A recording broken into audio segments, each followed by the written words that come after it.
I got to do something.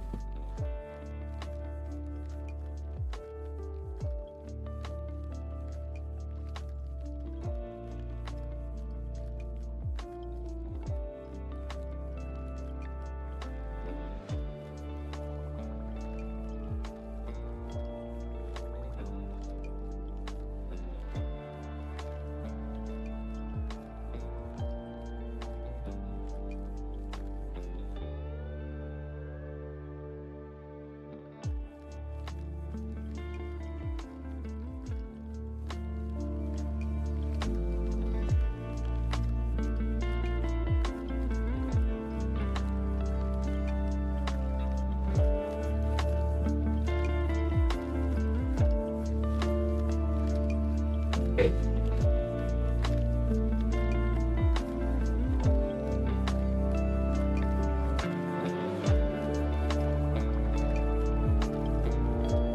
Jet, need to make some tea.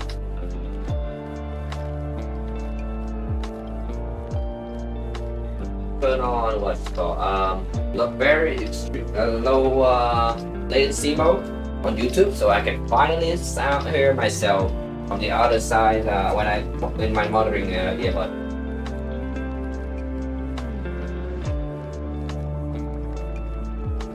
So much better now. Yeah, I can see what you guys are actually seeing instead of second behind.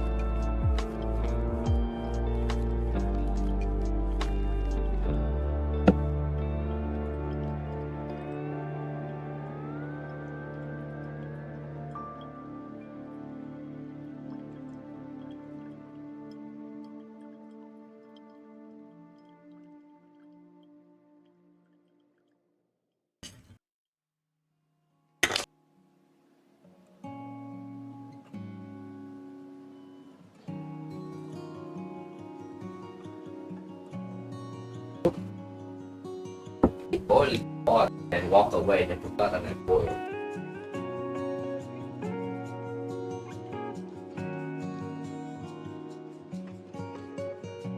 And it sounds super scuffed for some reason. I swear it was working fine yesterday when I tested it.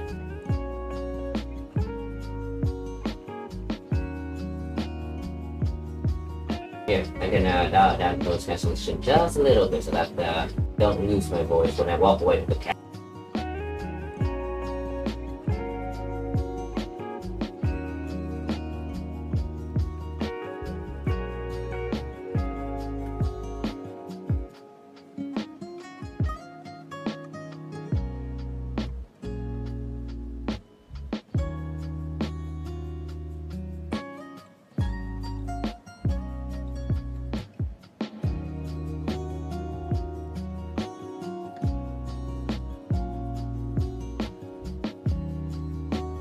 Then it's so different talk again in the UK. I'm gonna put some money into my team.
Oh. Alright, ready to start?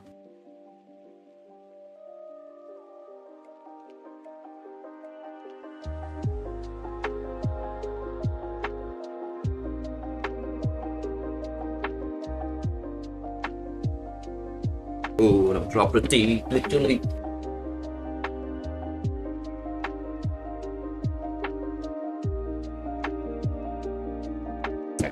Got to remove the bin on the other side really quick. Give myself some space.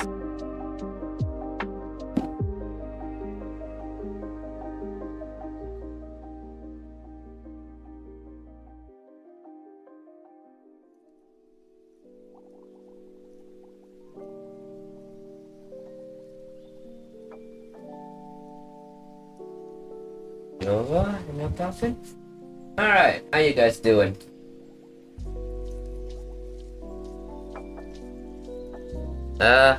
You wouldn't believe it, but I finally rewatched my own stream this week. And oops. The Bluetooth mics, like all of them, none of them work very well. And I know some of you, someone in the chat has said that the mic was good, but I can tell you, I don't think you listened to the full sentence anytime during any of the stream in the past week or two.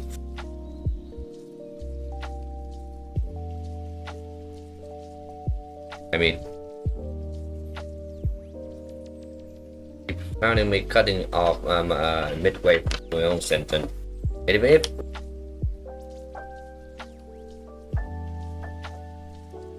Okay, that one was not me cutting off. My brain just farted and I just forget what I was about to say. Anyway, for today, hey, afternoon, Oma. Yeah, for today we got some new parts just being freshly printed for the new x-carriage and dock. So I'm gonna install it, see how that go, and depending on what the timing is supposed to look like, I will jump to the computer and start working on the CAD again.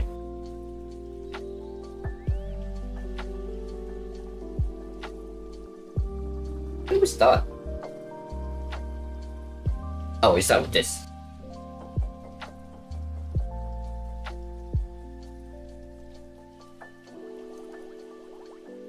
Oh, the part just came out just a little bit. I don't think you guys can see this, but the part came out just a little bit too far off the bed. For some reason, I really want to share one thing with you. 2 weeks ago, I switched from FreeCAD to Onshape and never looked back. Onshape just worked. It does exactly what I need. Yeah, no, I know what you mean. I do have Onshape in the back. God, no. I do use Onshape sometime when I do really need to use it.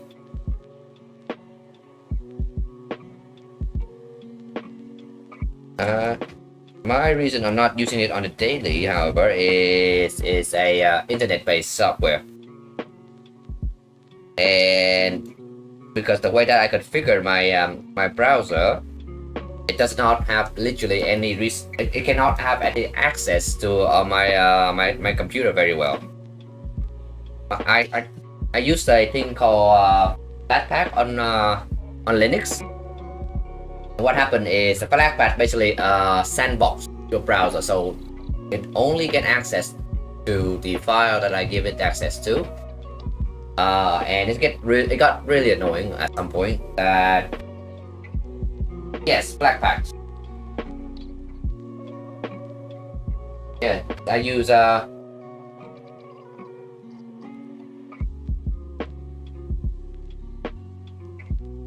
So anyway. So my browser is on the Flatpak, and because of that, access to the rest of the machine is very limited for the browser, and that was intentional, and I'm not compromising on that.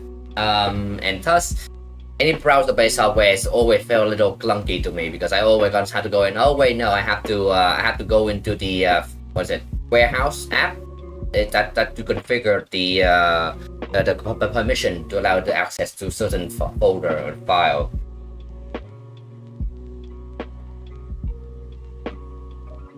Oh, this thing just fall right out.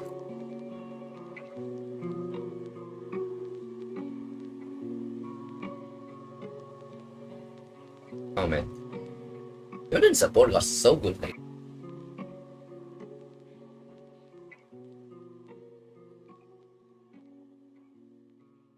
With that said, what was it?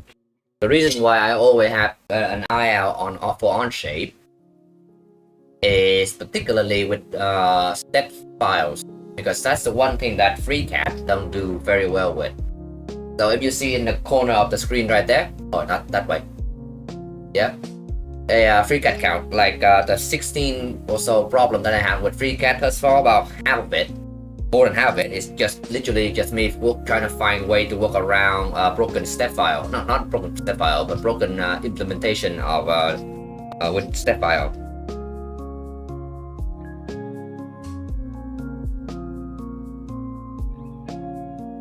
Oh yeah, FreeCAD was supposed to be slow for you. You wait for like 10 minutes to just open a file. Sometimes when I open a sketch, it crashes. Yeah, FreeCAD run on your hardware. If you don't have good hardware, it's not gonna run well.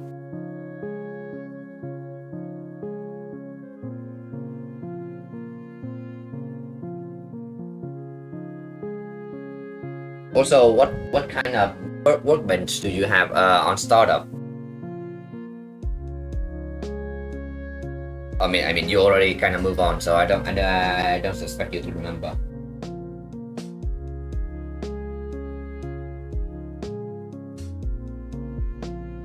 You're learning Fusion. You learned Fusion, and you are working on migrating to Linux for your main rig. But need to learn FreeCAD before committing. Windows can be in a VM, and rather it remain occasional. Yep. Yeah, no. I reckon don't do everything at the same time. Basically, if Onshape is a very good alternative to almost anything, almost every software right there, CAD software right there. But Fusion itself is, you know, the reason problem with Fusion just wishing that they don't have any, not reason, but they've been wishing that they don't have any free user. They've been finding ways to just, you know, twist the knob really quick on you.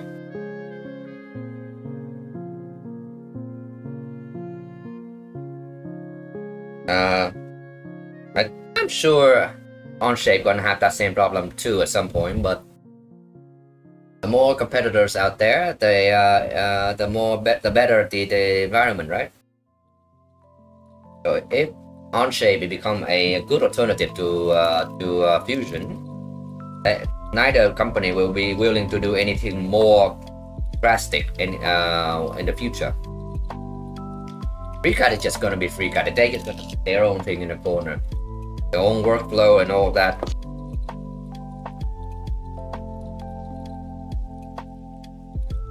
It'll be nice if you got used to it, but at the same time, if you're not, you just want to do something with the CAD software that you could that yeah. You just want to do something in the CAD software and don't feel like learning something so different like FreeCAD, and yeah, Onshape is save it, don't save.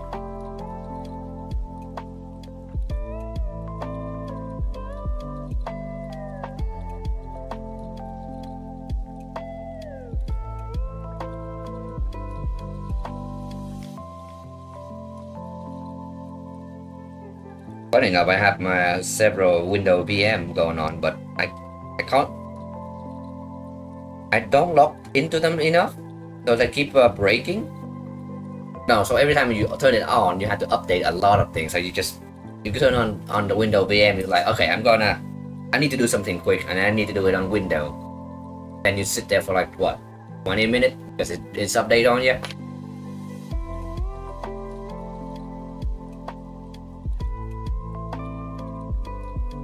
Eventually you got tired, but then just get rid of all of it.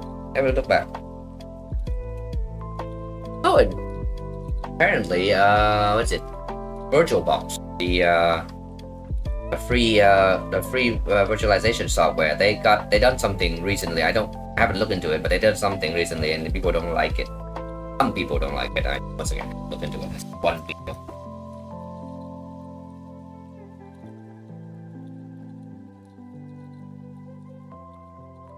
What did they drop?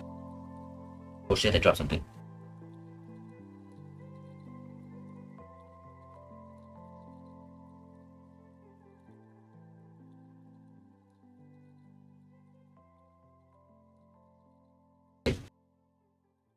Oh, what's that?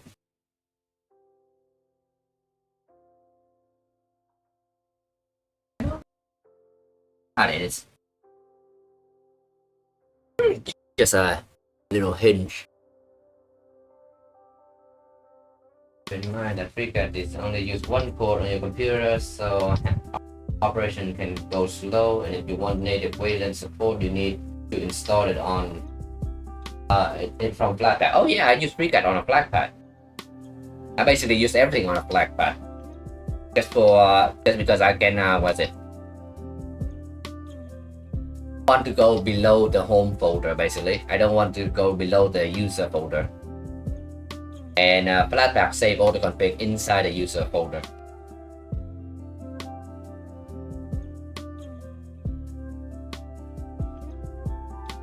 Make it kind of easy to work with. Well, sort of, relatively.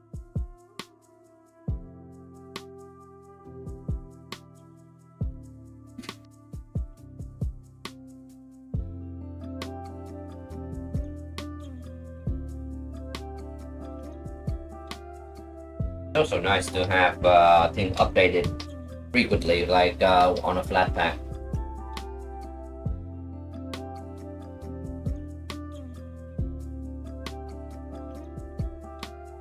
Alright, what are we looking at? Post-processing. You need to add a nut there, nuts here, nuts here. These two need sleeve and magnets.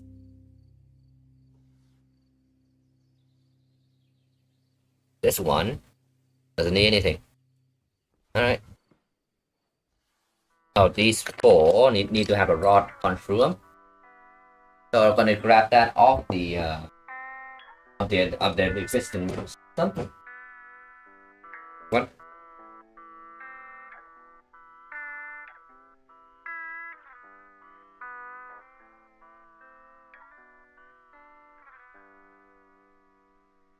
Okay, so about that.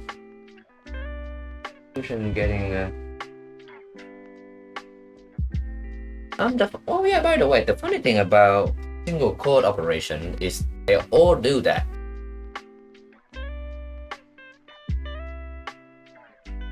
Like a math equation, basically. I'm not sure about the details, really, but every point that you're trying to, every surface that you're trying to maneuver in FreeCAD is connected to every other point. So they have to be calculated in a single code and by a single thread, or else you cannot just calculate something simultaneously.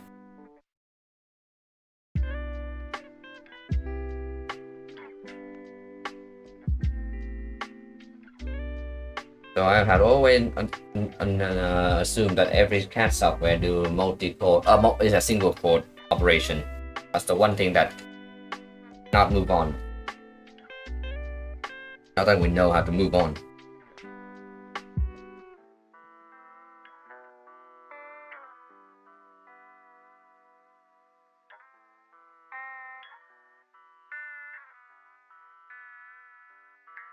Alright.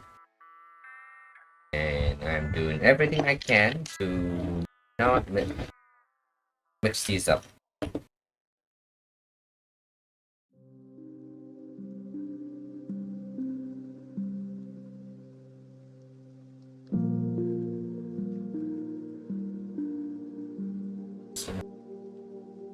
If you can get used to it, FreeCAD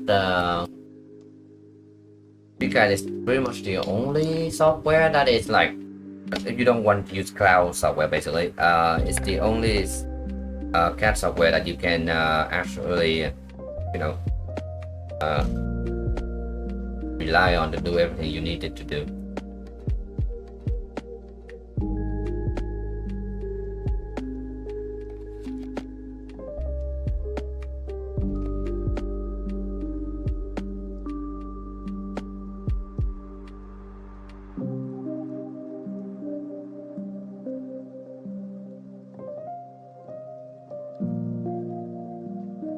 kind of sad. Fusion used to be that one. Fusion used to be the one that you for Tinker and Hobbyist. That Fusion used to be the one. But then they start to go out and go against that. They start going after the free user, and yeah.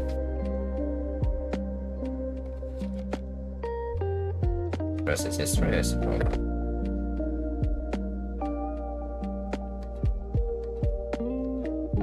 Portrait for this. Don't use any of this. Not involved.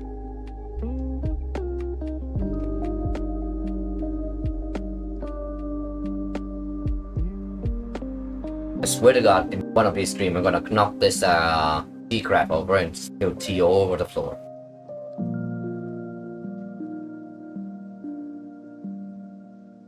Hopefully not with that, or without breaking it. Really don't want to break my T-crap.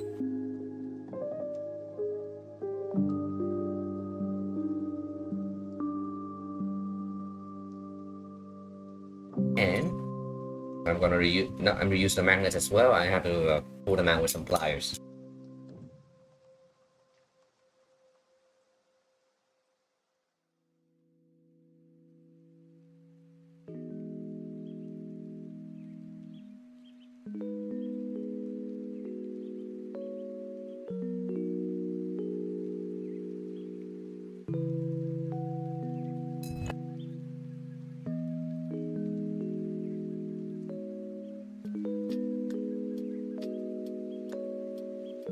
Friction fit on this is amazing. Love it.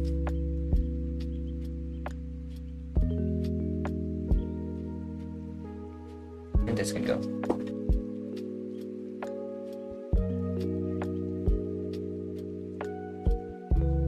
Oh yeah, I didn't glue it, so I don't have to worry too much.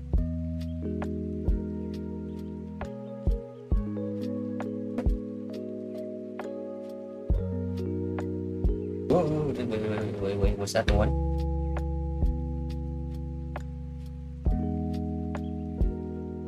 No, it's not.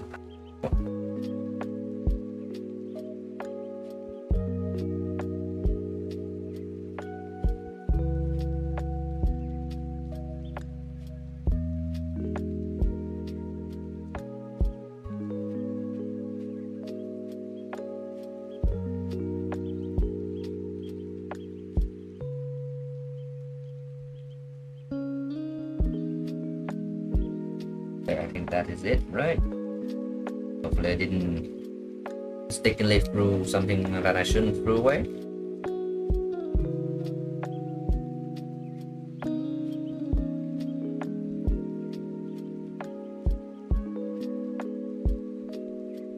If it or not, I've already forgot where any piece is supposed to go.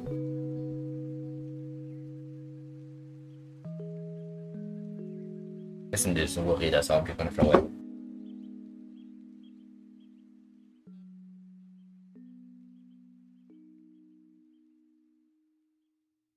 These rubber bands, yeah, throw out too. I want to find a good. I want to actually measure how long the rubber band needs to be this time.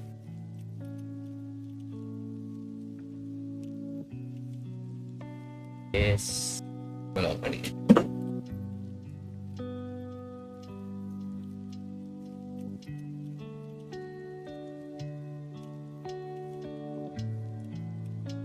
Okay. Oh, regretting my decision. Hold on a sec.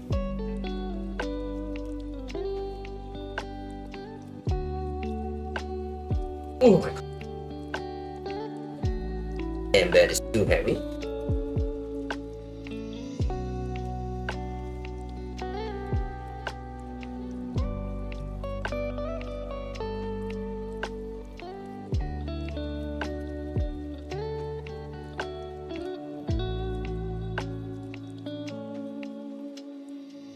Okay. Hope you guys don't hear that ambulance just running by. So everyone is okay.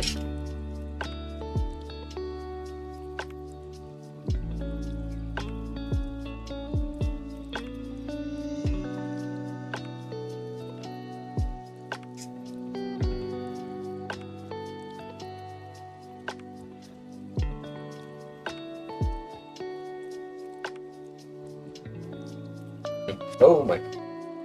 Oh, not.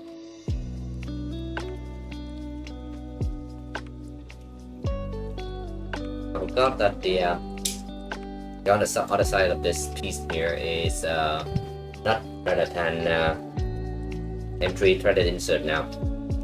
I keep pushing it through.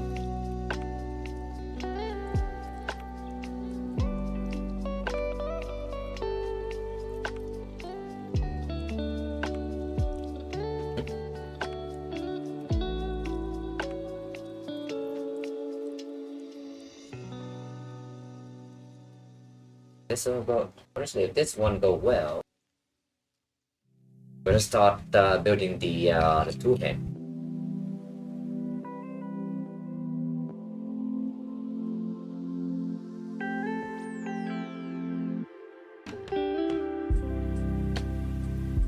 Funny thing is, it would be too, is there's not much to figure out here.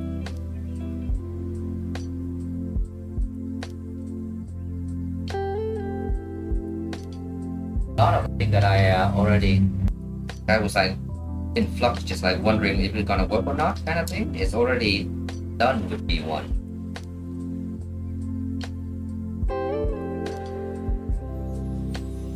So all B2 need to do is to be something else. It's more that can fix a fundamental flaw in B1. That's it.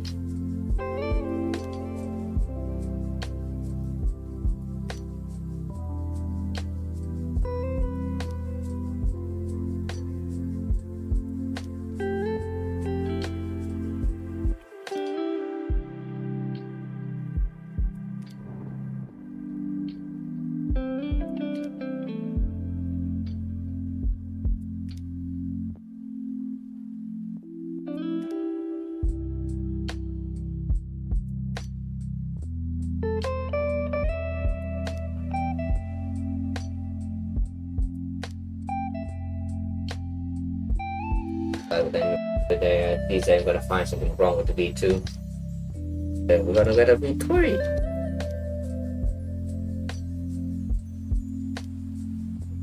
I haven't found it, haven't planned it. Feeling it's gonna happen.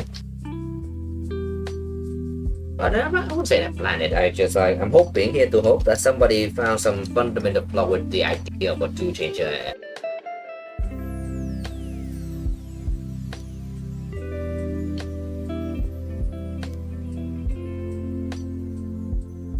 Yeah, so if someone can find out why tool changer are dumb, yeah, everyone should be spending their engineering time and dedication to something else.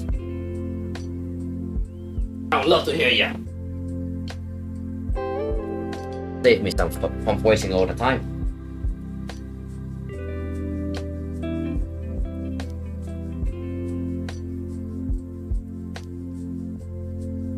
Good thing I got my tea.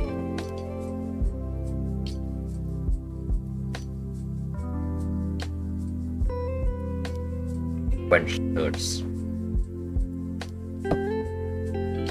My team deck keep rebooting, 1 sec.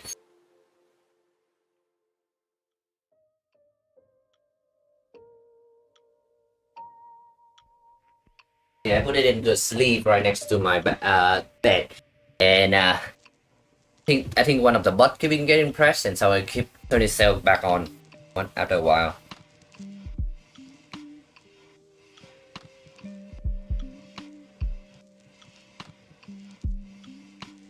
This thing stay. There's a mock A4T cowling.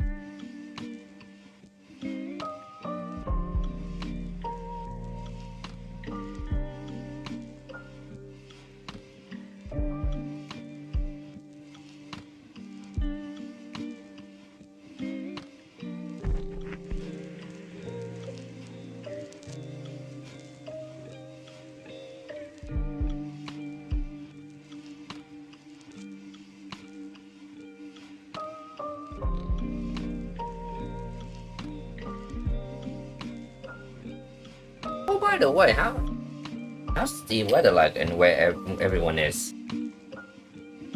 I thought for sure the UK heat wave is over now, but then it's like what 32 degrees right now in my room, and I was like, doesn't feel like it's over.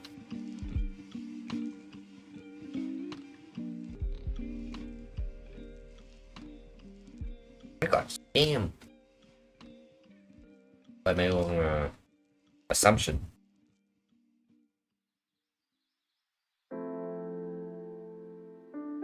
Oh, yeah. Get to these magnets here. I have to cut it up.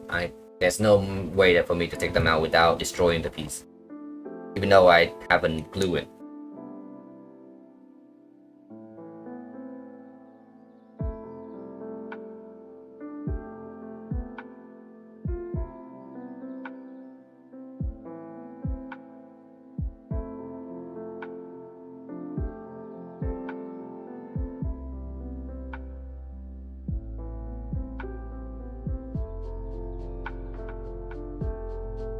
Bloody hot here.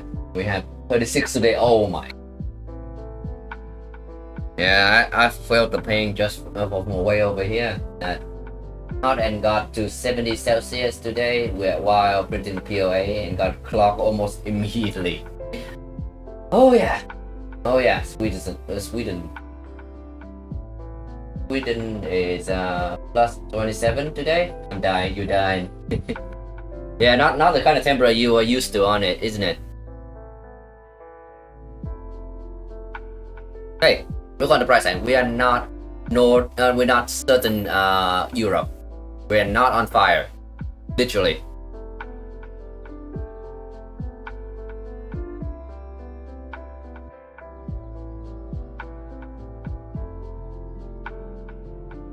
$25 in Manchester. Now still hot as fuck though. Need temperature to drop like a little for brickwork to cool. Oh, I feel your pain.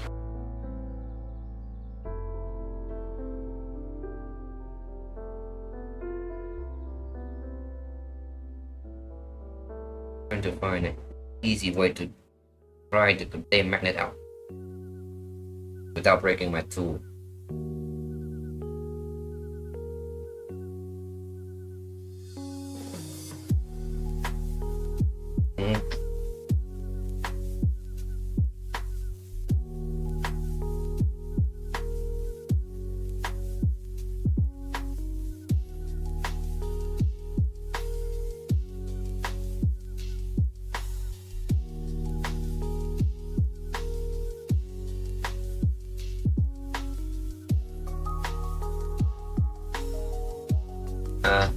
You guys are not gonna see this because I'm gonna hammer it on the floor.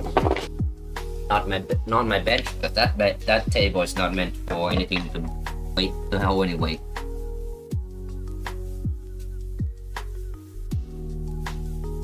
A little bit carve this up just a little more.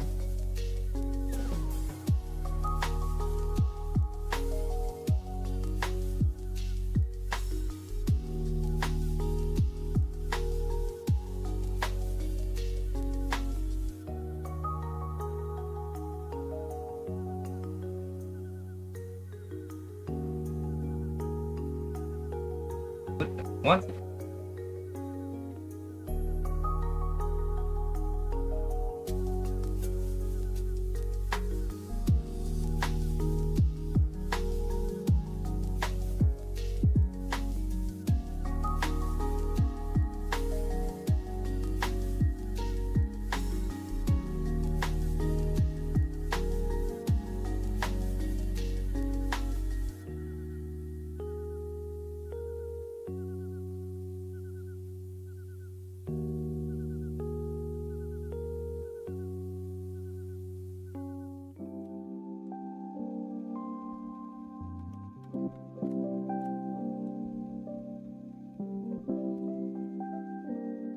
Alright. This now can go.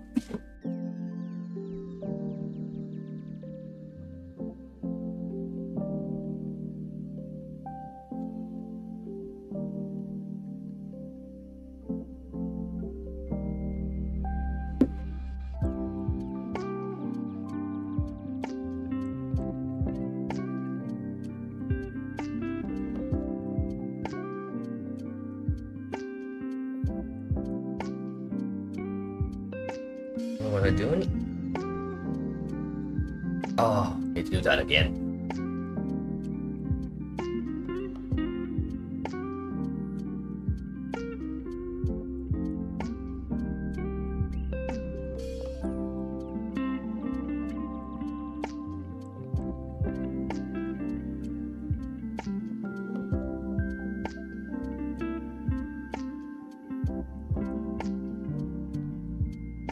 Feedback is constantly rebooting itself. I don't know why.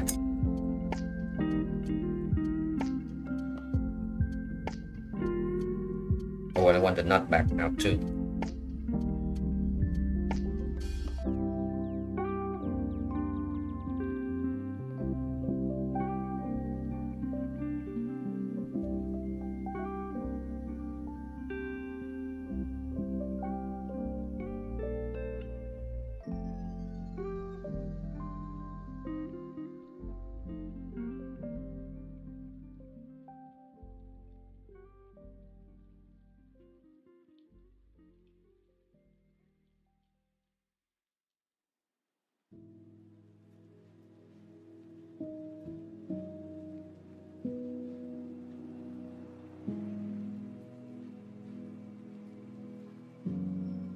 Interesting is back when I developed V1, I would never destroy my what's it?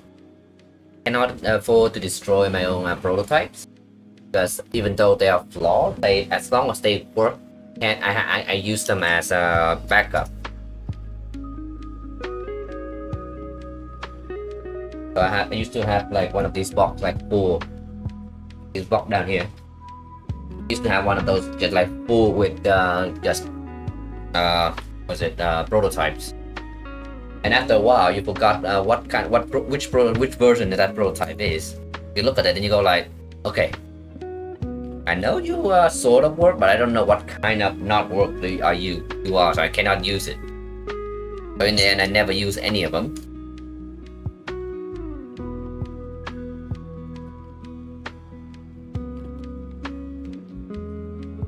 So now I'm just gonna aggressively chop away everything that is prototypey, as long as it's not a very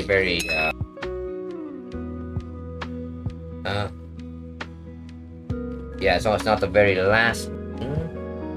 So good.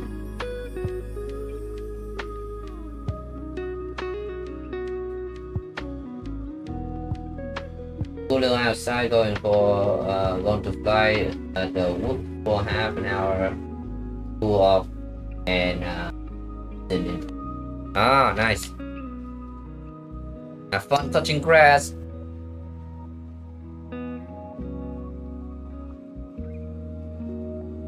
And I need to make sure that these are enough.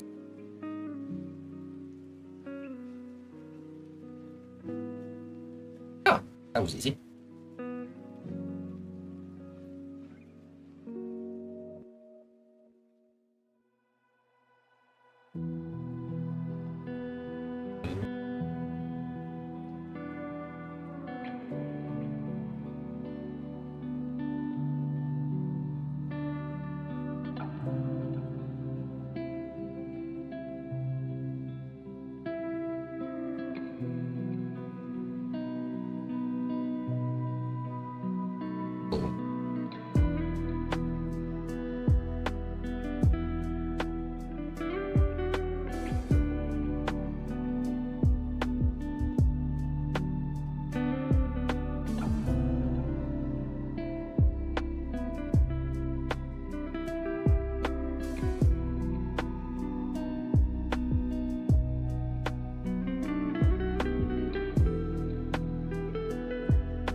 Stack of N52 magnet is no joke.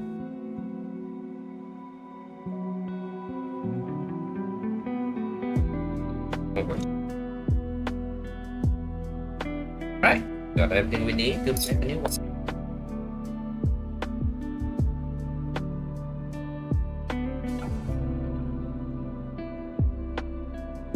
And the tolerance on this one is so much better too, because I tuned the machine in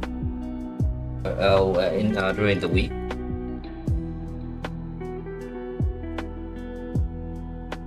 Yeah, because after I swapped the PET CF in and out of T0, the tool one, first tool,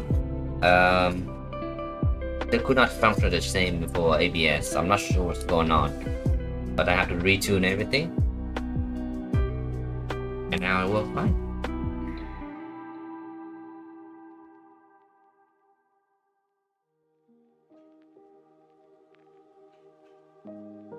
Okay. We're still in the mood of pressing nuts.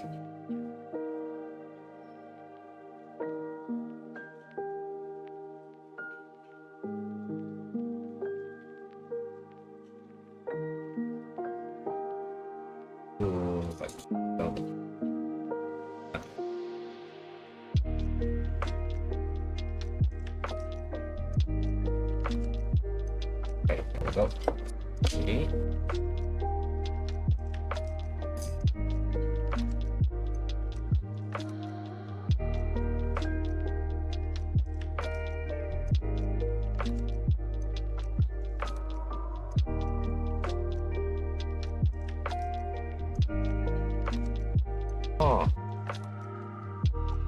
Remember correctly, I actually increased this torrent to by 0.1 millimeter, and it made all the difference.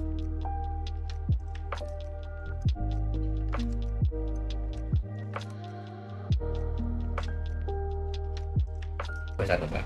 On the back.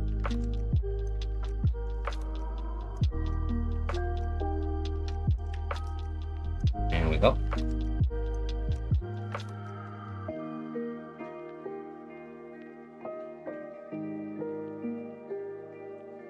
Last nut and pin. Pin.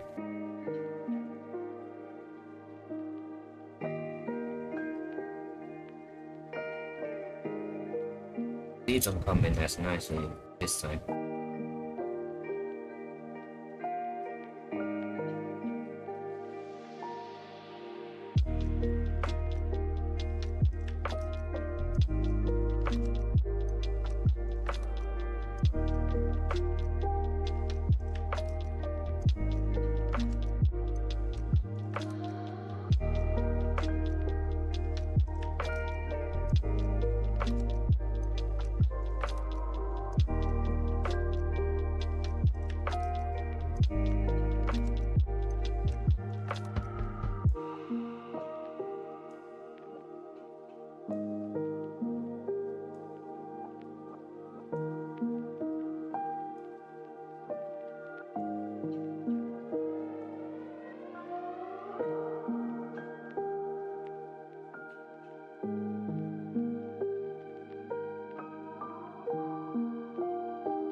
Yeah, the pre-printing tuning from gonna be quite the section to write the documentation.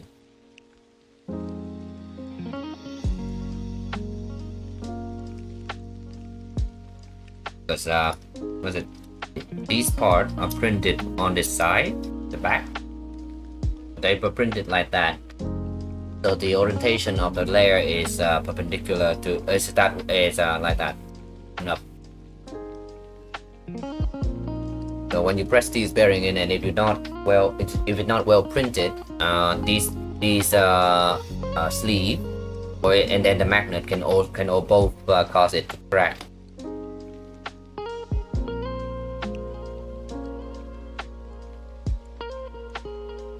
You know, I was very resistant to doing that in V1 because I didn't know what I was doing and I was trying to be safe. Here I was like, okay, I know what I'm doing. So I'm here, so here I am.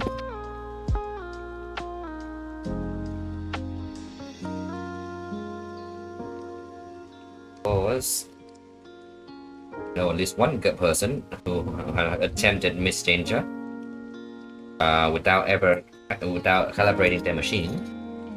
Luckily, that person had another printer they can use.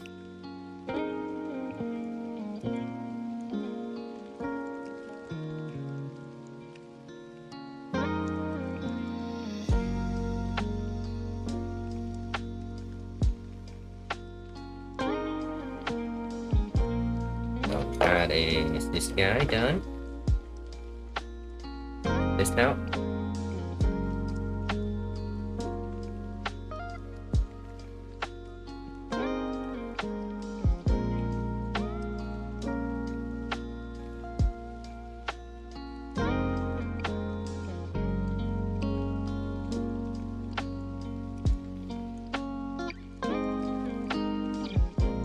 Okay.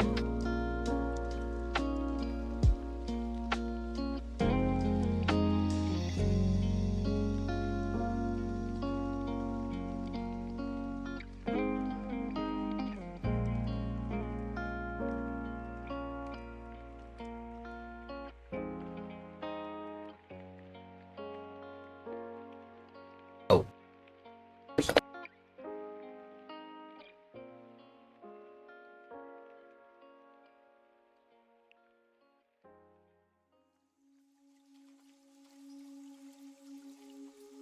Oh, lost my voice again. Yeah, I was saying I'm gonna need to put the magnet in first, so I'll put a pin in.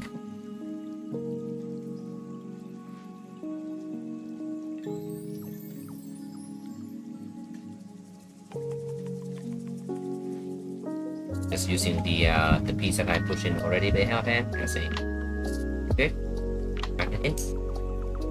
Oh, this one needs glue.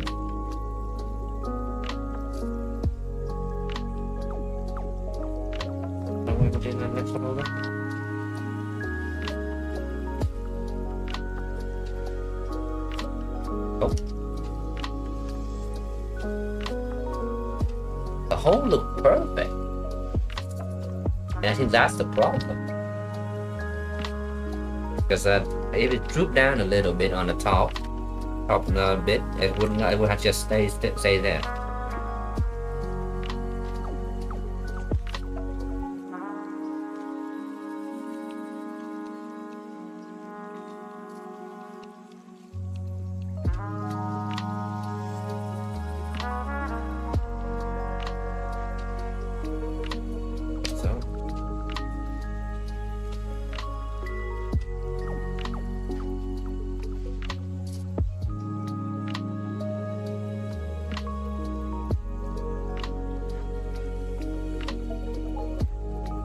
Oh yeah, no, never mind. They both sides are not required gluing this time around.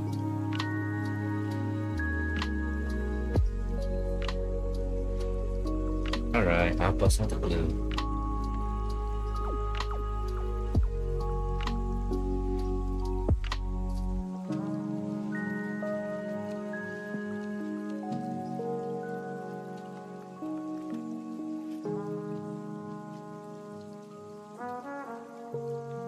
Where's the blue?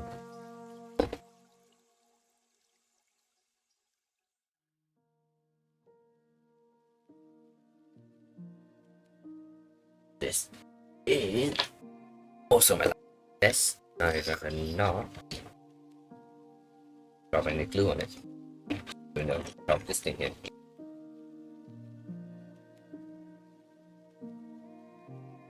Huh. I don't know why. I really do not understand why, but just a bit into the stream, the noise, the mic always start cutting out like that.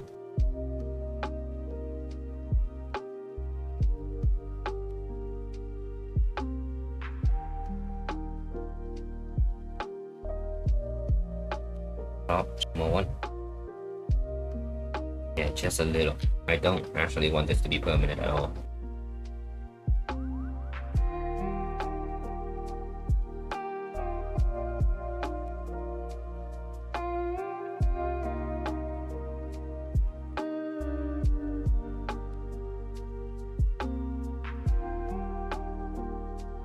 Hold on.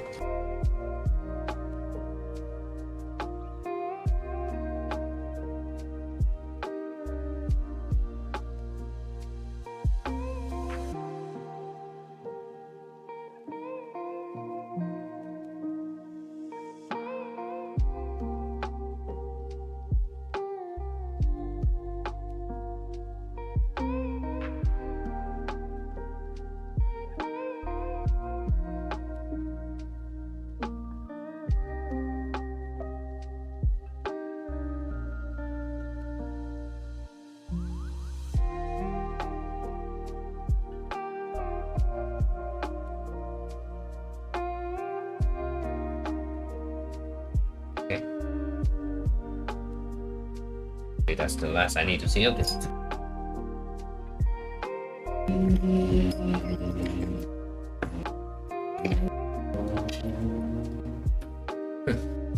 That motorcycle outside is so loud that you guys can actually hear it.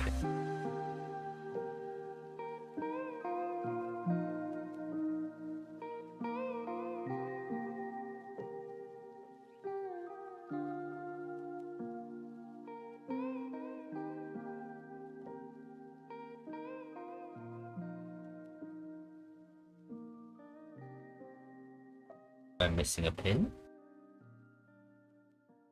Oh, there it is.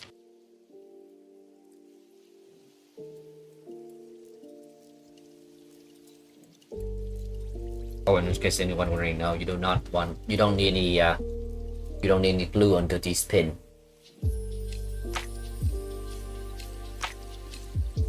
Not both the V1 and V2. Because the depth of the pin is 10 mil, while the exposed bit is only 5. So, by the amount of friction, is one end will always be held in place more than the other.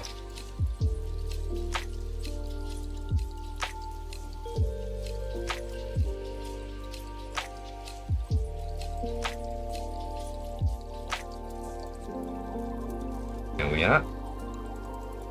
So.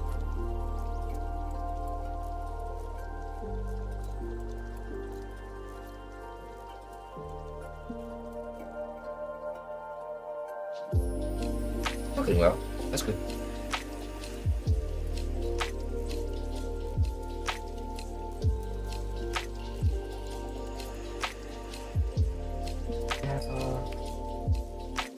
What was I doing beforehand?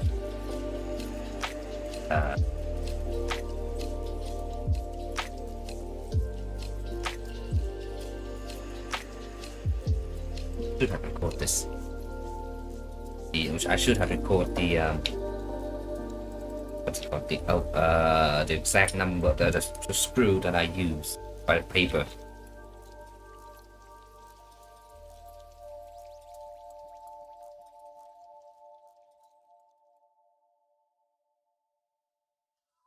I'm just guessing now. That's an M3 by 12. This is an M3 by 16.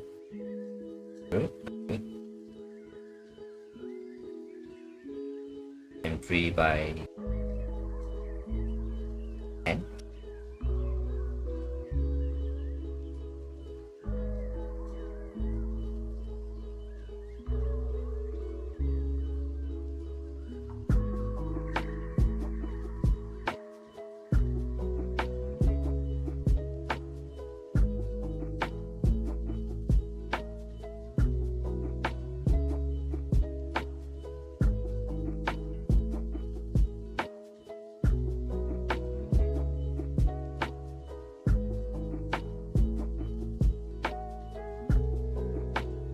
Lightly tightened. So now I'm going to tighten these, especially these two, the one down below here, the one tighten that.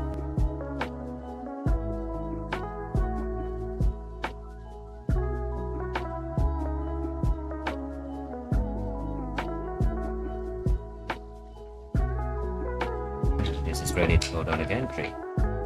Right, wait.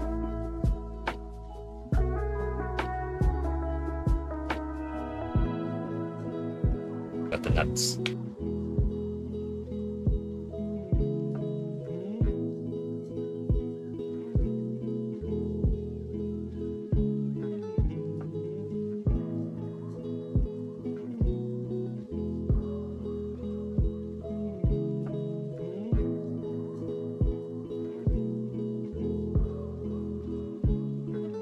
I think Butterfinger.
I want them to be able to split apart and show it up on camera, does it?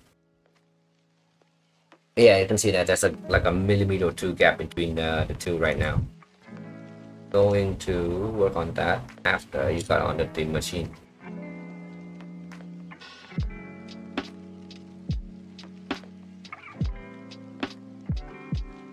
Just drop the nut and have to redo it like that.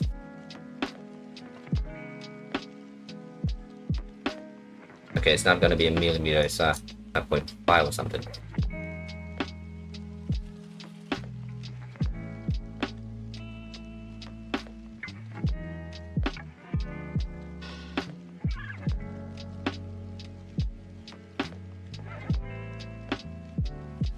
Okay.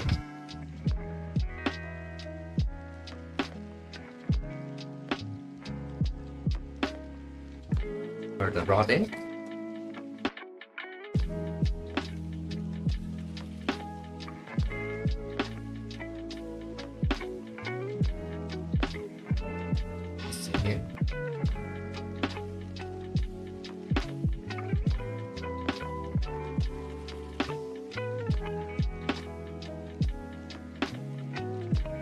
Clean this up first.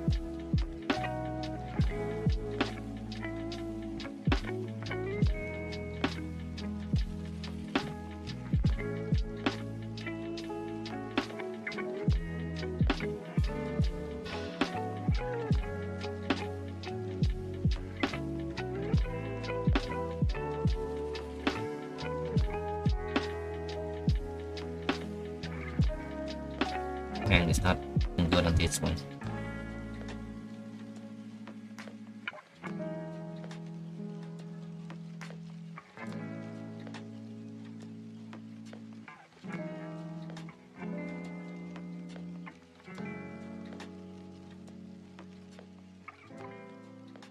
Right.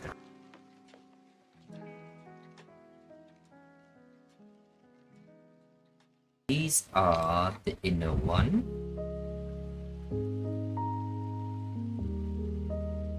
We take the shorter rod. This side.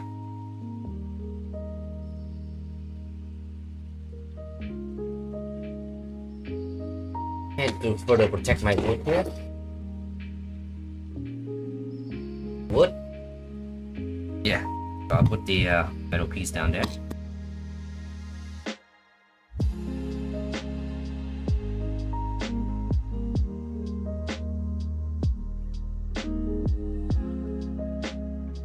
I'm hammering a nail rod in with a rubber mallet. Gonna break the rubber mallet.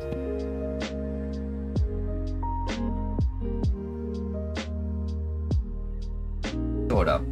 Wear down faster, but it's not gonna break you. I'm gonna keep using it to break. Right, how are we doing this? This one, go to that over there. Oh, wait, no, I need. Forgot this. I made this that to be drilled out now.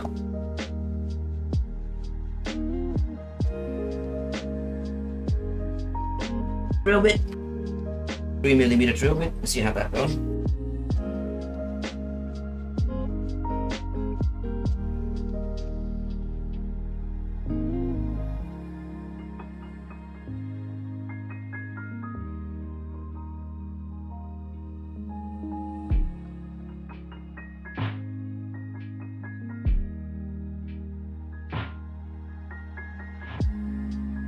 Yeah, and if you just join the stream, make sure to like and subscribe. You like what you're looking at.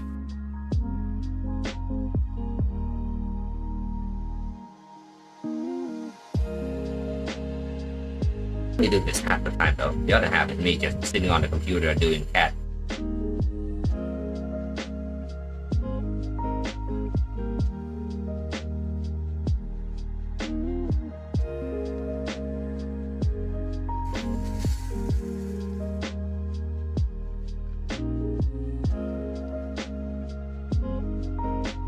So what I have doing now, because I don't want to accidentally drill at an odd angle, what I have done is just slowly just let it walk itself in as far as I can.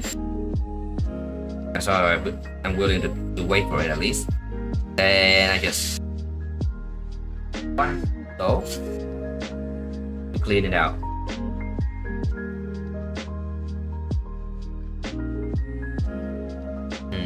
Three mil may not be the what I should go for, huh? 3.5 minutes.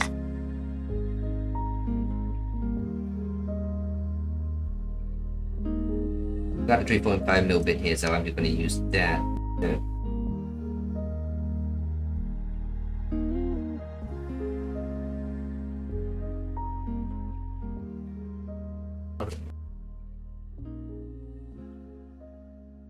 Do I want to drill 3.5 mil out?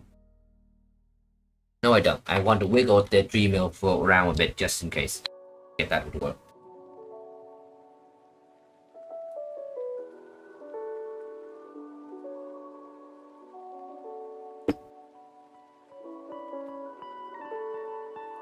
Need to refill my tea soon.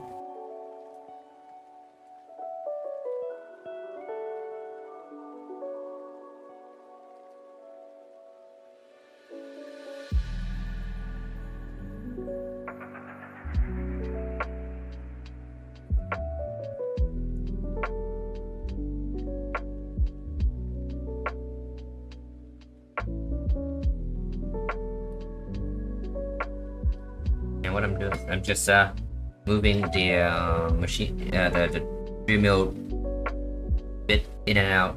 Just hope that it carves just enough material out for the pin to go in through.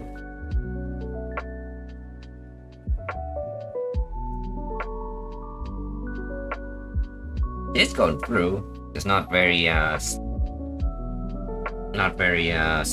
smoothly, very tight. So yeah, I think I'm gonna have to do the 3.5 mil.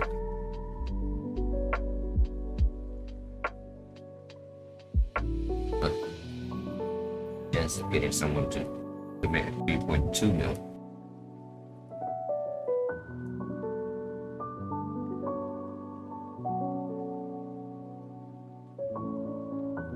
Then once again, I'm going very slowly at first because I don't want to carve out the material in a wrong direction. Just let the material and the drill find itself, find its own orientation.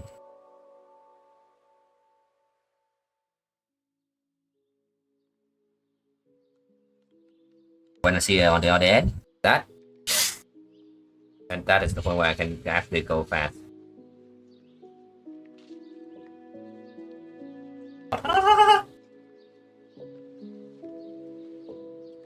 Don't touch the drill bit when it's freshly out.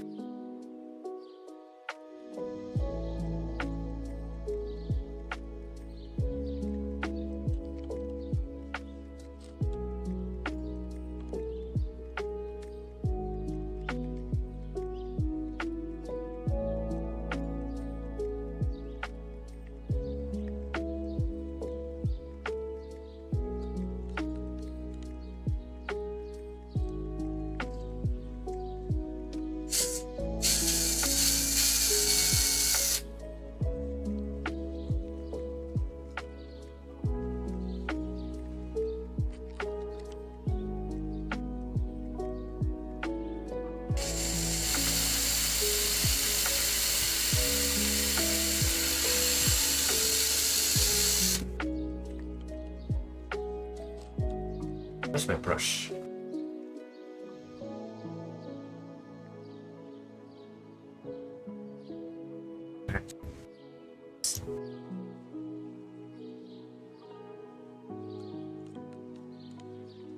Oh. Now this guy should be able to go there. Oh. I don't know about this. This 3.5 is too large as a whole.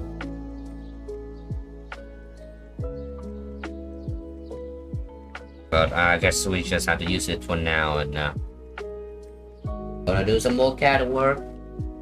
Trying to configure that hole just so that I can actually patch through without building.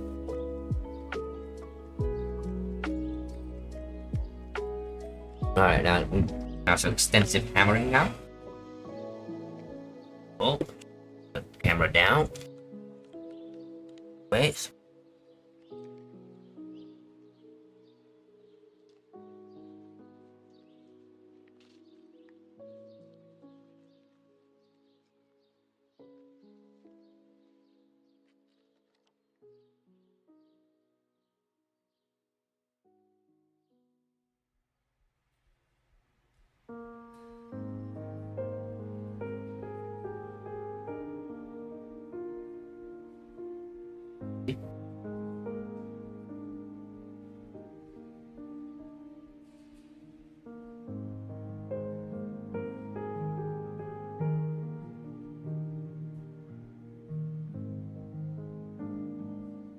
But don't break your part before you even test it, man. It'd be a really bad day if I break my part.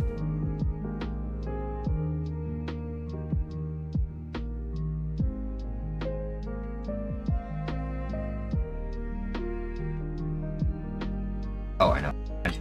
No, because this is the lowmost position of it, so I'm just gonna use that as a like a template.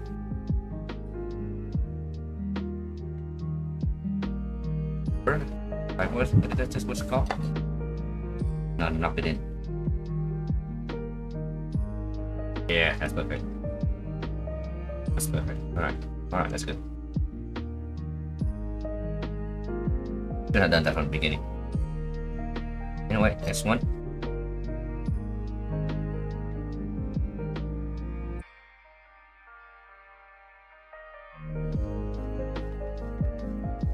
Wait, no, I'm fine.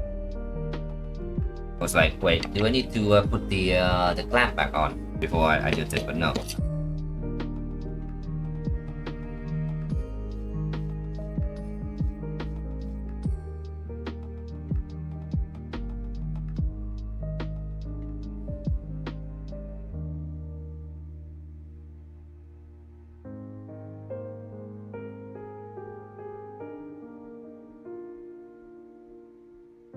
Hammer it this time in.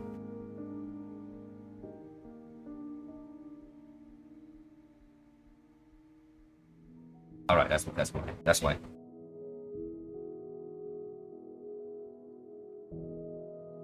Yeah, what happened is when I was doing the hammering, I don't see the thing moving down. So wondering why, but yeah, it turned out it make a dent on the chopping board instead of making its way through the part.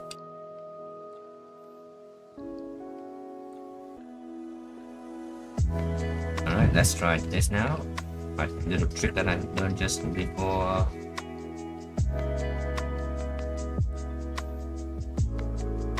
Just with the last set of columns.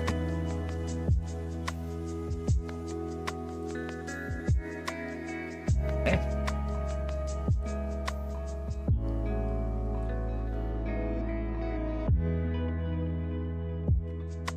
You know what I'm feeling good? Now I'm gonna blast with a bit of air.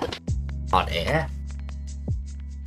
Just to clear out all that gunk on it.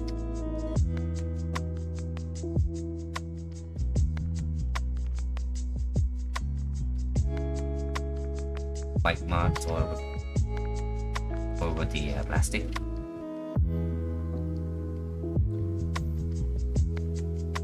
This M3x16. That's not M3x16. Why is that just that long one?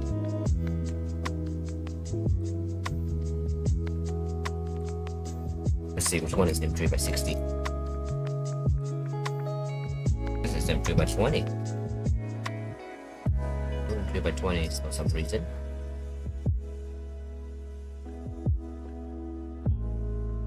M3 by 16.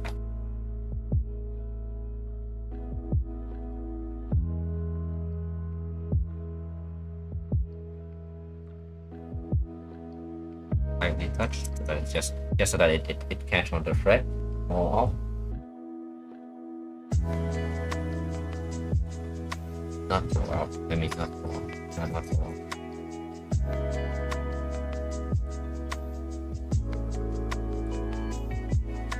Oh. Let's go.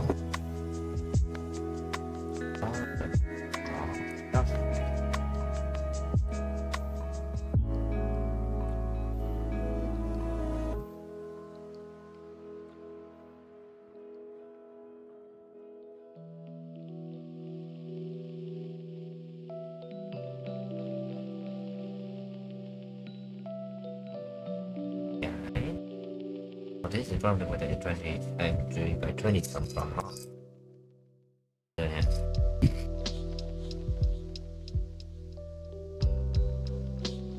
Before, and this is just testing fitting. Let's just test this really quick.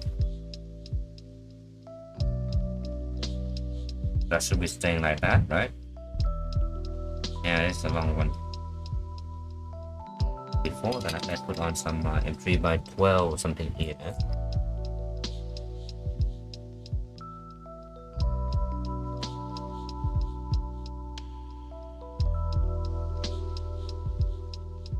No. These two, M3 by 16, came from somewhere. Oh yeah, no, just go to the go ahead bit.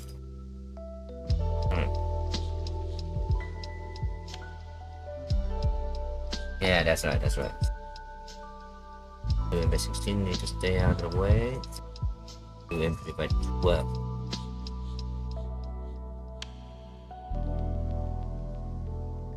Unless I marked them wrong last time.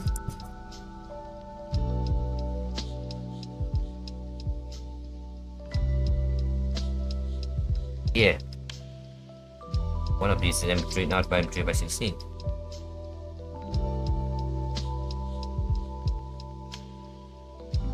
Oh my god, this one is M3 by 18 or 20.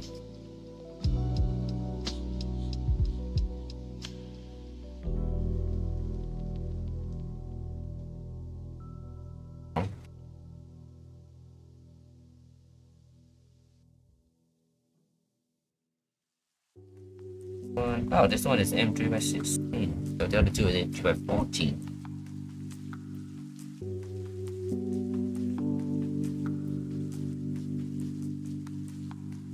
I have myself M3 by 13 here.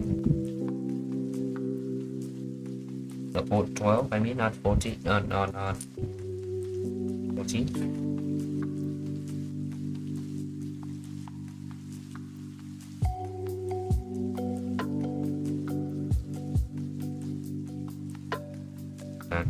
Out of hole there.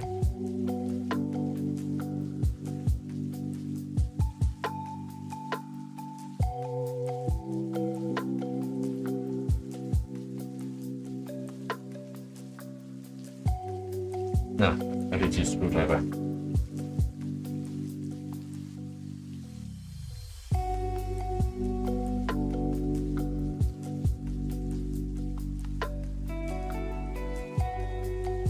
So much easier.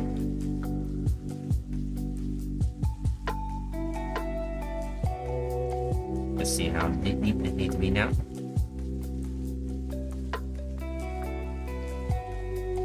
Now last time I had these to be like right at just as deep at that inner column there. But what I found out is that this, if you keep it at this height, it's harder to maneuver the rubber band in. But let's put it down a little bit, like a mil or two down.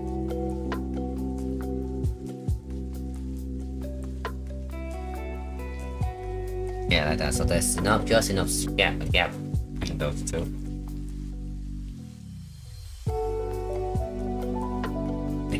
Oh, no, you cannot. You need to...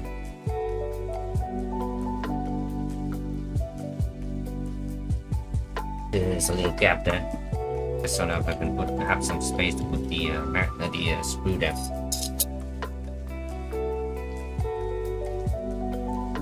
Let's screw down the rod back.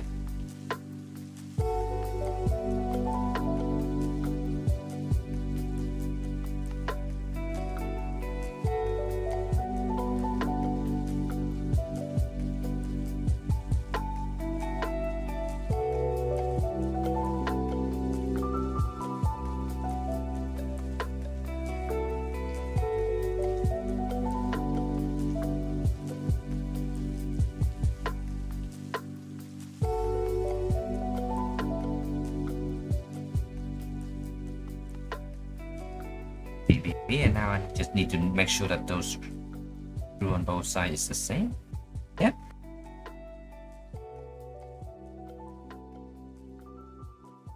.5. Oh wow, it's the same depth.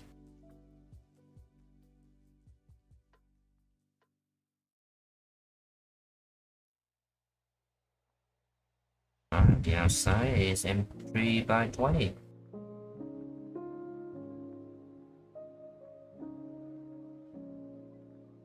Start on this side first.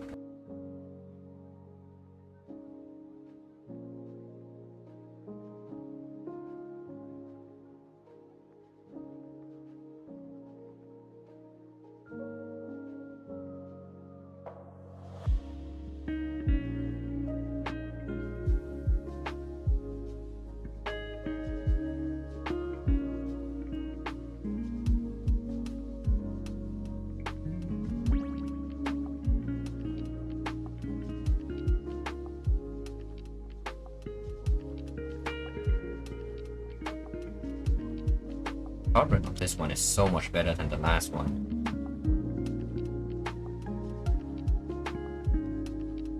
Small thing. Damn, I can feel it when I put it together. So much easier.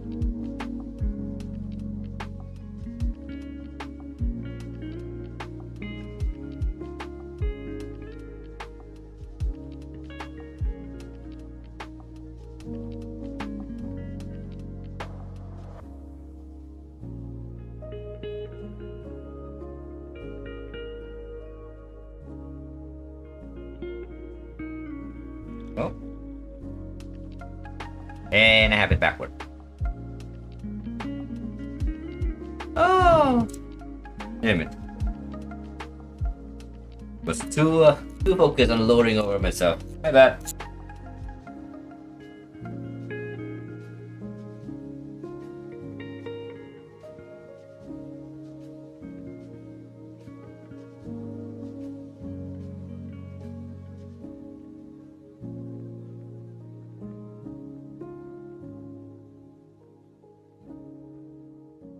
Alright, it's supposed to be in that orientation. Ooh.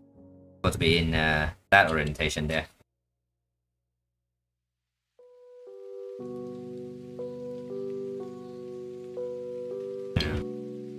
Do that.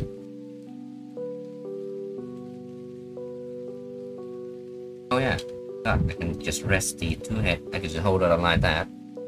Just put both in.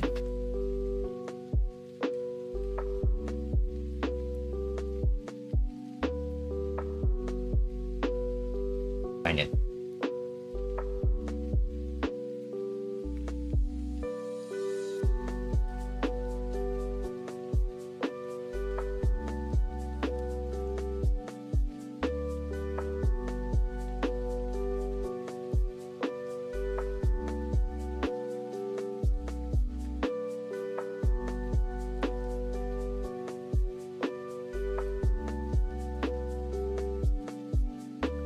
Side in first, and just so that I'll get some stability in before tighten them down.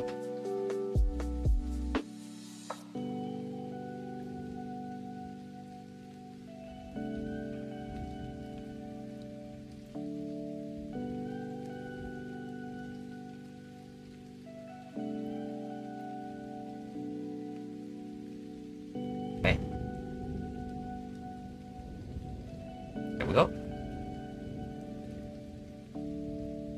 one end of my dock here. Drop this whole through like so.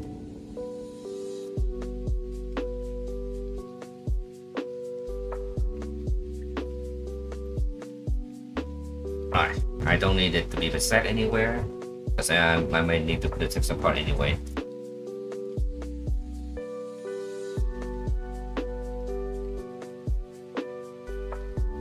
So before we go to the printer, where's that? Oh, it's up there.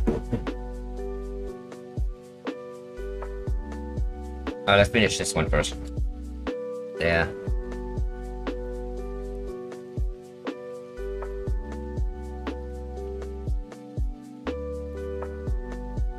It's 3x16. It's similar to the original Voron Stealth Burner.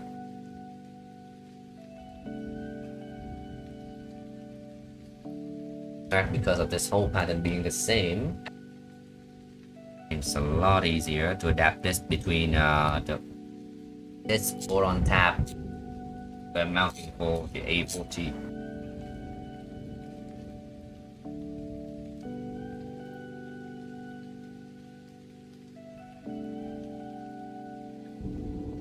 Okay. Alright, like so.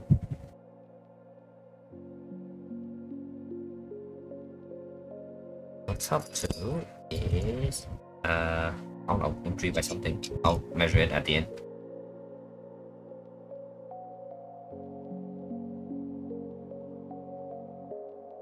Gonna need to do this several times anyway. If for nothing else, because there's gonna be at least 3 tool head.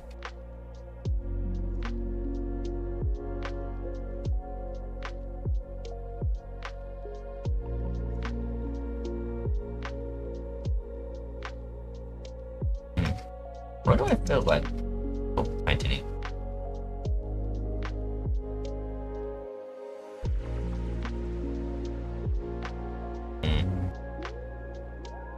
Damn. You see it put through out just a little bit there. I have to grind that down a little bit with the file.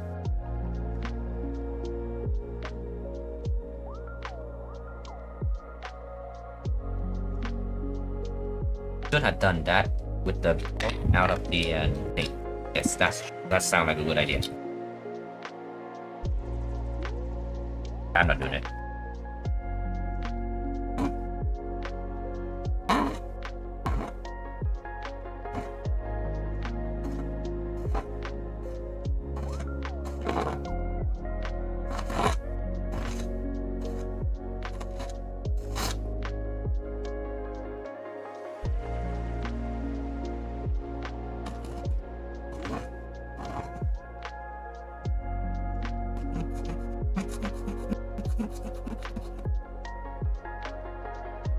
Where I gave this thing like 0.3 more depth, but for some reason felt like I didn't.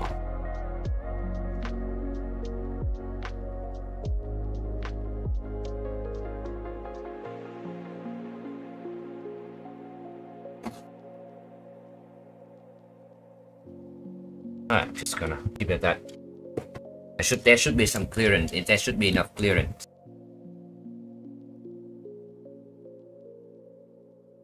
Oh, I know why. I know.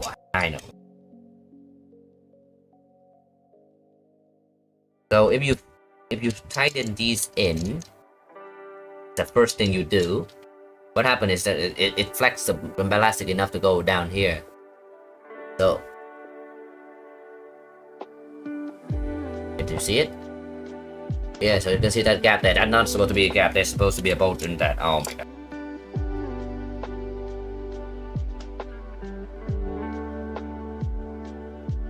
Alright, put the M3 by 50 going first then. That in mind.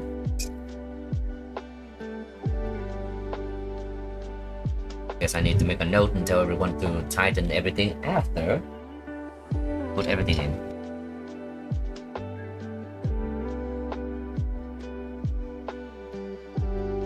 These two M3 by 50 seem to be the anchor point of everything on this tool head.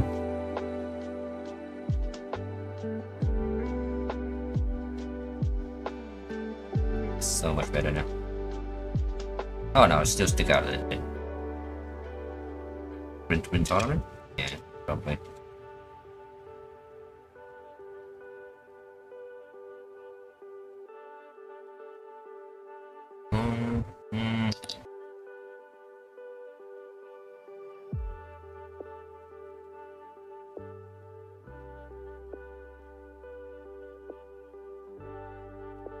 Alright, try this really quick.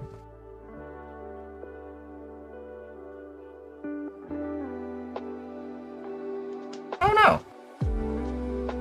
Oh, the gap, it cleared the gap and it came right in. Never mind. Never mind. I was worrying for nothing.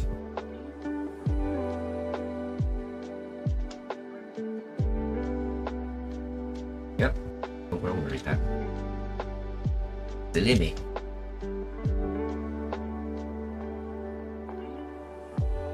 Alright. With that, clear this off. So can I go to the desk? To the machine, I mean.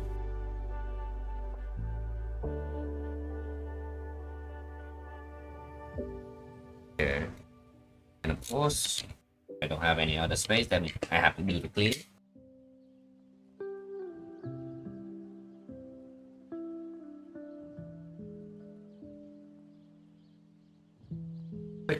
Quickly.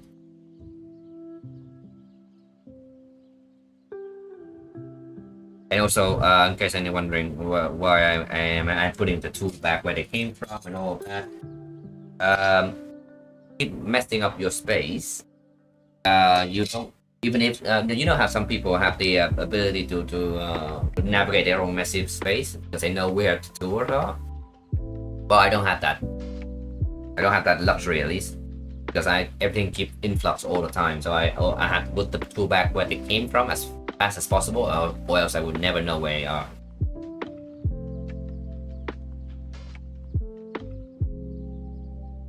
For that matter, I need to put this G-craft back into the coffee table over there so that I don't break it. One sec.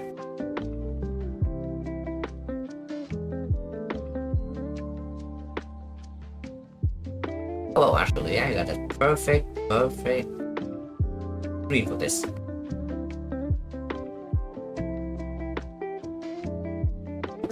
Oh, just a minute.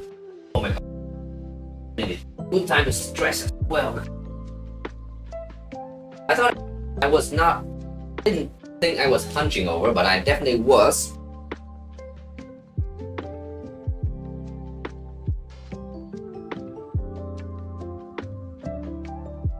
When I stand up, my body is ache.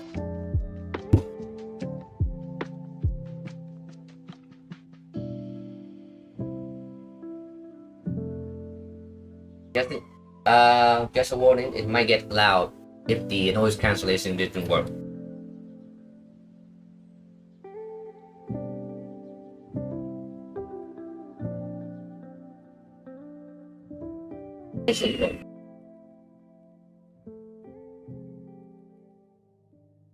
Oh, you heard the tail end of it, but yeah, noise cancellation worked. I was hoovering a bit.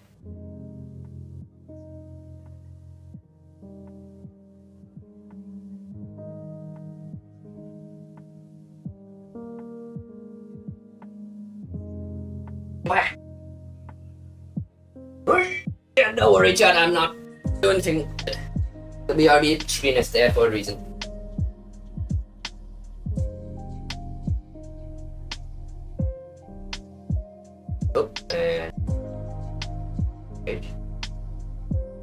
Oh, and I forgot I disabled the camera. There we go.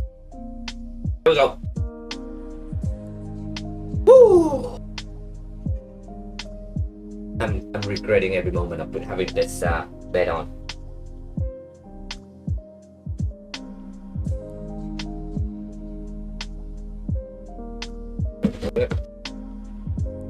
Push it over there. Move over here.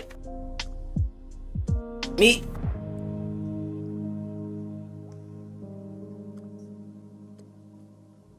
Squeeze meat.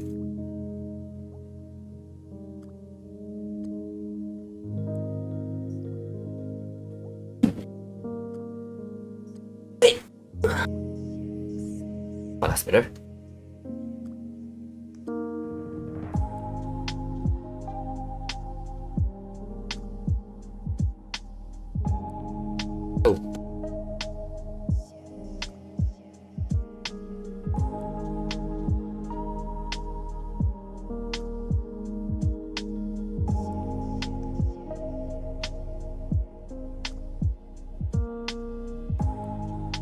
Okay, starting with this front one.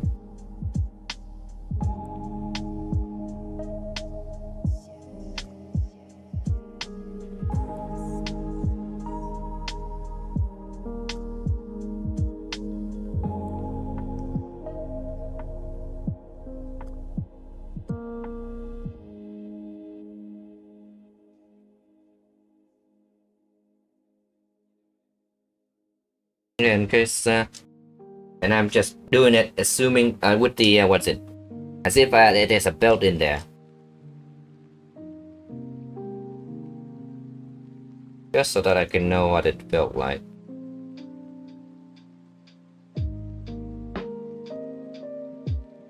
Alright, so usually you would put it in a bit more.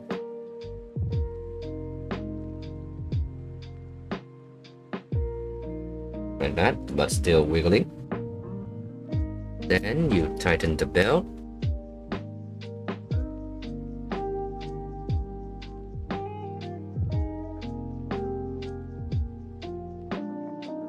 No.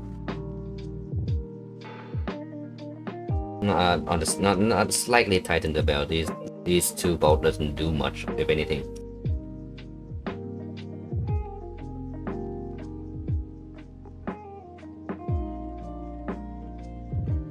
Be nice if you don't have a bed in your way, that's for sure.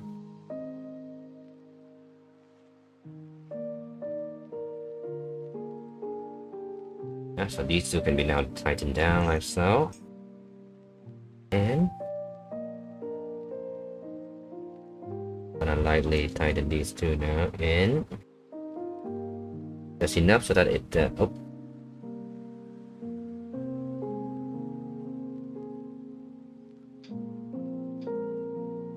Yeah, just enough so that it can still wiggle around just a bit.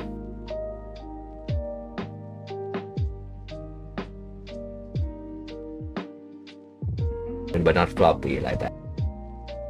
If it actually shown up on screen, I don't think so.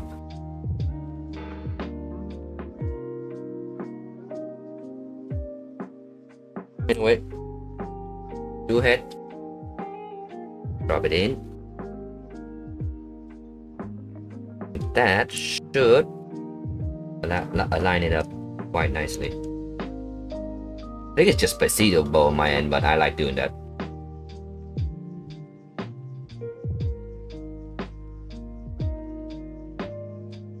We'll see in a sec.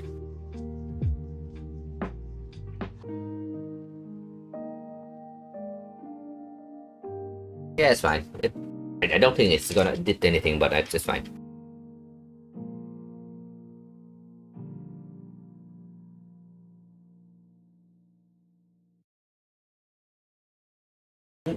Alright, where's the gantry? Oh, it's over there. Go grab the gantry really quick! Oh, no, stop that. Gantry, what am I saying? Word is hard.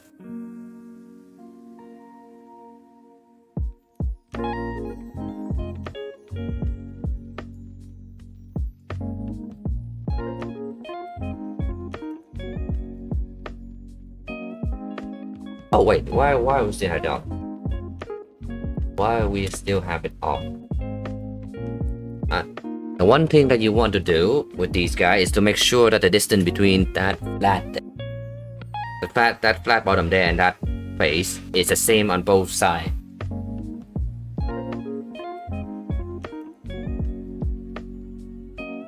So I'm just gonna arbitrarily pick one there now, and then I move the other one in to be the same.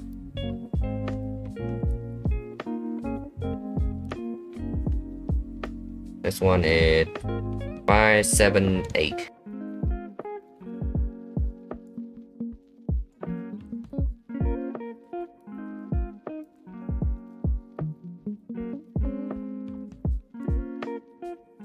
Yes, I could do my bed here.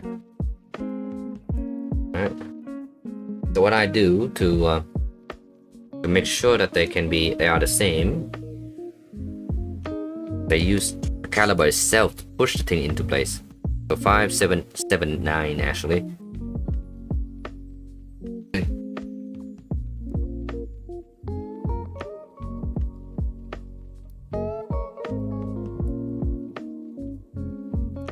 Six one, 6 0, 5 9, 5 8.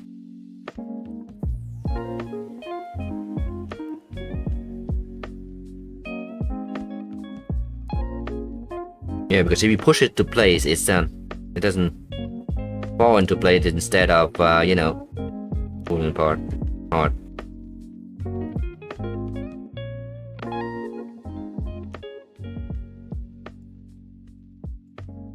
Five, 8, 5, 7. Oh, 7 3. Oh, it's too far. What happened to the last mile there? Definitely would be nice to have a table.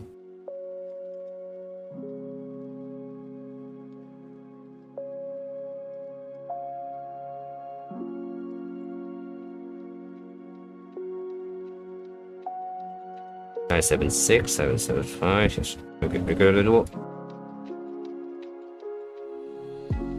Oh wait, what I'm doing? What am I doing? So 5 7 5 7 7 9. 7 8 is fine.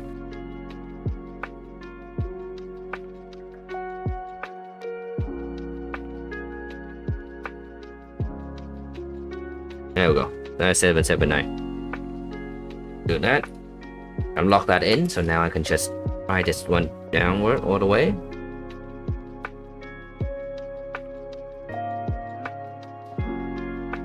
No.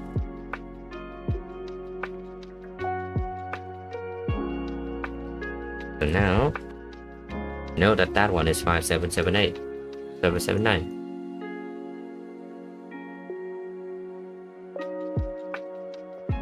That in.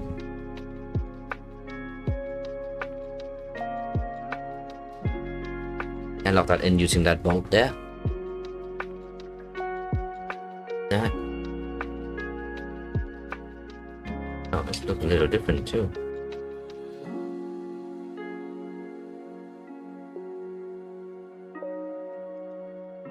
So I'm just checking the other size now, just to make sure.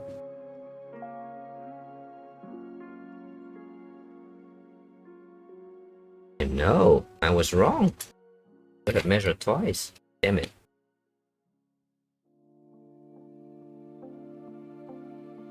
I'm doing. Oh, I can show this. So, yeah, there we go. I'm doing it correctly this time. So make that lean. 5 7 8.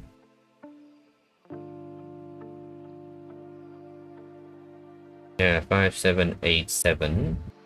Oh, 5 7 8 7 7.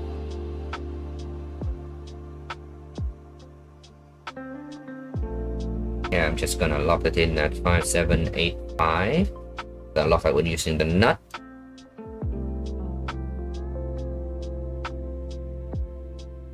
Unnut this.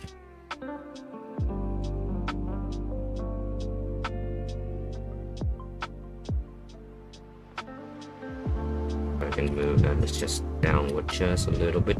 Oh my god. Come on.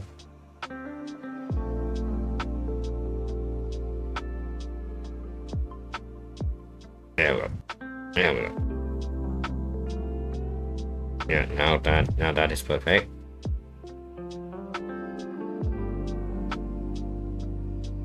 I'm gonna do that from now on.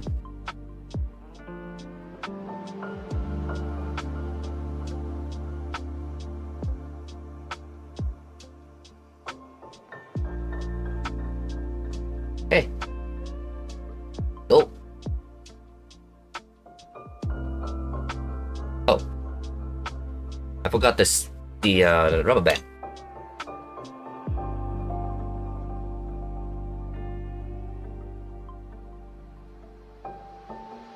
whenever. I got 2 of these.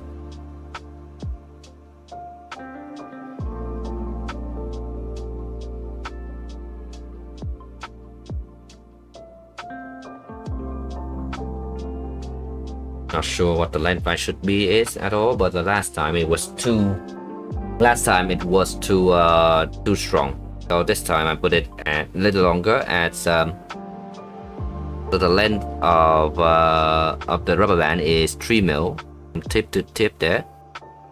30 mil, sorry, 30 mil.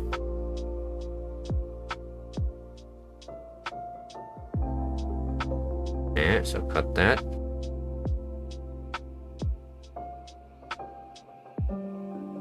Last one. One.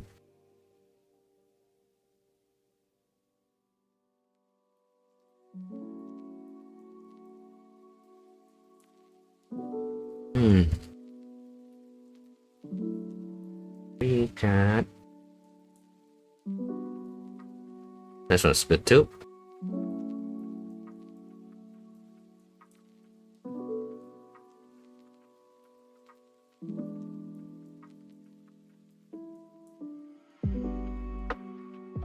Oh, I need to put this away before I damage it. Very expensive stuff.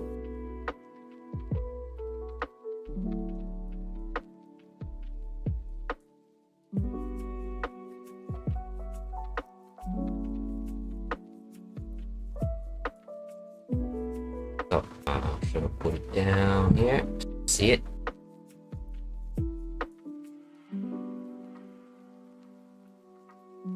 Get the plier ready.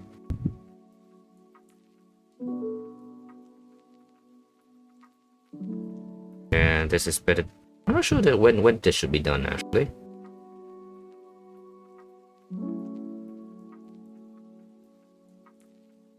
But I just feed it through the little gap I made for it.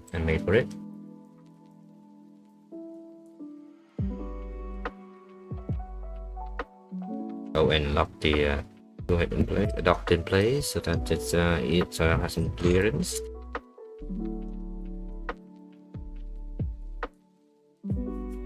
Yeah, and just loop it over like that.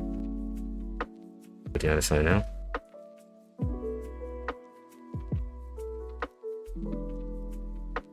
Now, once again, I'm just gonna try and I'm speaking now loud because this is something I need to write down basically in the documentation. Oh, don't do that.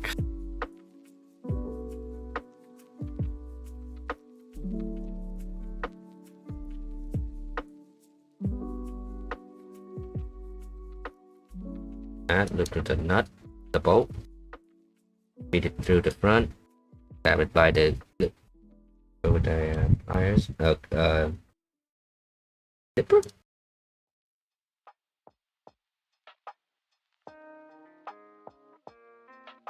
All right, that's good.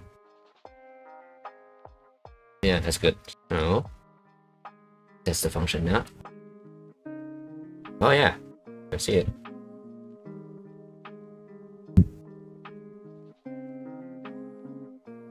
Okay, that's good. Now we load it up in the onto the gantry.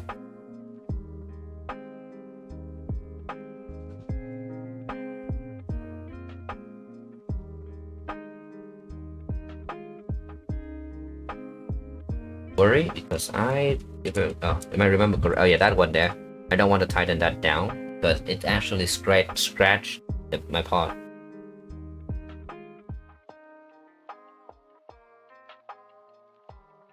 And I might have gone a bit too far on how deep these are.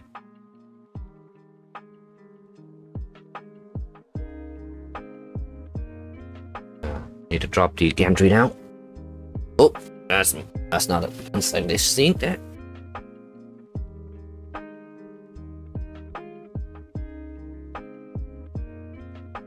Yeah, so you can tell now the bed is all the way up to the base of the dock right now. So if I want to drop the dock down, I need to have the bed lower. And the reason why I grabbed the gloves is because these are filled with grease, the linear rod.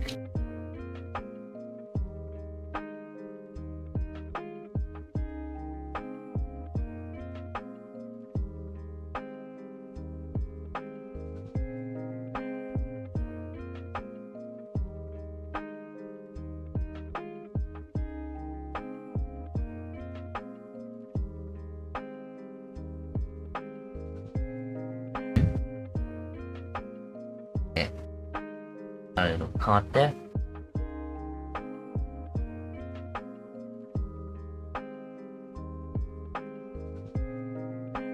Nothing to be worried about, right?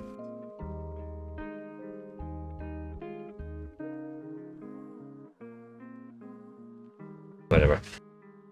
Just drop and just that much is good enough.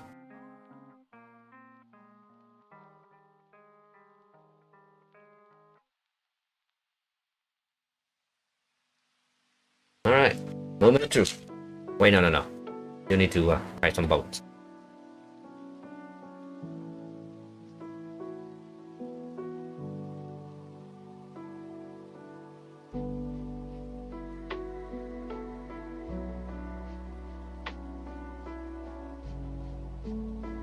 Yeah, what I'm saying. I think I went a little too far in terms of pushing these bar end in.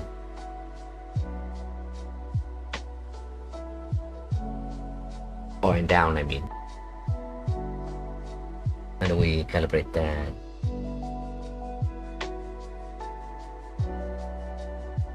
Alright. Let's move that over there. Oh my god.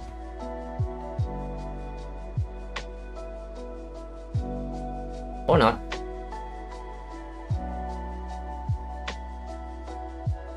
Uh-oh.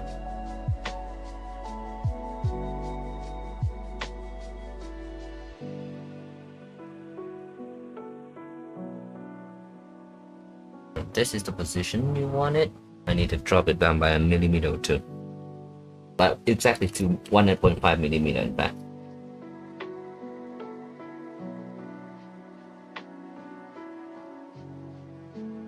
Obviously I don't have a means to measure that right now.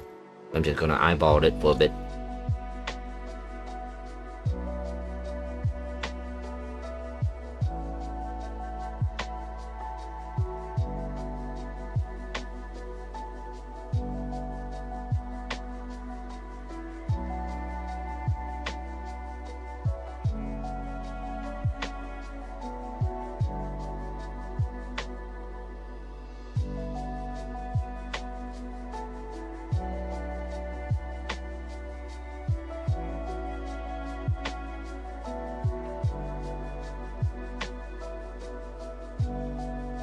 Oh, that's not very pleasant. But it came in now.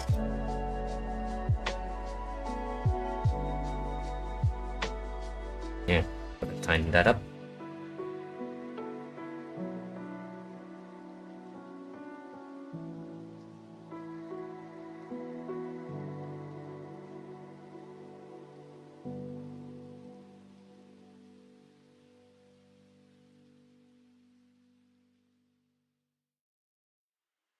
But now,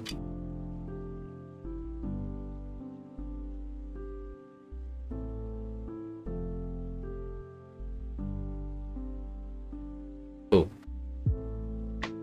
we're not too fast. Normally there would be a magnet here to hold it in place, so I'm not too worried about the thing falling off.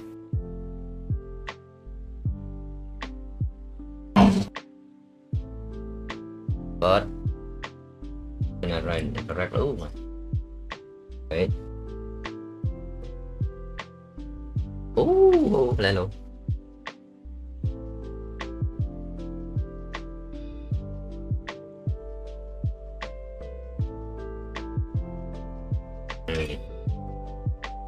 This is tilted too far forward. Backward, I mean.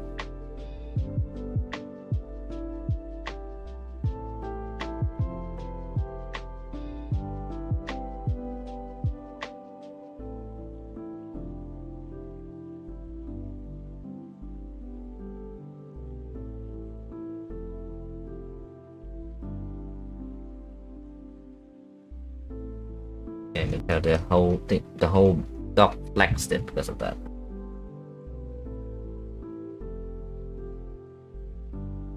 Okay, try that again. Add it top. And voila!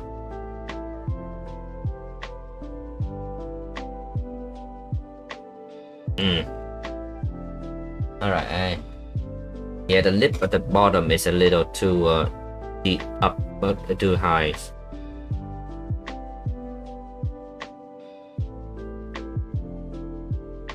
Alright, so what I'm gonna do, I'm gonna push this spacer all the way up.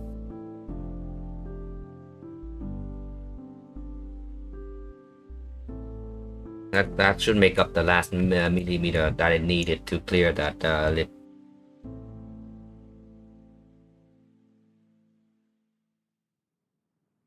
This is not exactly something I'm keen to do. If anything, partly because it means you have no room for adjustment. So I'm gonna have to redesign those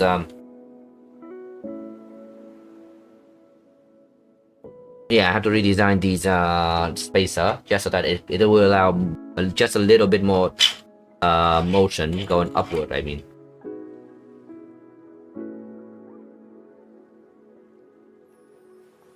Alright, so this should come in like that. Oh, I should. Oh, sorry. Let me try.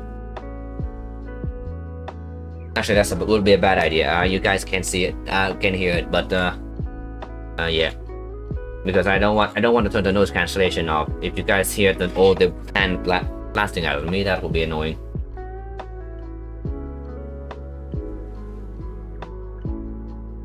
So you just have to imagine this thing here. Just go up and go, bong, and go, but.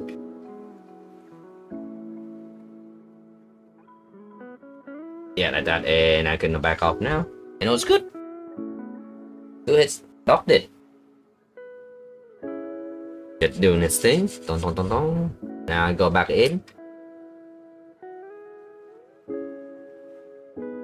Push it to the left a little bit, and then go back up. The 2 heads go back out. All good. Run it. Yeah, I'm playing with it a little bit just so that I can see if I need what else I need to do.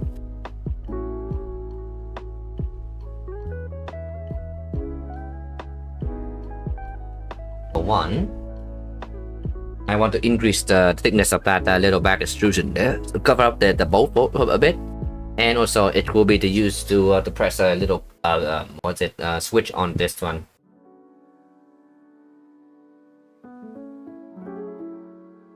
Yeah, I think some misconfig must have happened. And also, if I look at this now, I don't think you can see it, but there's a little scratch already on the this part gantry here.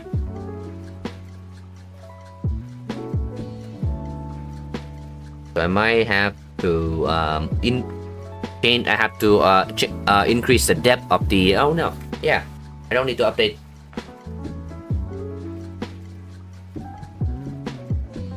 Okay, no, I do have to update that. I need to make a Pacific spacer in here, just to give it like what?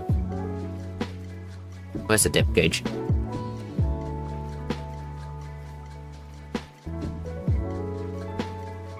.7 millimeter of further away from the surface of this piece.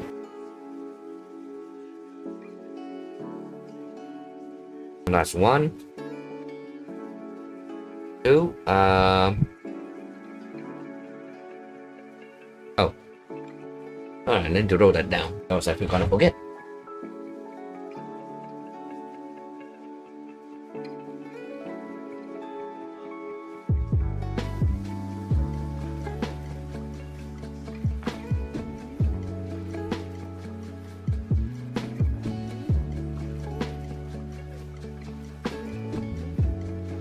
So, upper, tap and change upper.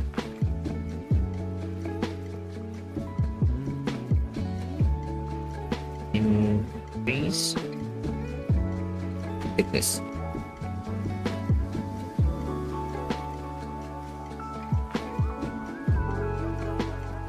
That's one. That is that one.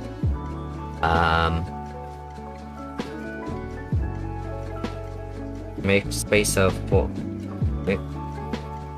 tap and change upper, make dedicated spacer for it.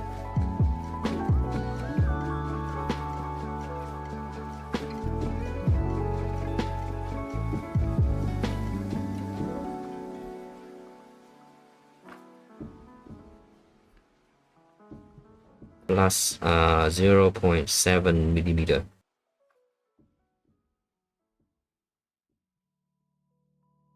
What about the dog? Those, oh, for the dog, I need to modify the what's it called, bar end spacer.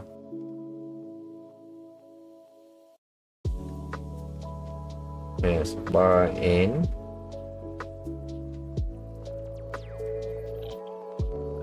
Spacer.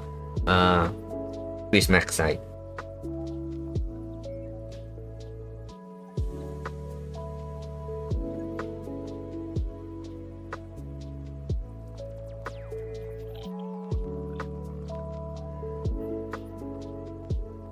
Okay.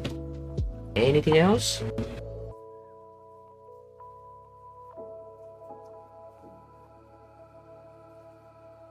Honestly. Oh, I need to make the magnet holder. So the idea is that I'm gonna replace the LEDs. The LEDs in that there, replace it with a magnet, and the N92 magnet. But obviously I need to make the magnet holder for it. So make the magnet holder.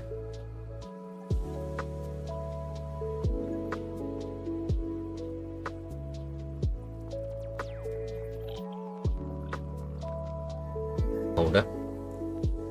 Anything else?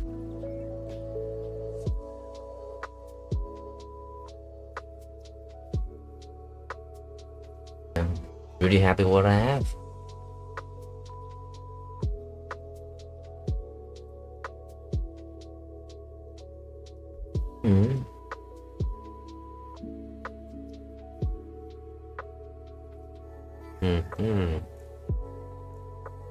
Oh man, it's so much smoother.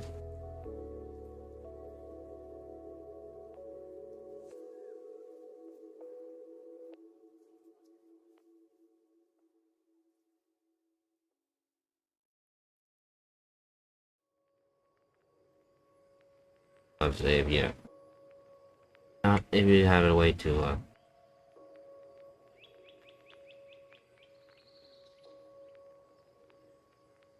oh, anyway. What was that? Springing. Something was touching.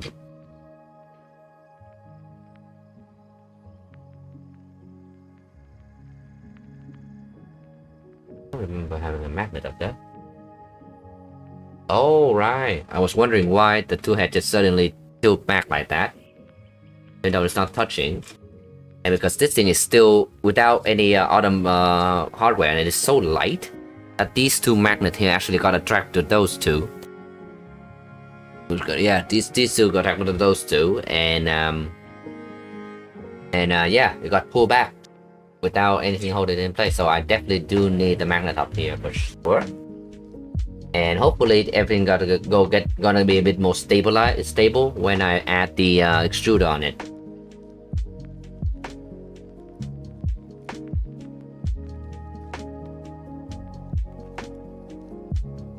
Yeah, and 52 guys. Goddamn heavy.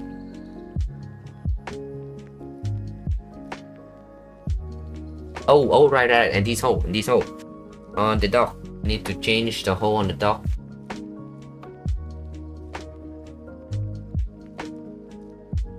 A 3.5 millimeter hole perfectly made because of the drill is definitely not okay. 3 mil hole is too small.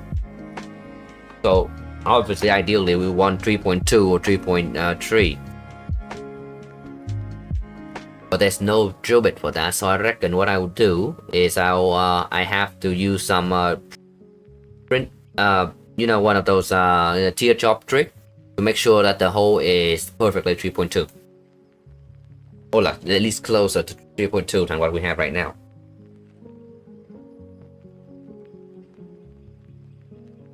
Make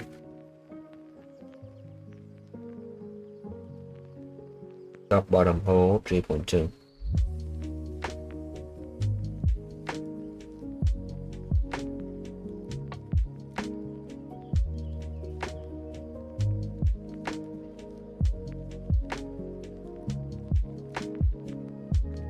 3.2 to 3.3.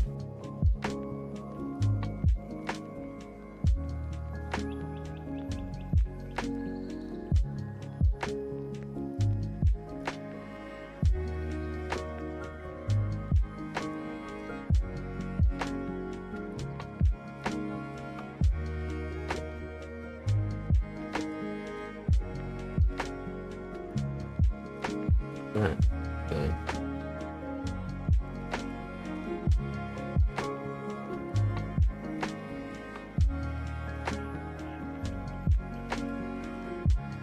Or is it better to keep it 3.5? This wiggliness definitely doesn't feel good, right? What it does do is allow the dock to tilt backward just a little bit for the tool head to come in, and tilt forward a bit to keep the hook here in.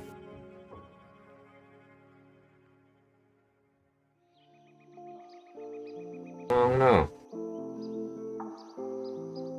I had to play with it.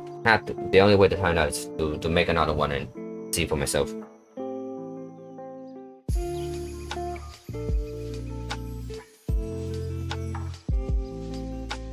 Oh wait, one other thing. Need to grab the glove back.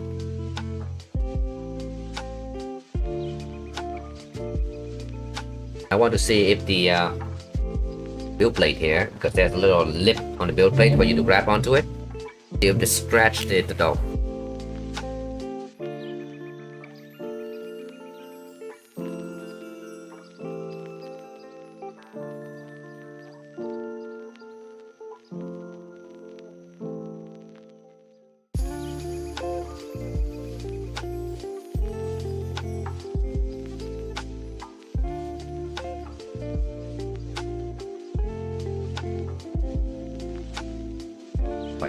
Grease.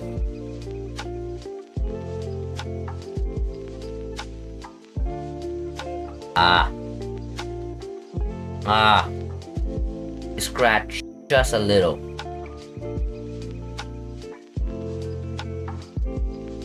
This is embarrassing. Okay, I think you can have to see it. You can see it over here, but oh, actually, the camera off, and I can took it maneuver.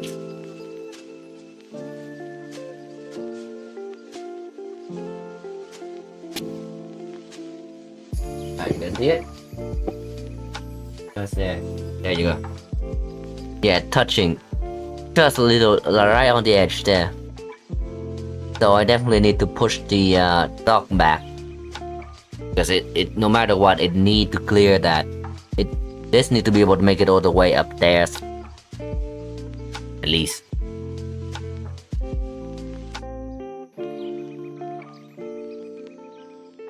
What is up there? Same thing. So I need to trim this backward a bit.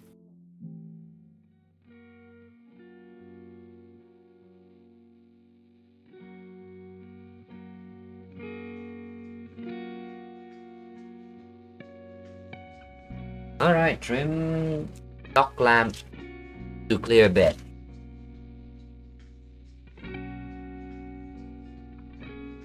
Oh wow, we are trim dock lamp.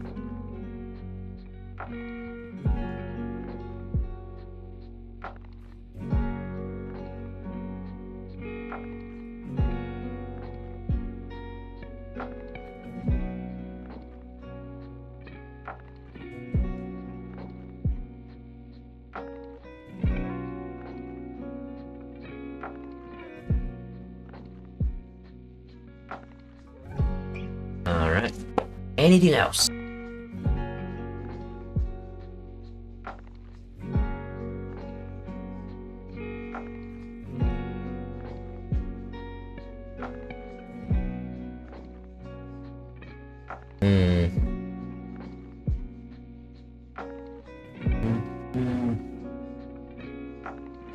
I don't think so.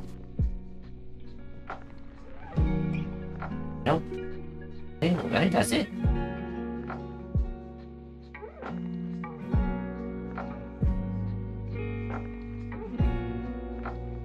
Yeah, that's it. Alright. Oh, Oh, and if anyone remember, last time I tried to put some what is it? Bondex. Put some Bondex into this bit here, just so that just to clear, just to you know, fill out some of the error that I in printing. I scrape it all off.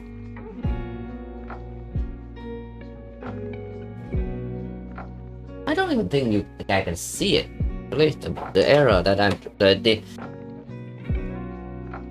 can see it in I think what is it? Modbot did a review on this material, and he pointed out too. There's sometimes that this line just ran.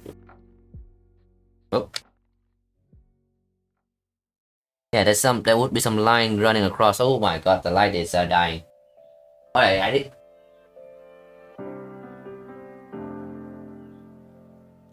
think you guys can see it if I tilt it at the right angle. Yeah, oh. Yeah, there's a line right there. Very prominent line. One sec, I need to change the light on this. The battery on this.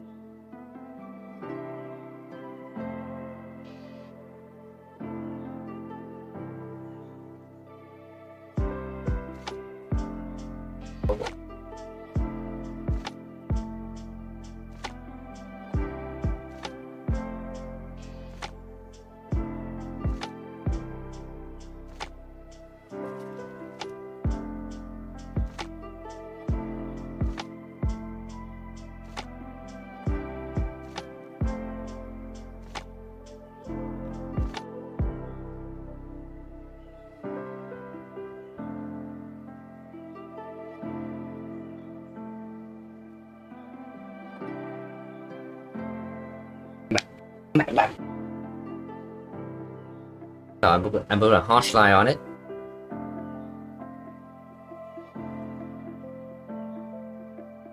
Oh, I think you see that. Just that. There we go. Yeah, you can see a line running across the part right there.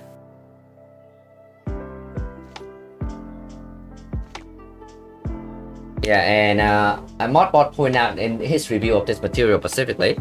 Yeah, and I don't no clue what happened there. It just that piece over there written at the exact same time and does not have that line. So I reckon there was some irregularity in the filament, and it showed up just that one part, and it just pissed the shit out of me because it was perfect everywhere else.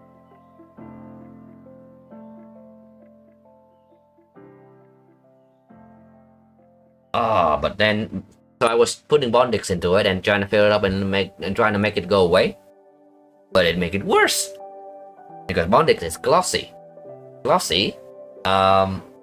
reflect light even more, so yeah, I can actually see it at a more bit different angle.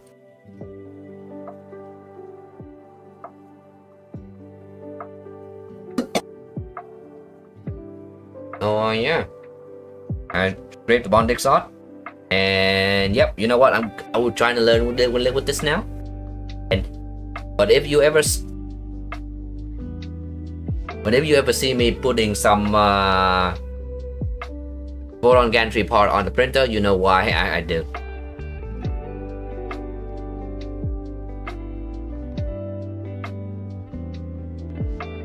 Doesn't really matter even. It just there's 4 walls. I don't need it to be perfect. The outer one wall to be imperfect.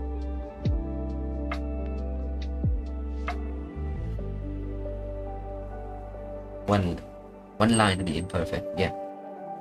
Anyway. I'll keep this thing on because this is the way it is right now. Show off everything that I need to do in case I need to come back and check.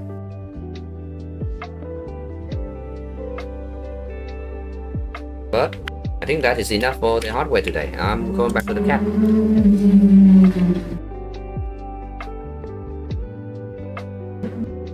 And that bike also very loud.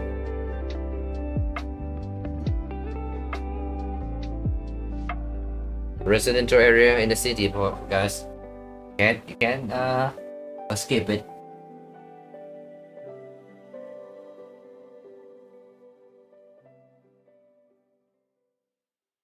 Damn, I'm good at this. Cool. Alright, let's put this thing away.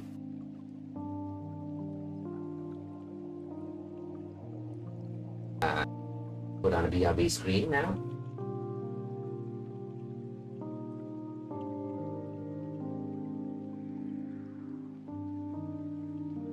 It's so much better when you got your legs in.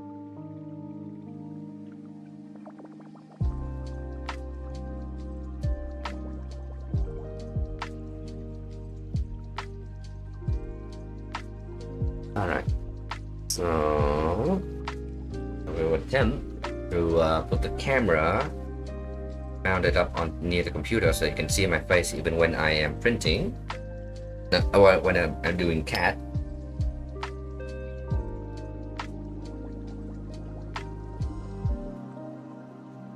Give me a hard minute there because these stuff are not hot swappable.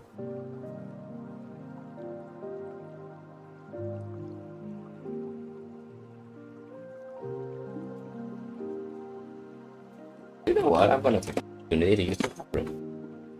Right back.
Oh right, I forgot.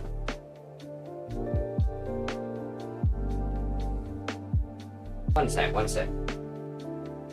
You guys not gonna see this from there, so I'm gonna just describe it for you. Oh, I can try. So, come on. Right, yeah, we can do this.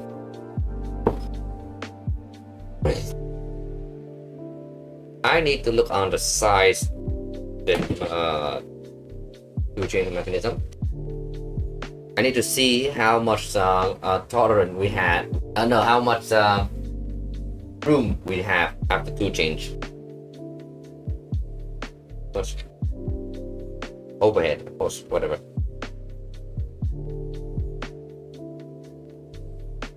Yeah. I think I have another millimeter or two. Okay. Gonna drop a little ruler in, don't mind me.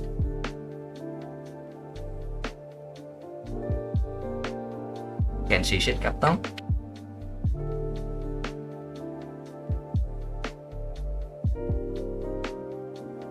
About 1.5. I reckon I can push the dock original position of the dock, this position here, up another millimeter, just so that the inward motion, this one,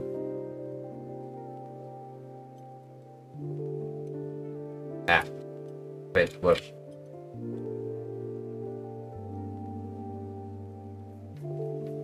Yeah, this one here, with coming in here, can actually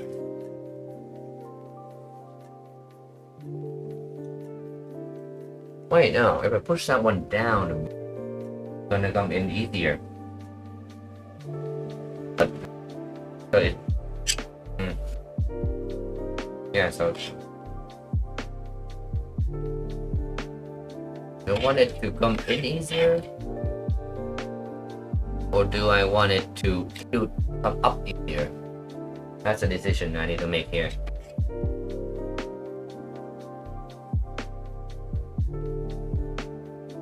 So coming here.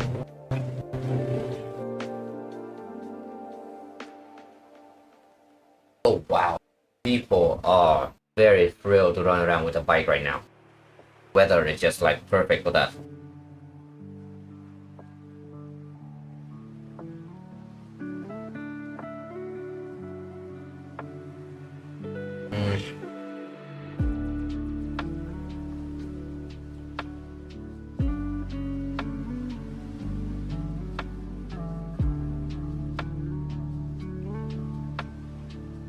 .45 degrees right now.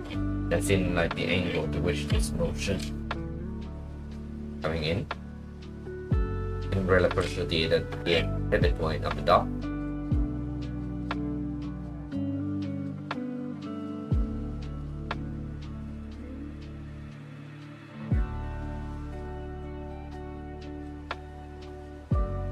You know what? I'm not gonna.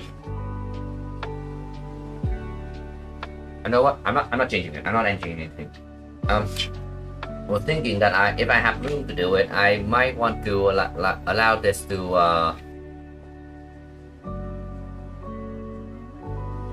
what I put like what's the word here?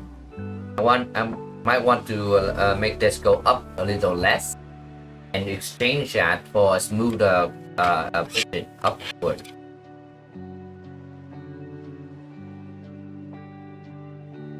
Yeah, but then now that I think about it, maybe not that might not be the best idea.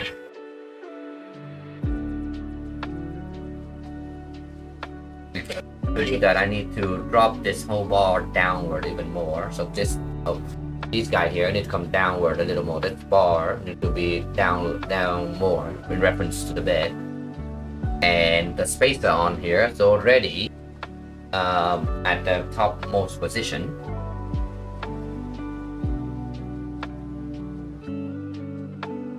So drop them a little further may not be the brightest idea for me.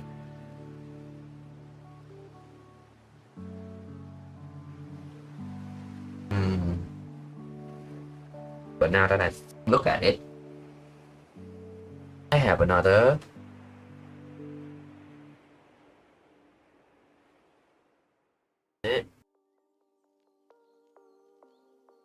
I got a 5 mil up there to drop things down. Yeah, I can drop this down 5 more mil. There's plenty of space already. It's just the part itself is no, the spacer itself is being in the way.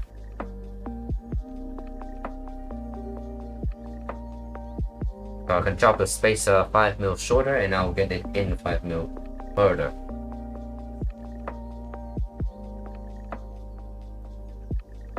And if I do that, I can drop this one, push this one up, raise this thing up by 1 mil, which allow the tool chain mechanism to be smoother, and we all win.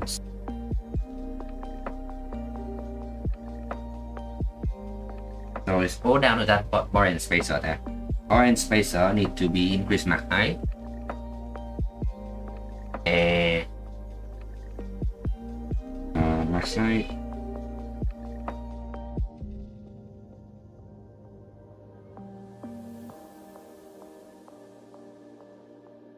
No, that's it. That's actually, that I think is the key thing that is the matter this time. This next round of cat. Alright, that's it. That is the last thing, I need to put down. I'm gonna put this away now.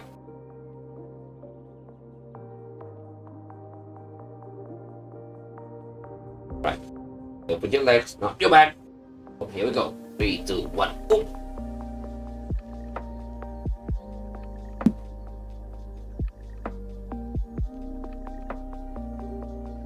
I also have these the back panel here, but yeah, we're not going to get in here yet. I'll deal with this one when I come to the electronics.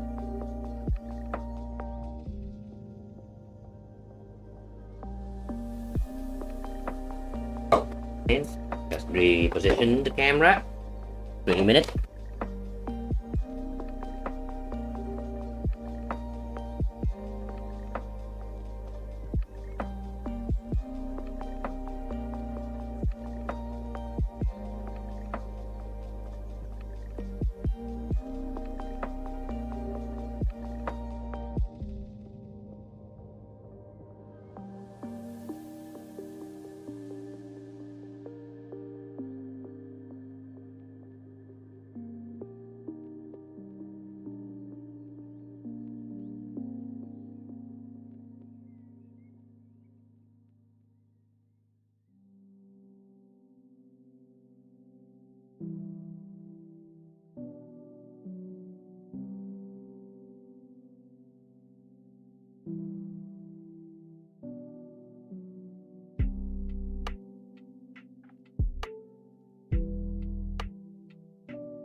Oh, all right, the mic back on.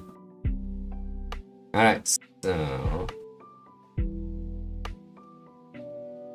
yeah, the mic. Yeah, I use the mic from the webcam to record. So when I took out the camera, it's just gone as well.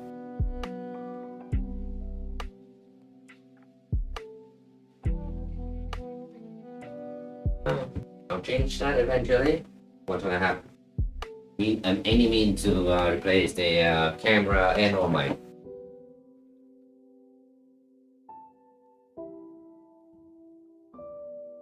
I was saying, I was walking away, so and it didn't came through correctly. I was saying that I'm gonna change it eventually. Only when I have the funding to change the camera equipment.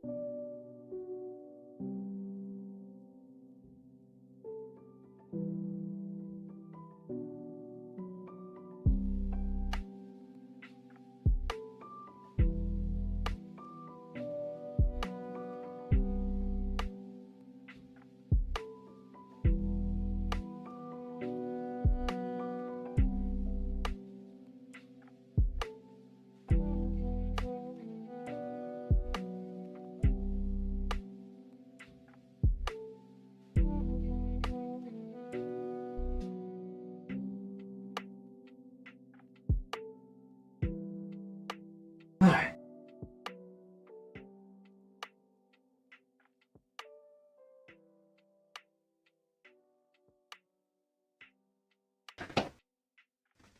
Cleaning sucks.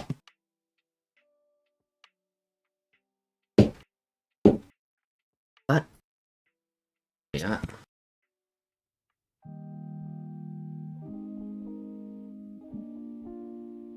Change the angle of this guy before I come in.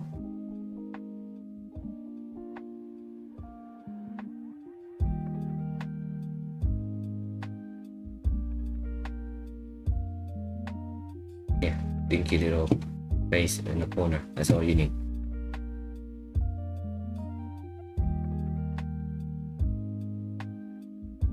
Cool.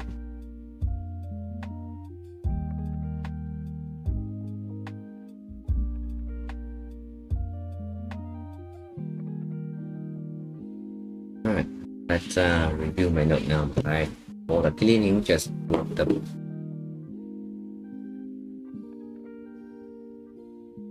all the cleaning cut or the thing that I was saying out of my head already.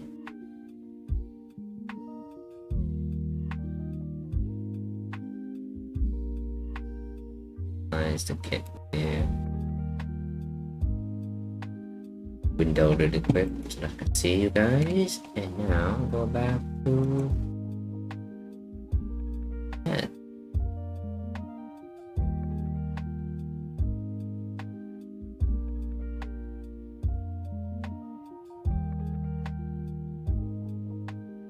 While we're at this one,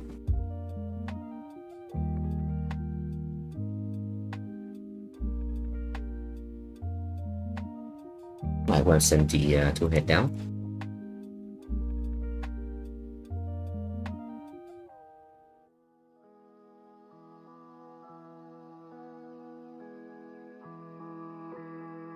Torch and take a break. Should I say it's I don't need the window to be kept open.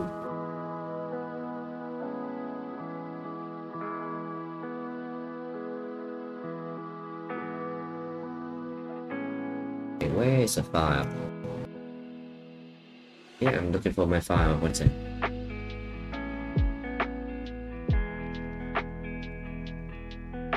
First, I need to deal with the TNC. So to head to tab and change. Oh, definitely make a copy. But I do quite a bit of modding around.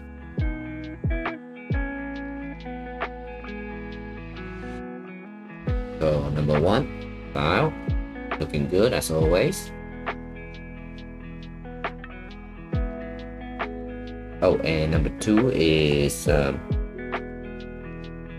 make a dedicated spacer for so yeah, and next one I need to open the dock. Copy that, make a copy. Let's see.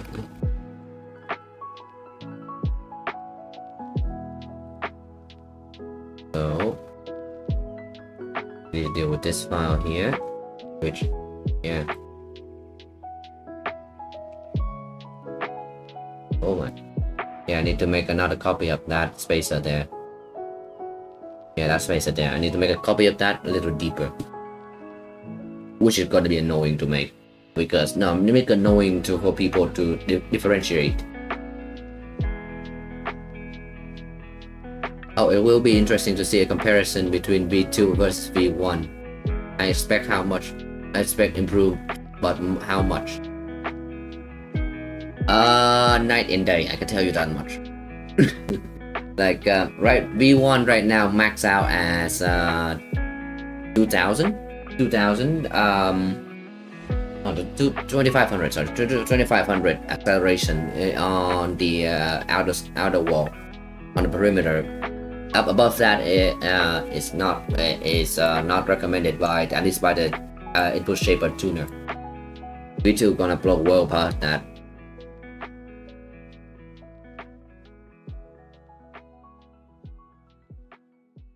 Because I can already feel that the when I twist the two head around, it's just not moving the same way it does on V1.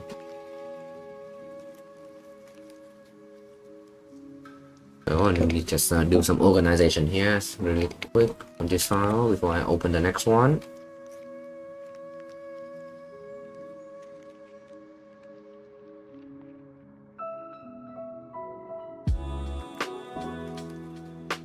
Chain V1 1.11 there.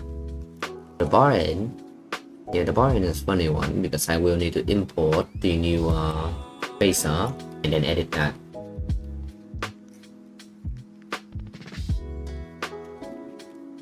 Do you need a copy of this?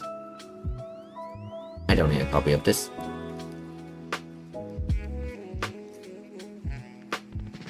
Yeah. This can stay on 1.9.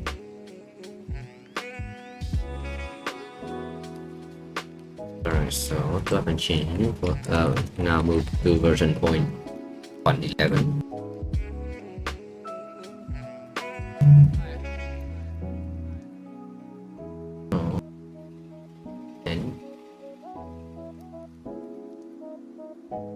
Alright, version 3 file. I think.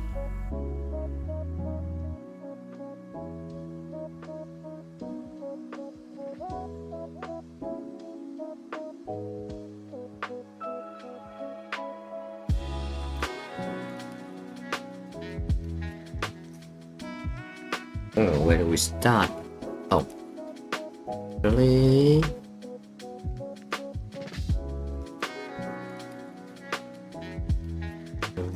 One sec. Oh no, I need to grab the spacer from the old folder.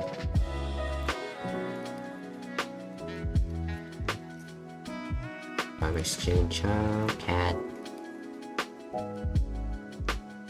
bar and spacer, holder.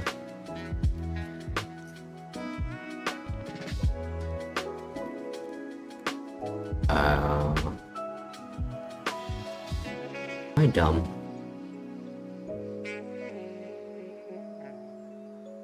Can see it. One second.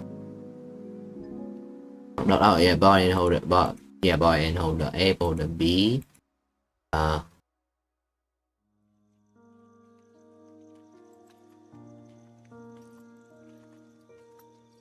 I have a duplicate. God damn it.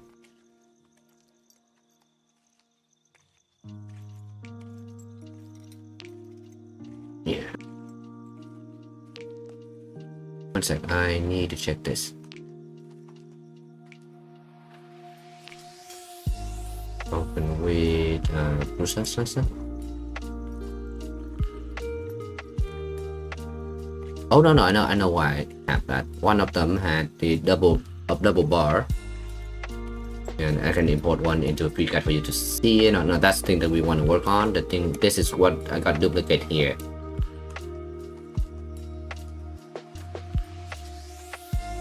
Yeah, that green thing there. You can tell that there's an extra hole for an extra rod on top. For V2 and for any Trident, even for V1, even the Trident in V1. Specifically for the Trident, you want this version where there's that extra piece does not relevant.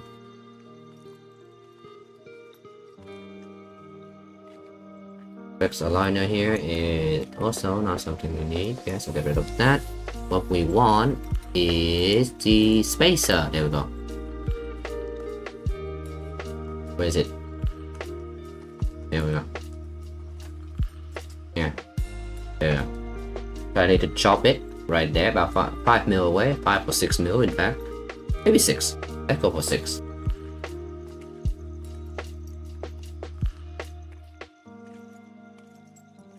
Oh, because this is a reference device, air, hide it, make a clone.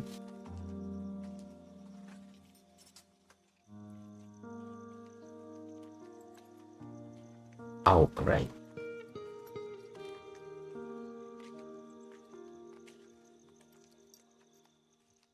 Put this as the part.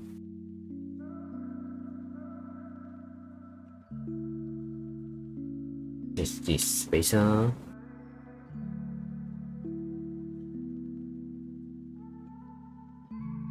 Two out.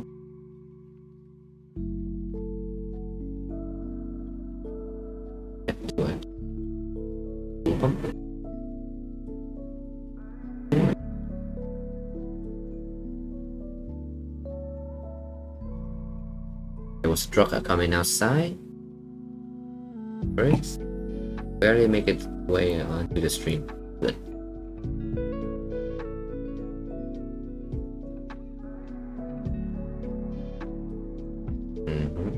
Alright, so with this guy, I just want to put random lane there.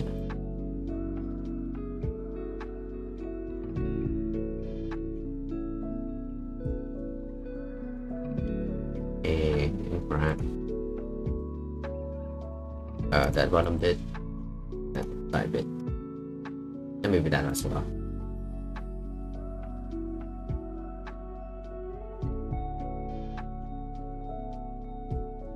Avoid the goddamn midpoint snapping from precat.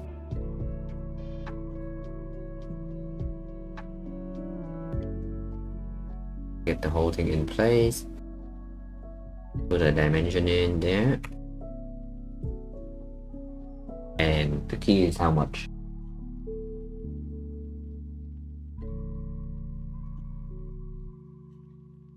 That's what's easier. We go into the machine and actually just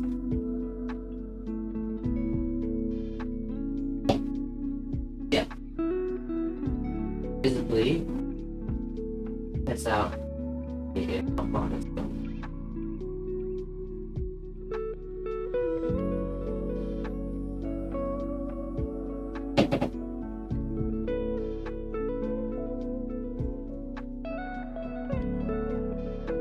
You guys don't see that because it's so far away. I'm gonna trim it by 5 millimeter. Yep, just unintended.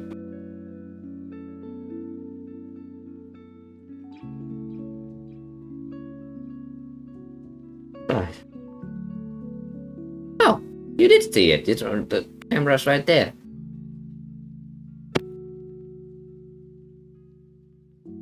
I'm just worried that I have something incriminating going on in my room. I don't think so.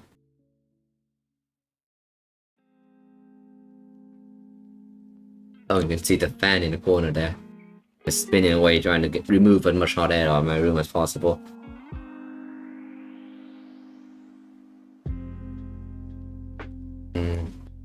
Global warming.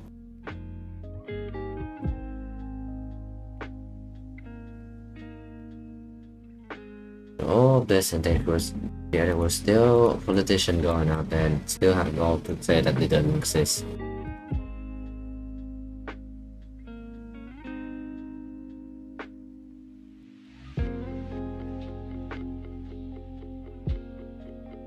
I'll trim this down.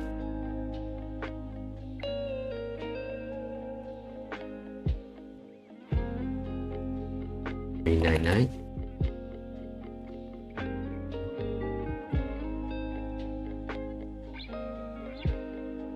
Wait, why is it not working?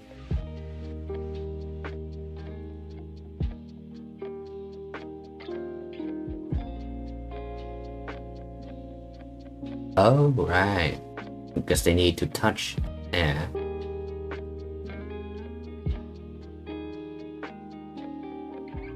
How do I only select that one?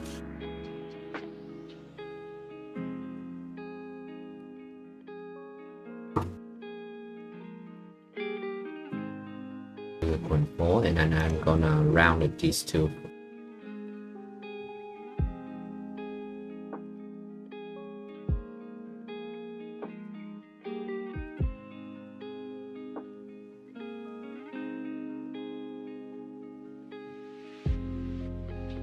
Not doesn't look the best, but it'll work better. The other one.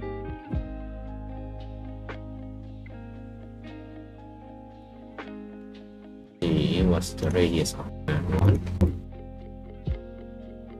That's it. That's all we need to do there.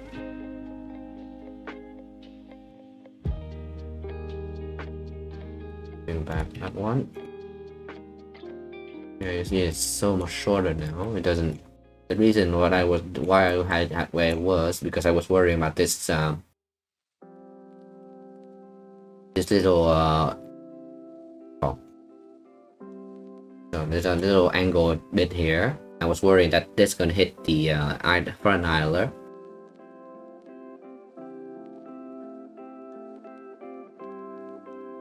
I am still worrying about that.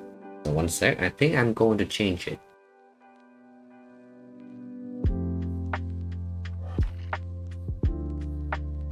Yeah, you know what, I will.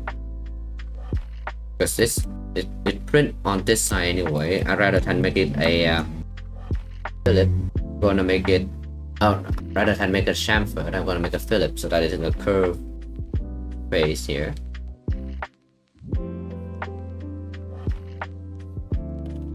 And the only downside of all of that is that I have already had all the Philip all around.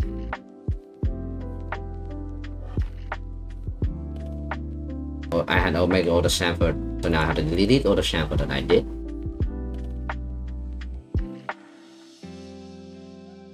And a new one. Now I need to find if there's a already existing random plane that I can use. And this will work.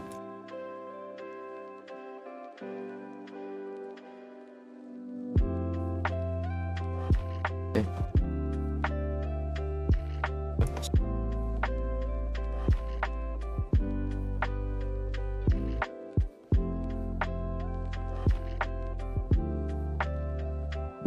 Let's see the fastest way to do this.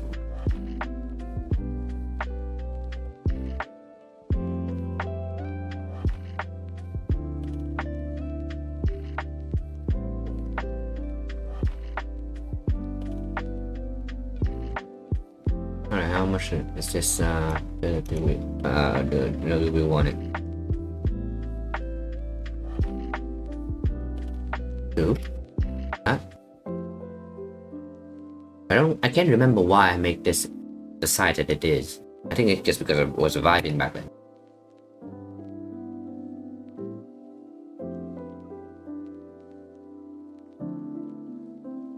Lock this in with some dimension.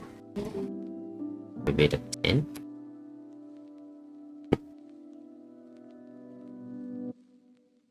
That all.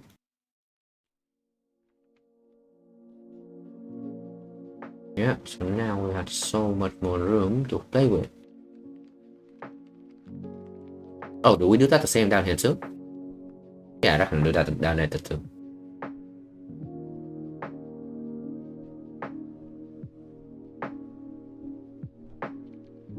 Once again, no clue why I make that specific angle. That side. It might be something to do with part strength actually, but you know, as when it was wrong before, wouldn't put past him to wrong now.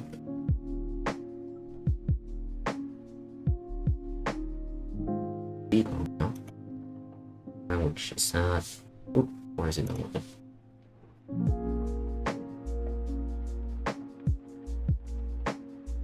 Those two equal to each other.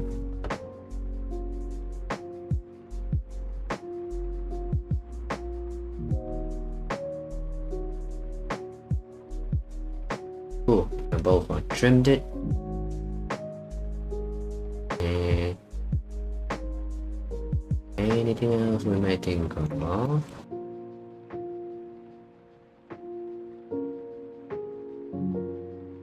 I want to round this corner as well.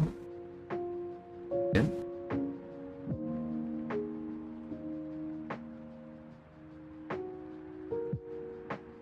Please.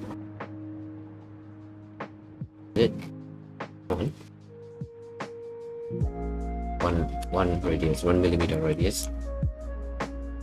And that round up some of these to 1 millimeter as well.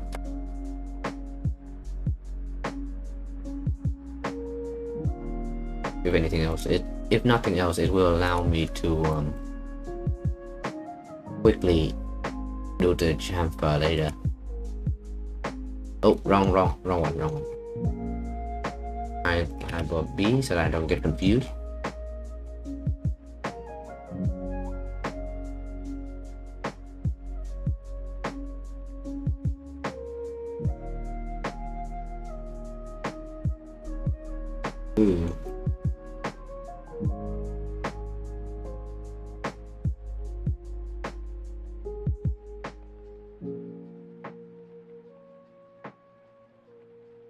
Here as well. Oops, select. 2 and yeah, that's it.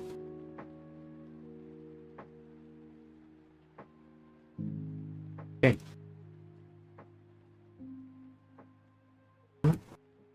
Alright, now to do all my chamfering.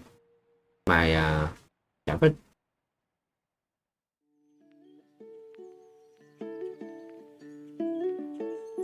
Okay, so this one. Alright. There's a 0.4.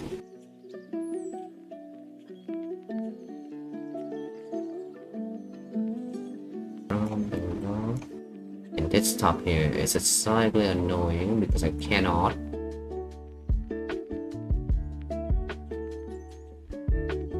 I cannot just select the entire face and be done with it. That is because of this little groove right there. That lip there is very thin, so I have to select everything except for that one edge.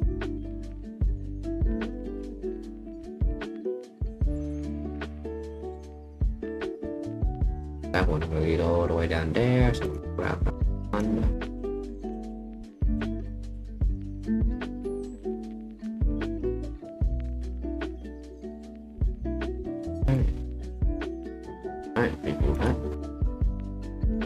working? Oh, I missed one. That one. And whenever you select a face in this mode, it always broke the view.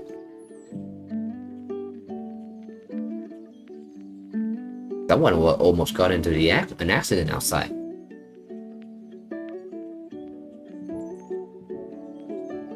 Oh, and this one is definitely not gonna work. Oh, great. Now, if I select that one, that curve there will bring that chamfer all the way down here, which is not what I want, and I doubt the machine can do that. It's with oh yeah, it tried, but it looked like ass here.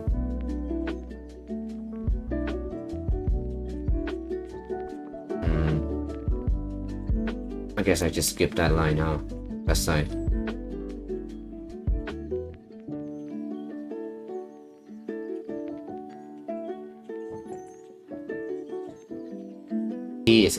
Is still just these hole, because if these hole were a little underside, they're gonna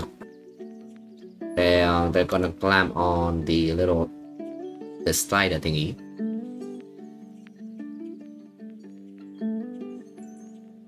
And break it up. Now I need to move the base chamfer as much as I can, like that.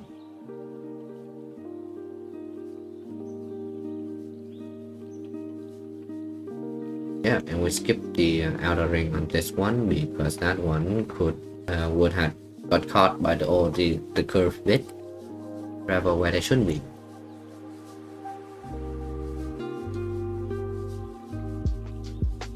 Okay, anyway, now let's select that one. See that work. See if this works.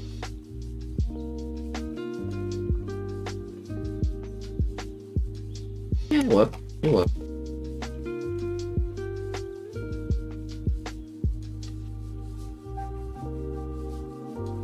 Alright, review.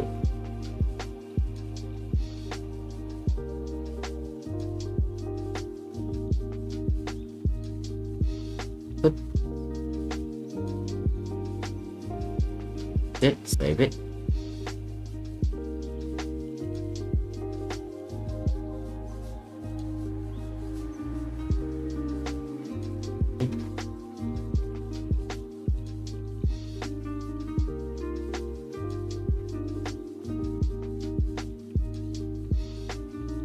Because I didn't delete the old one, just put this. You guys don't see it, but I'm seeing it on my screen right now.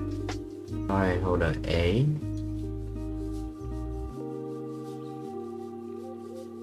Yeah. Alright, hold on B.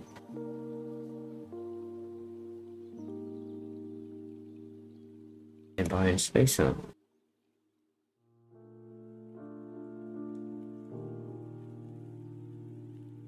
I have to type in X2.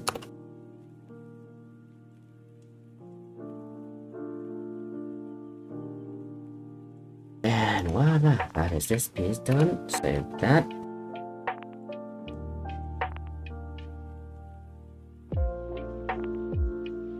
Save another.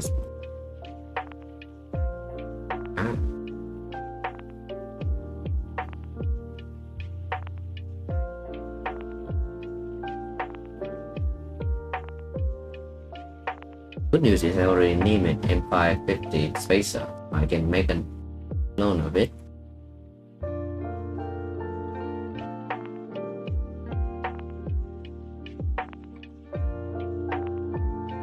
I made a clone of it.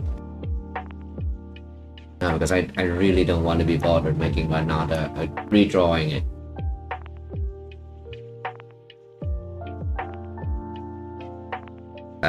Let me go check what size it is.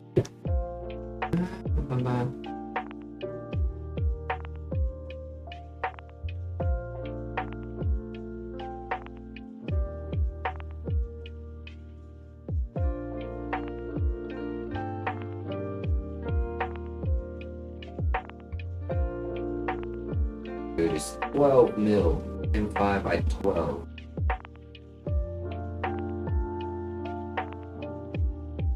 Actually, now that we're here, let's examine this again on the 10S.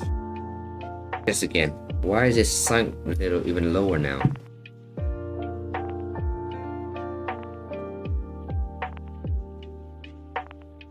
Did I drop the space back when I unscrew it? Doubt it.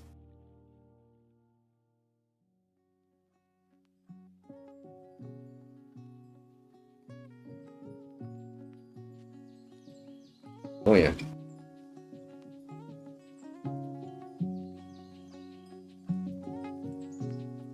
Because I filed it a bit.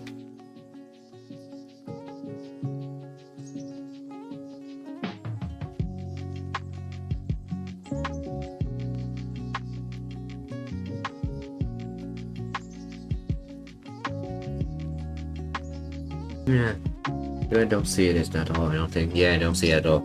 But especially not on that tiny window. But the spacer was sank into the tool head quite a bit, far more than I expected, far more than it was before.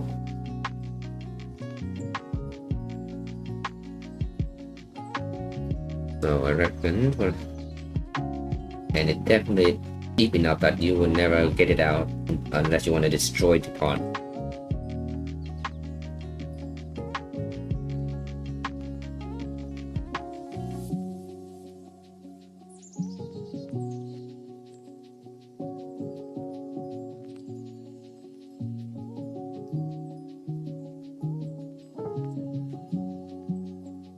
And 3 by 12.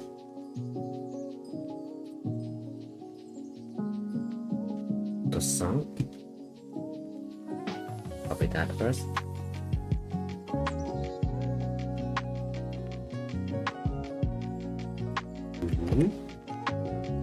Is it? Yeah.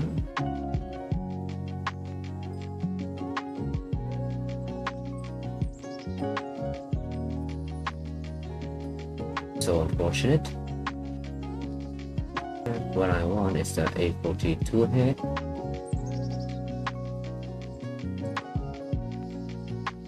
I want to see how deep this hole is. I see how deep that line is.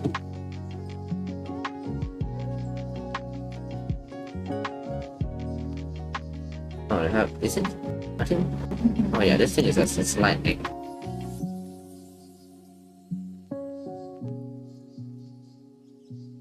Alright, 4.7.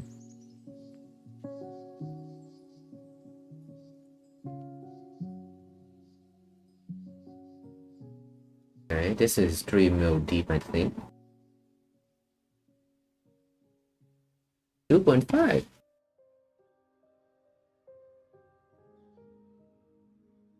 Okay, 2.4.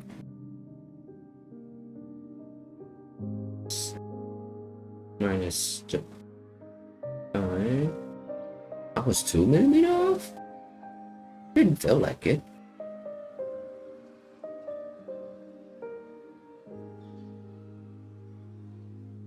You know what? I'm not arguing with them. I'm putting 2 mil down. Now.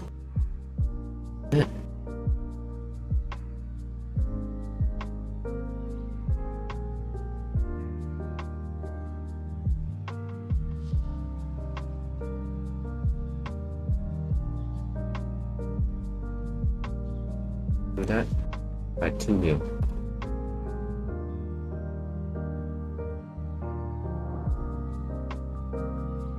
Instant.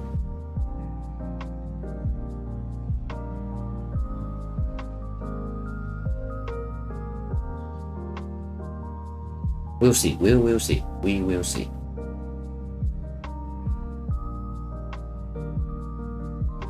On that. Anyway.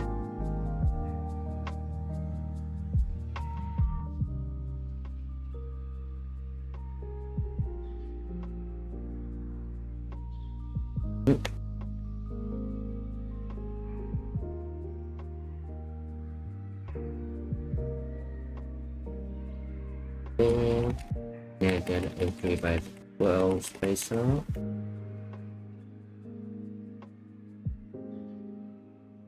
Back in the right order so that you don't mistake it when you add anything else.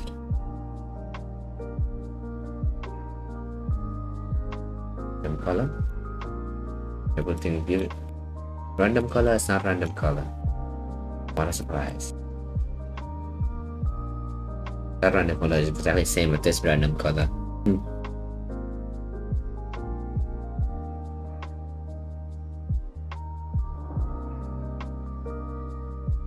We can develop and their colors.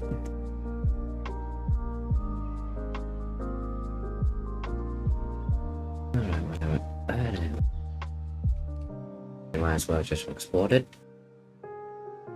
Oh no, I will remove it also. I guess can do it later.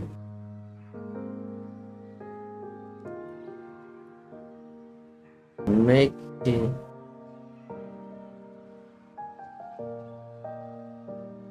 the dedicated spacer for to have a tap and chain.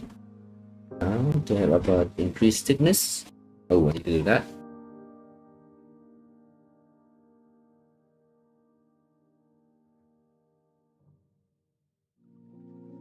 Yeah, why is there a big ass gap here?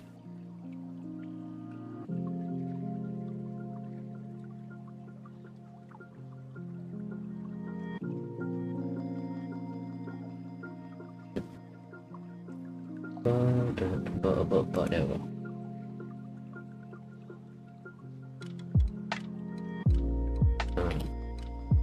Take that away, put that back on, undo that.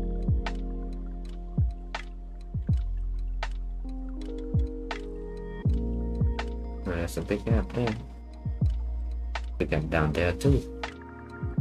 What are you doing, Vinny?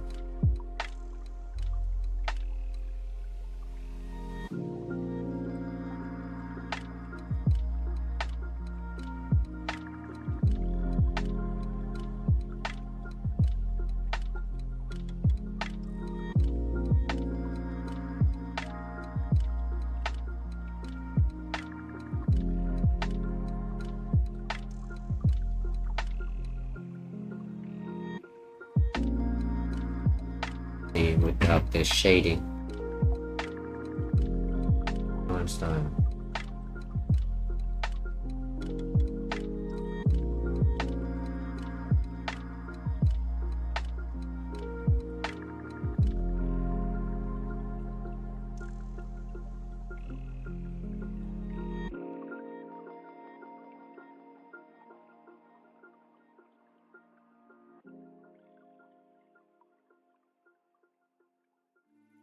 Right, and 6, I make it 0.4. And I don't want to reference that, so I'll just go back here. Give that a number. Oh no.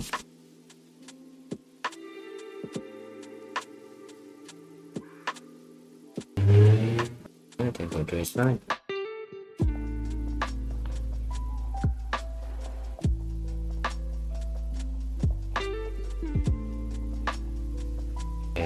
To see this without here. Oh, it didn't work. Okay, fine. Guys, recap. Where are you?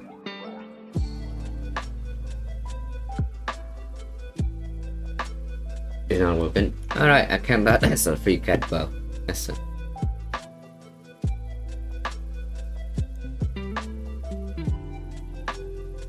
Okay, that's a 17. Recap buff with space thus far. No, because it's very important right now because I need to extrude it to a surface, but I cannot select a surface if all I can see is the edges.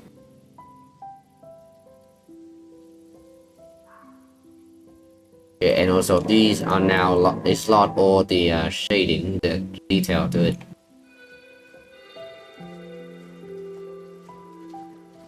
So it looks absolute garbage.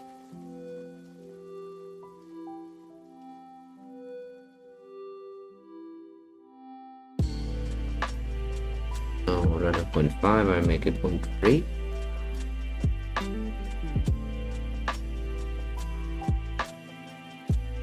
Yeah, 0.3 work.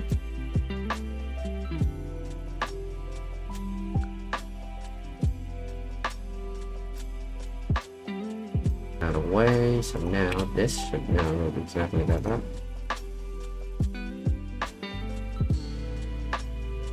Yeah, it's a 0.3 consistently all around. Okay.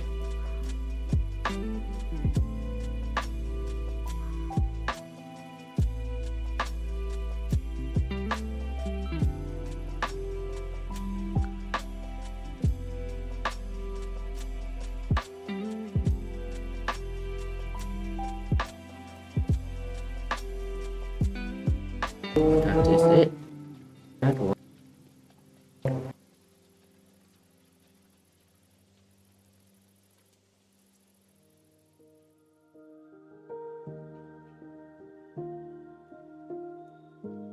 I feel like I'm a lot moving. All these noise. This biker just run across the street every 5 minutes.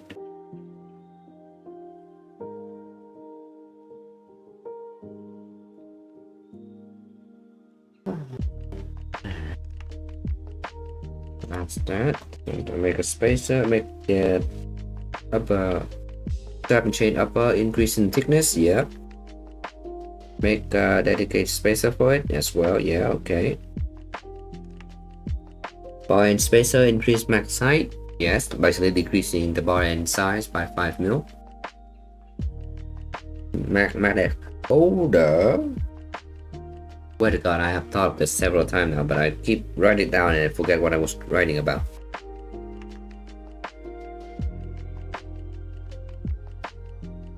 What the hell was I cooking? Make magnet holder. Oh, right. Oh, the tool head.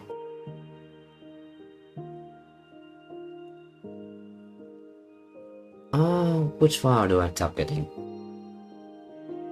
Try. It's its own file. It is its own file.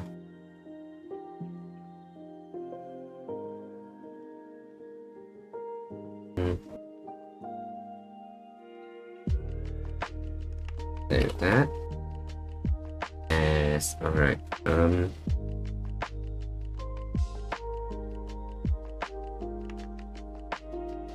A4T magnet.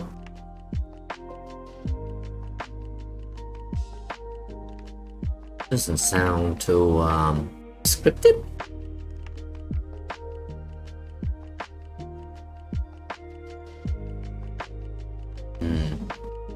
Magnet holder. Yeah, it's gone. A4T magnet holder. Just call it that like that for now. And I'll grab the A4T cowling. Yeah, not here.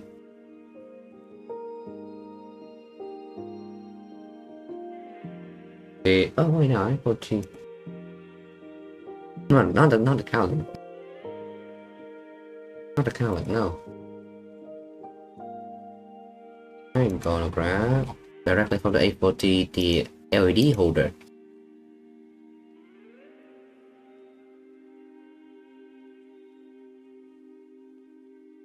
Right, not showing up on camera, but that's okay. Neck hurt because I'm sitting for how long have I been streaming for? 3 hours. Start. Oh, 3 hours and 9 minutes.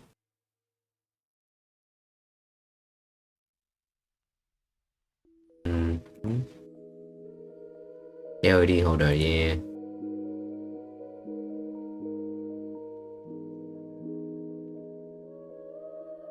Diffuser.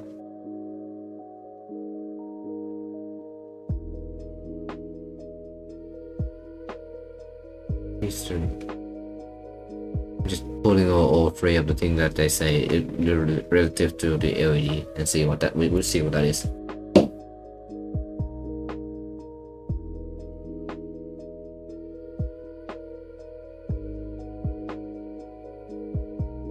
I don't get it. What is this?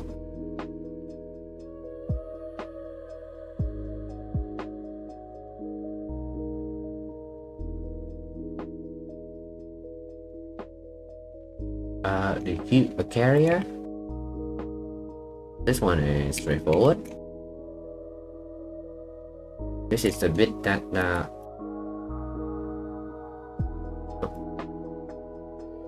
this is the bit that the white bit here is the bit that protruded outside.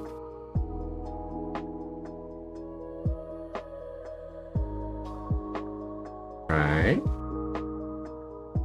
And on top of that, there is this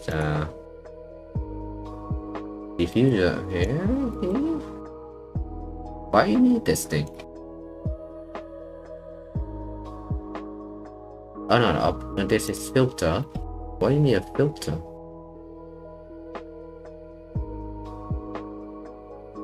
Alright, one sec. I'll pop them on the print and see how that one turn out.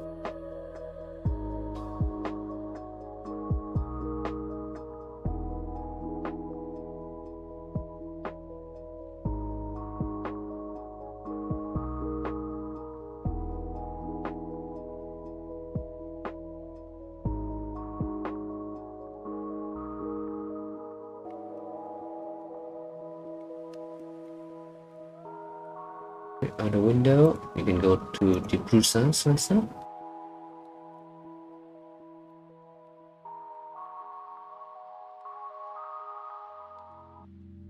I know what I'm looking at, so I'm just gonna print them out and see how that goes.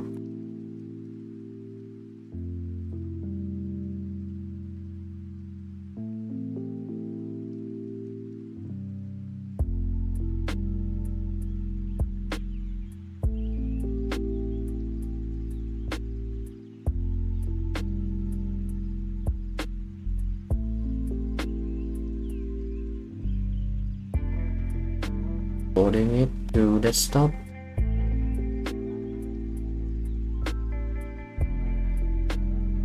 I'll go to main cell. Is it home and all that? Yeah, and home and the port country already.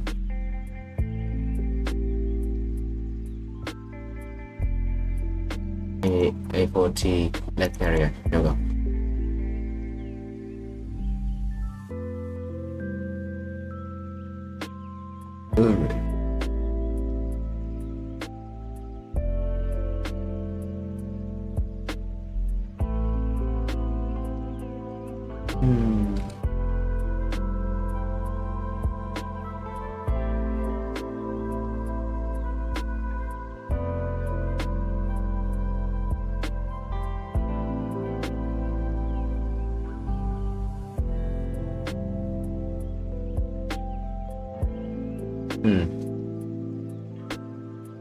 Actually, I missed this video.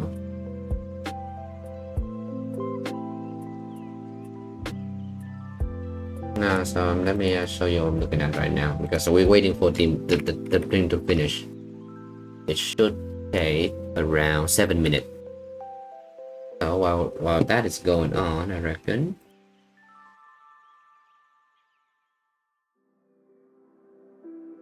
If I can find the goddamn.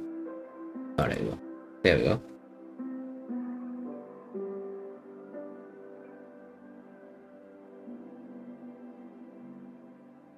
Oh.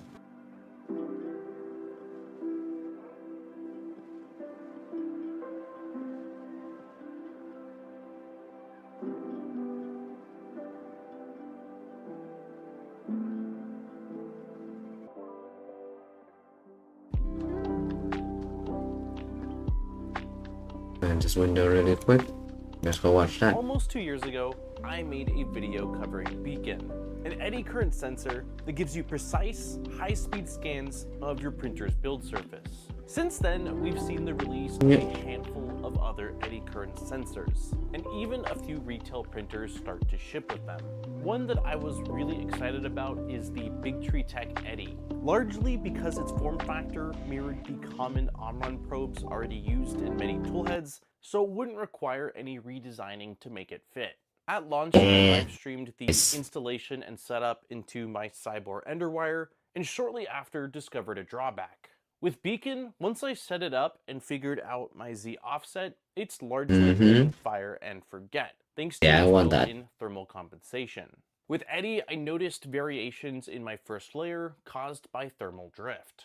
Now, there is a way to calibrate this by doing a paper test at various temps, but at that time, the documentation was sparse and the process just felt tedious. So the This printer is really didn't see that much action. Fast forward, I know they thanks to are the a growing good popularity.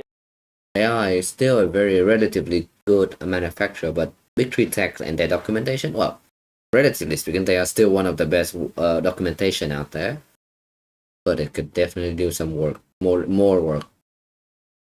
I can't tell them what to do with their work business though, because honestly, they are all ones already doing are some of the best. I'm pretty sure what I just said gonna fall on that deaf ear, but yeah, documentation is not the best. No, it is the best, but it's not perfect. Of eddy current sensors and the community, Eddy NG has since been released. This Mm-hmm. add-on for Clipper solves the thermal drift issue by using the nozzle to tap the build plate when it's at temp. This is used along with what the sensor reads to generate an accurate Z offset for each print. In today's video, we'll dive into Eddy NG, talk a bit more about the add-on, and go through the process of getting it up and running on your printer. So with all that being said, and without further ado, let's get right into today's video.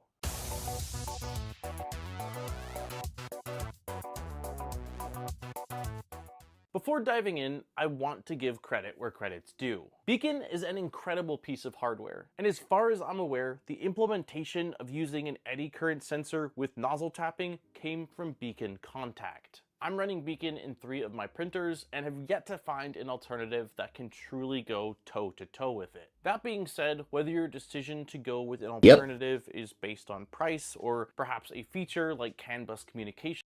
Hey, if you're trying to get the best scanner, and if you are in the market for a best scanner, i.e. make your printer go fast, you probably already had a very well functioning machine like what we have here already. So rather than more of the same, trying to go all the way out with the best of the best. That's what my thinking about choosing Beacon to, basically. I know some people find this one nice though. Nice.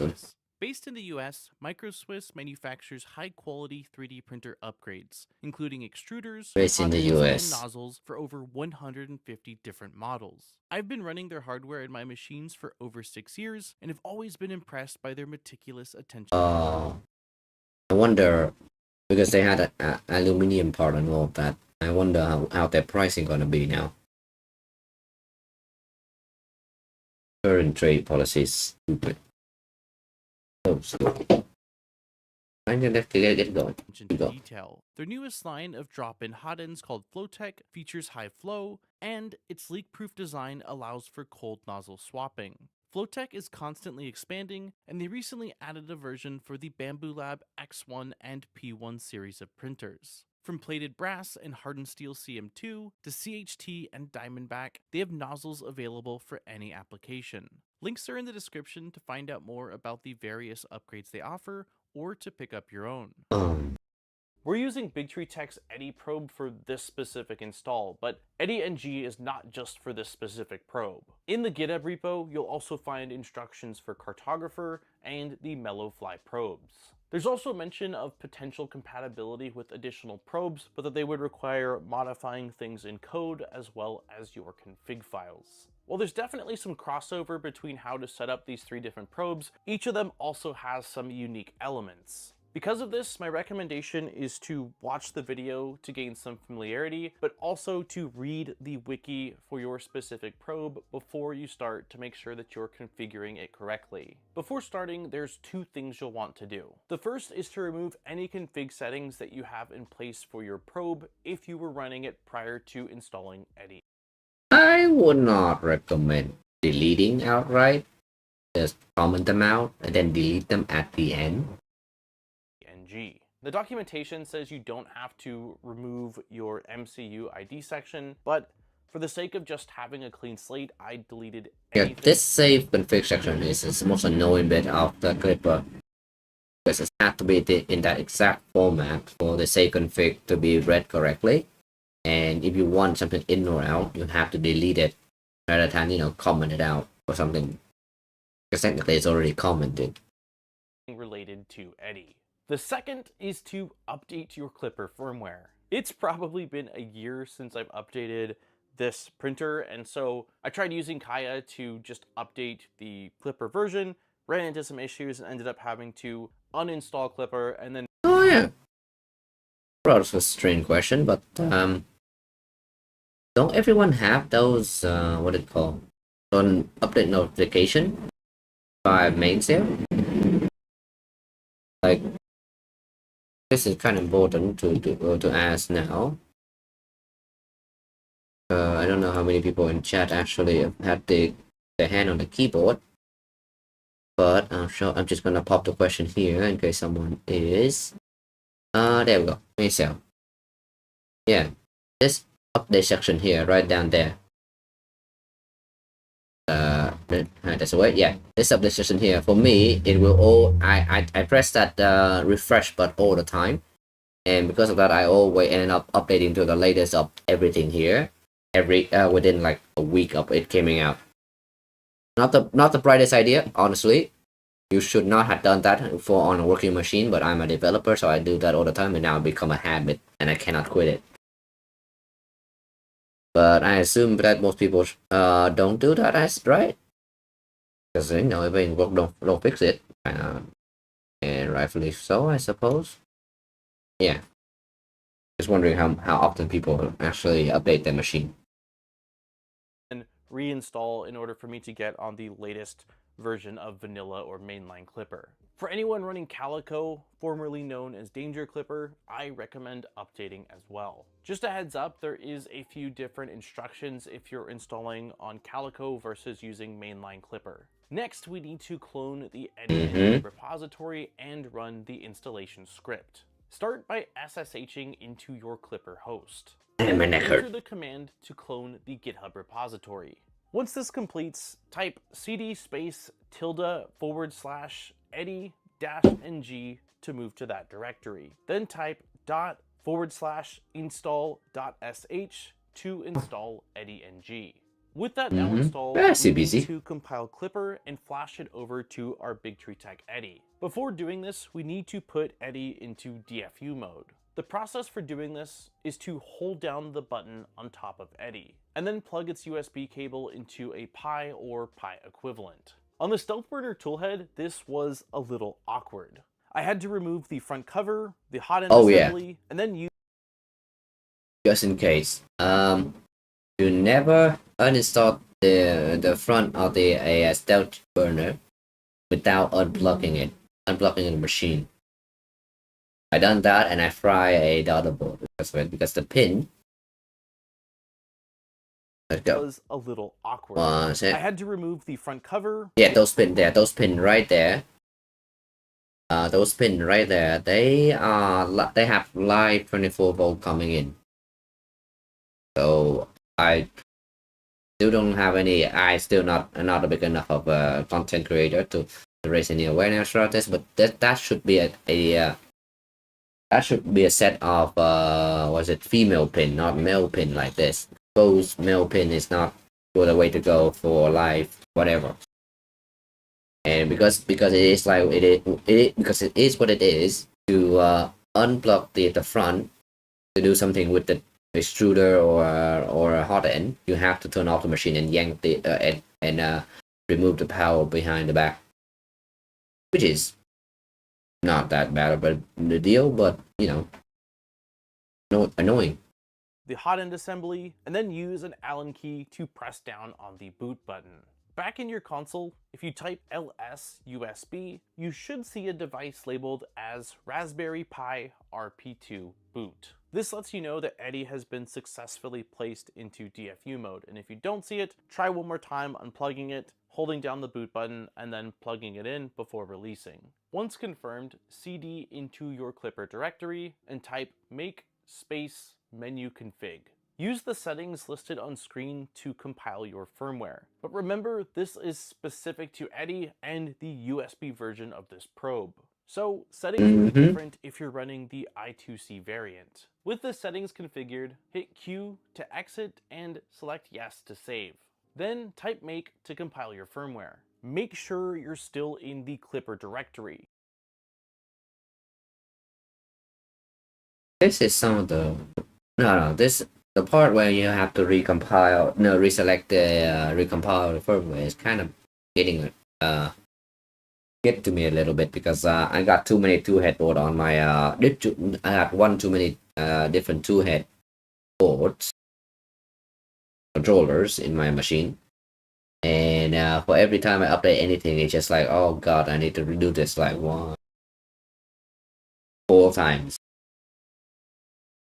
And enter the command to flash the firmware. We get annoying because you don't remember the settings, so you had to go and dig for the document to find that. Matched with Bigtree Tech's instructions. But if your ID ends up being different, change it in the make flash command. If all goes well, your flash will be successful, and entering ls//serial/by-ID/* will list your device's MCU serial ID. Either leave your console window open or copy and paste this to a separate text document so that we can use it in just a moment. Next, we need to copy the config section from the Ender ng GitHub over to our printer.cfg file. The first thing we need to replace is the serial ID with the one we got just a moment ago. In addition to this, we also need to enter our probe's X and Y offsets. This is the distance that our probe is mounted away from our nozzle.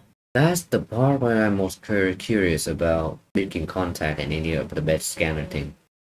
Because it's not because in a nozzle probing system like Voron tap, there's no XY offset. Where it's tap is where it's tap, where the nozzle is.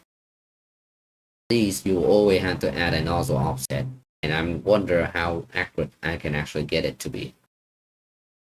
For the Stealth Burner, this was an offset of 0 in X and 20 in Y. I already had a bed mesh section set up in my printer, but at the very least, you'll want to make sure you have that configured. Based on my experience with Eddie NG during the Tic Tac printer build stream with Steve Builds, along with this install, the height distance from probe to nozzle seems to have a more specific requirement to it. For the Bigtree Tech Eddie, the recommendation is to have the coil mounted 2.95 millimeters above the tip of the nozzle. Subtracting the 1.2 millimeter thick shell of the case, the distance is right around 1.75 millimeters. I adjusted my probe to be right around this distance and had the initial calibration fail. But a slight bump up passed, and it's been working well since. So if you do happen to have issues with the calibration process, play around with the height of your probe. The calibration...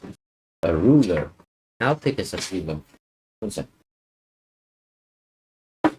One thing that I also noticed about the beacon as well, this you need like 2 millimeter between the nozzle and the ruler, right? The metal ruler is 0.8 millimeter thick. There's a PCB ruler. So 1.2. So the stack of these two is 2 millimeter. I'll keep that in mind. Well, 197 millimeter. 197, so add a piece of paper and that should be 2.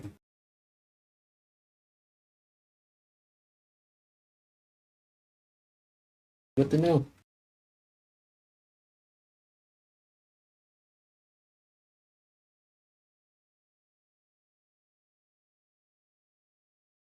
The process itself is pretty simple. Enter the probe Eddie ng status command into your Clipper console. This seems to always display a 0 frequency value for me the first time I enter it, so try entering it a few different times. What you should see is something similar to what's on screen. Oh, that zero status there is one of the things that it's not different. This is a completely different use case, but I got the same problem with the probe, the calibration probe, where you have to enter it several times before it actually detects it. Yeah, that's Clipper for you. Status saying and also for you guys, it's all done in the software, so you don't have to worry about it. Into the console to home your X and Y axes. Then heat your bed to 50 or 60 Celsius and then manually jog your toolhead over to the steady bed. Next, input the probe Eddie ng setup command to run the setup process. This pops up a window where you'll jog your tool head down and perform a paper test. For anyone not familiar with this process, grab a small piece of printer paper and move it back and forth under your tool head as you jog it down. Once you've made contact and can no longer move the piece of paper, make small adjustments up or down until you can feel the nozzle on the piece of paper, but you're still able to And the probe move failed. it. The EddieNG instructions specifically state this doesn't have to be super accurate, so get it within range and then hit accept. When you do, the process will try to find working parameters for your probe. Wait, no, If the probe didn't successful, fail. you'll get a confirmation message in your console or an Oh, it's error finished. message if it fails. If it happens to fail, it should tell you what the issue is in But let's that finish the error video. message so that Let's you can finish the try to video address before we it. go there. Now we're ready to try homing our printer. Make sure to have your mouse over the emergency stop button and clipper if you notice something going wrong, like the tool head not stopping. Enter G28Z to home the machine, and if all goes well, you'll have a successful home. Another recommendation is to use the probe EddieNG probe static command. This can be entered into your console at any time to get a Z height reading from your probe. I move my tool head from 5mm to 4mm to 3mm and then 2mm, entering this command each time. The 1 to 3mm height range is supposed to be the most accurate, and I found the reported value to be 0.03 to 0.05mm off roughly. This has worked well for me, but if your reported values are way off, try running through the EddieNG setup process one more time. The last thing to check is that tap is working. Enter the probe EddieNG tap command into the console to probe with your nozzle. If you happen to get an error here, you'll need to check the troubleshooting section of the documentation. If successful, move your tool head down to Z0 and grab a piece of paper to see what the gap feels like between your nozzle and the bed. If you can move the paper and feel the nozzle without too much friction, then your settings are fine. But in my case, the nozzle was too close to the bed. Using the probe EddieNG set tap adjust Z value command, you can Wait, set can I not use the normal set the G-code offset and then save?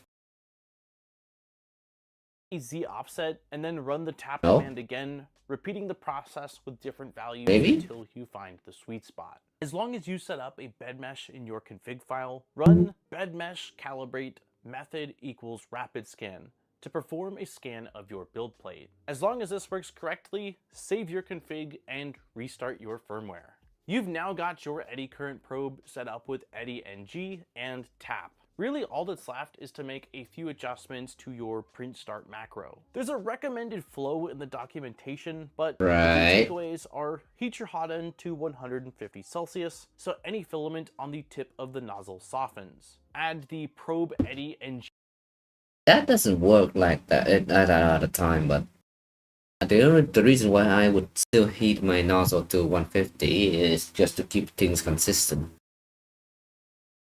Like if you probe in a hot day, it will be 32 degrees Celsius in your room. In the cold day, in the UK at least, it will be 2 degrees Celsius. That amount of difference is going to change your Z offset quite a bit. That's why I like to heat it up to 150, because 150 does not soften ABS that much. Not enough for it to matter. And it definitely doesn't do anything for PETG CF. So yeah, so you know, tap command. still gonna do Set it, your but bed mesh calibration different to reason. rapid scan if you plan on meshing before each print. I'll have my current print start macro on screen as reference for what's been working well for me, but I still like to tweak a few things. With this setup, I get a super accurate The sight of a macro that does not meant to work on every machine out there. I miss that day. I miss the day when I can just have a simple macro that works for my machine and only my machine.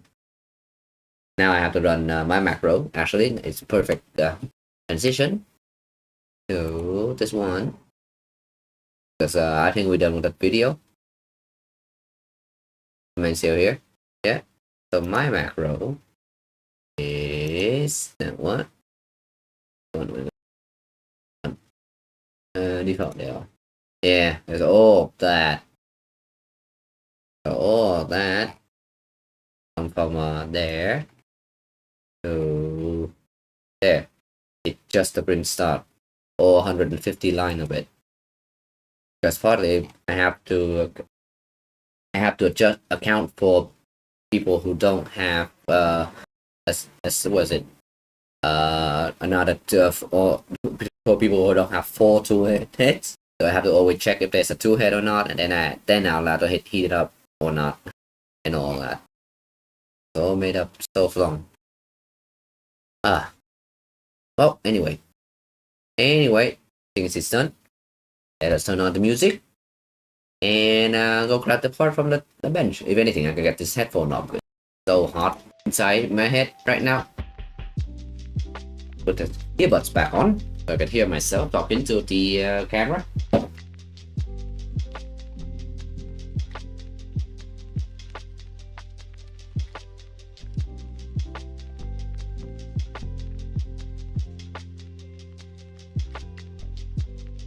Ooh, so small.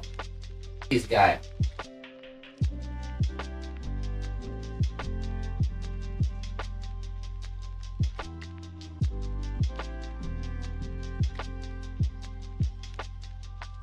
Small.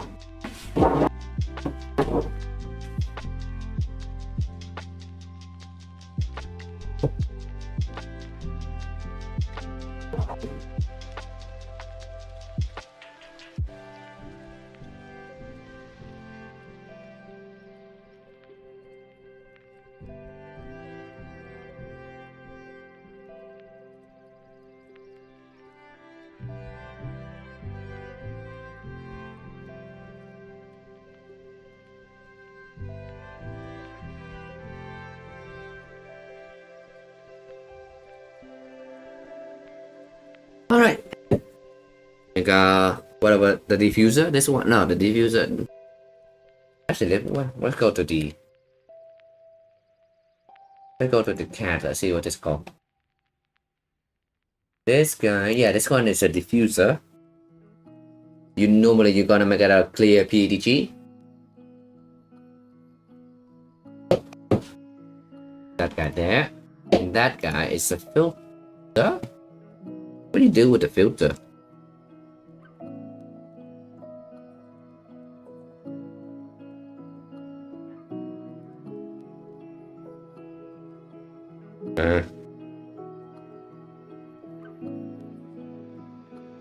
Assuming the filter go over the diffuser, like that. Okay.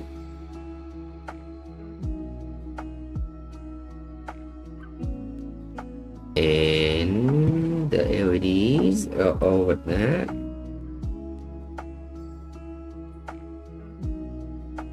More. Pizza here.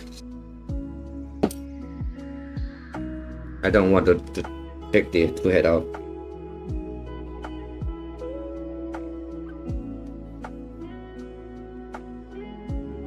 I don't want to take this bit off. It's just want to try and avoid it.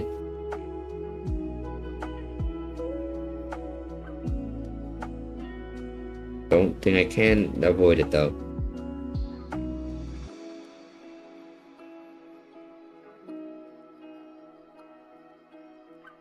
Let's try it though.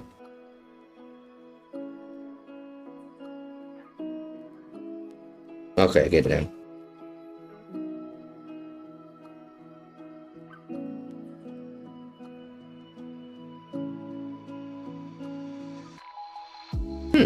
These diffuser, these carrier does not have the same what it called locking mechanism as the normal Stealth Burner does.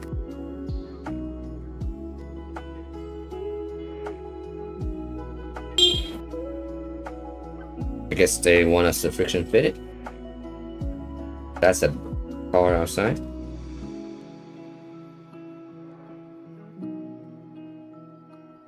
Yeah, friction fit just fine.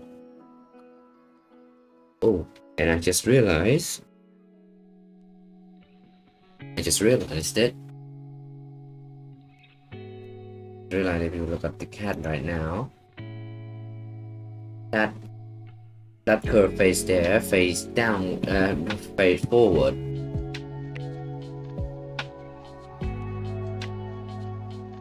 Oh, this is gonna be a pain.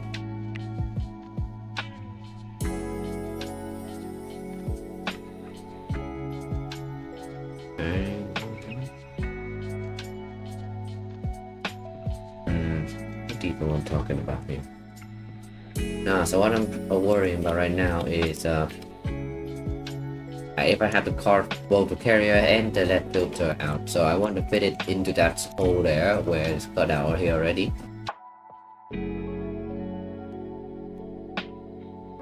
But this is like 2.2 millimeter in depth. Now magnet is 3 mil, so I need to get another 0.8 in there.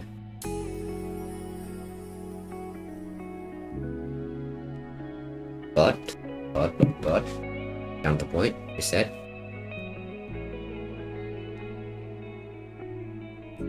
Really, because I had that I did not consider the depth of the diffuser of the filter.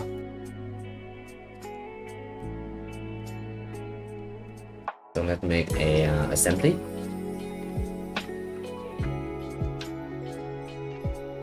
Yeah, and from which I shall add. Nope.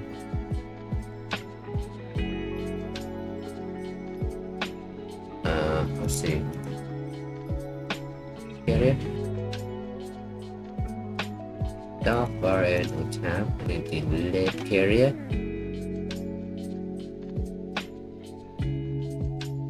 No, the diffuser go first. That's the matter. That's the money shot.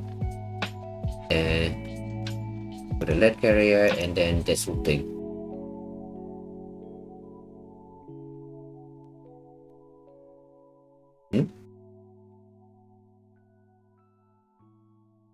Alright, so they didn't explain how to get this thing off once you put it on.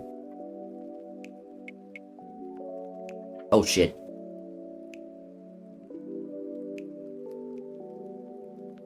I think it's in there now. I can't get them off now. It's just there's no way for me to.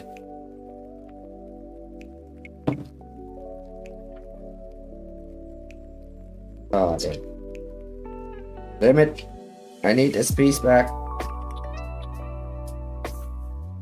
Oh no, it's coming now. Nice. Well done me for having good high tolerant machine.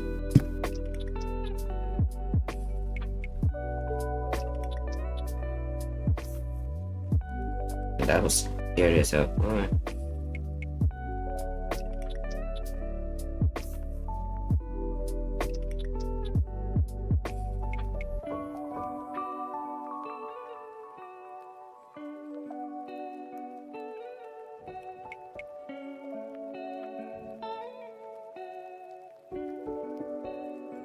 Trying to separate the diffuser and the filter. There.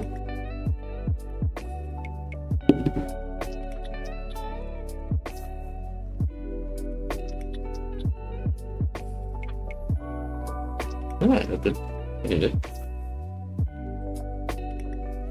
You to the report, chat, no worries.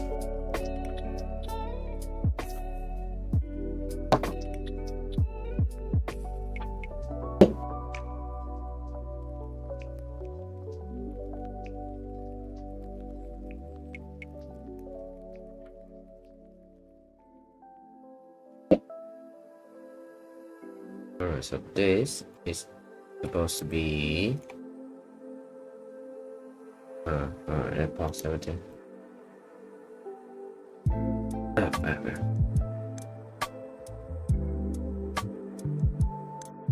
Face need to meet with face. Okay.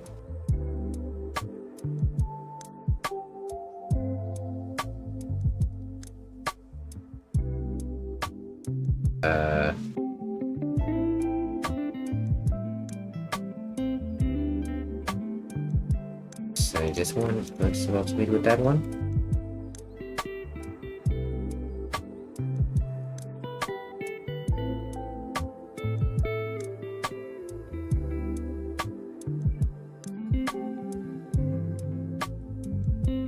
these two should meet as well. Probably after. Okay. Oh. Yeah. So this other piece can go away for now. So we don't need it.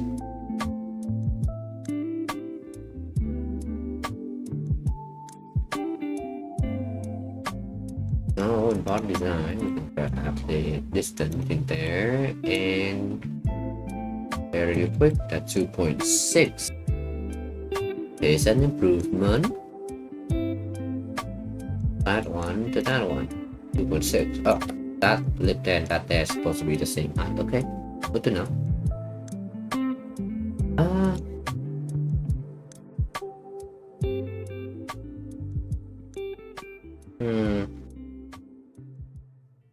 Can we just carve a 3 mil out of this whole thing? Yeah, I reckon we can.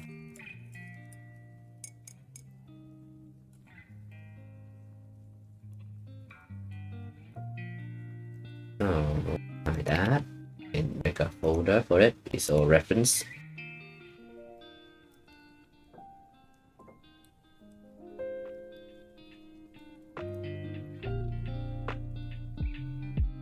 Yeah. And from that, I want to grab the diffuser.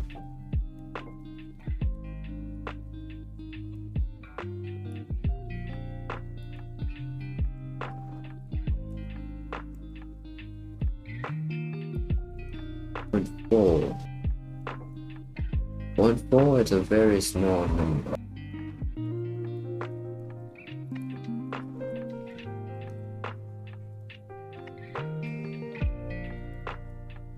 I'm thinking maybe I can get away with just reducing the depth of the carrier here for not that much.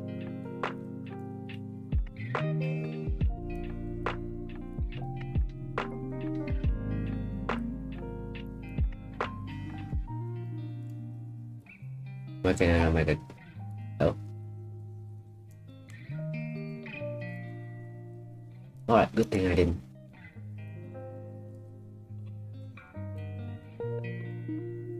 Yeah.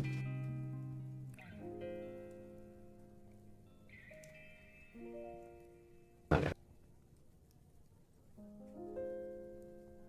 Wait, why can't I make a copy of this?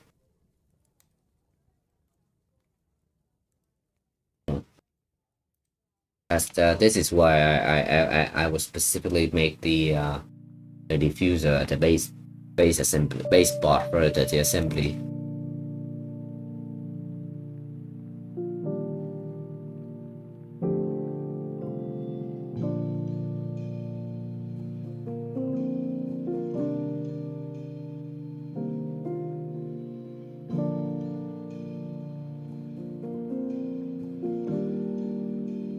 And the carrier.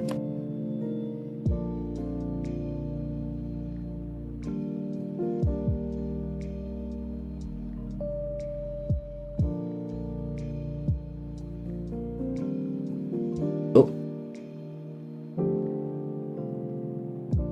One sec.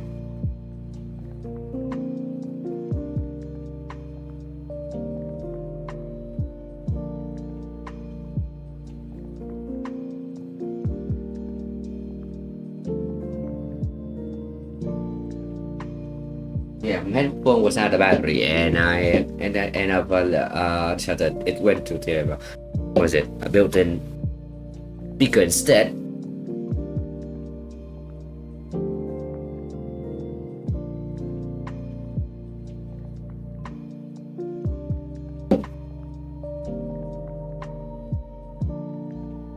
That all right. I'm gonna build a. Let's make this plane.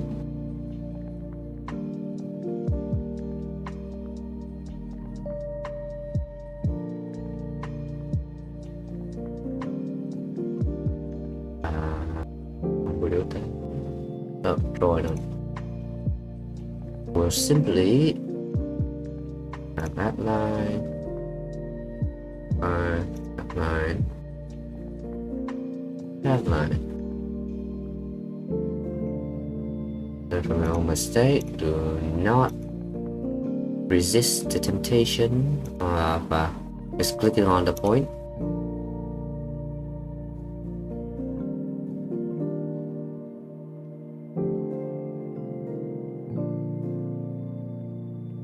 Then what we do is that we use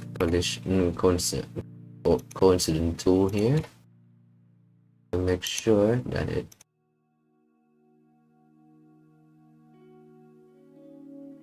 and to make sure that if we need to get rid of the anything from below or the what it called condition, like we can do it.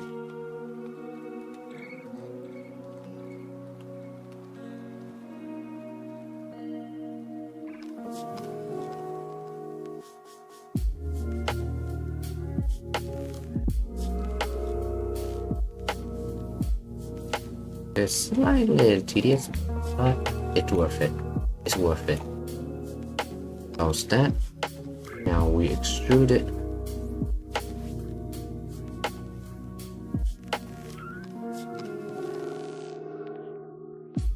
Through that.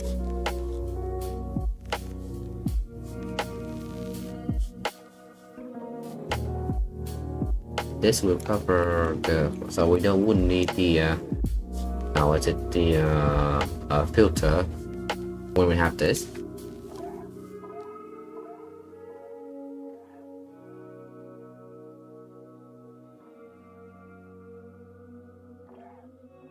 All in one piece. And next, on the same plane, I want to cut out the magnet holder.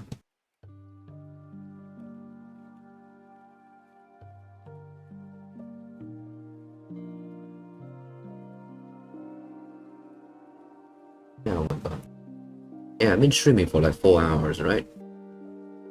Almost 4 hours. 50 minutes. 3 hours and 50 minutes. And I can tell. It is getting to me. So last we might need to cut this quickly.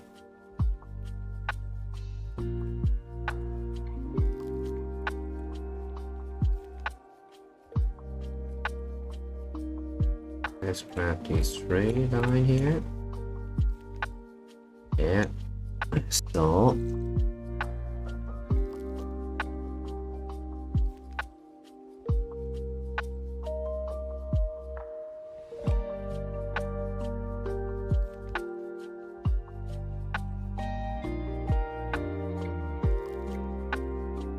we need a center. Oh, 3-point center here.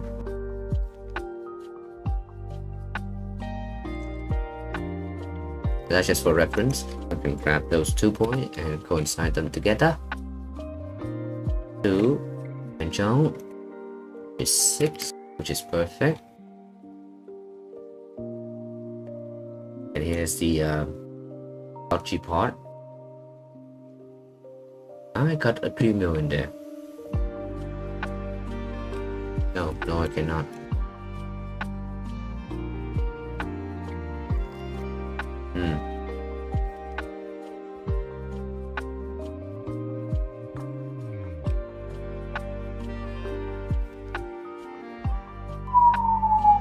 Technically, I don't.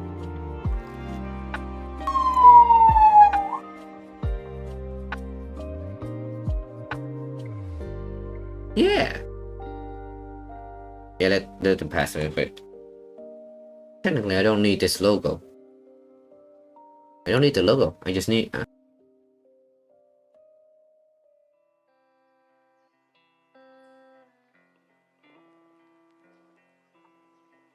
Okay, so instead of doing that, I'll just reference it. And because I can't just really talk about referencing, I reckon reference that.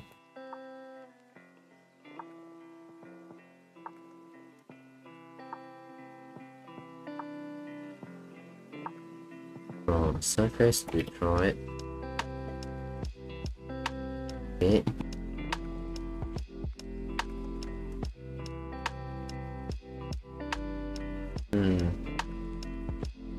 Trying to think of reason why This may not work.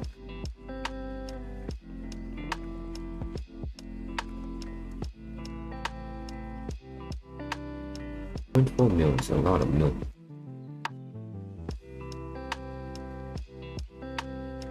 Alright, but I can't take. Oh, I need. Yeah, we'll figure out whether it's working or not. Just a second.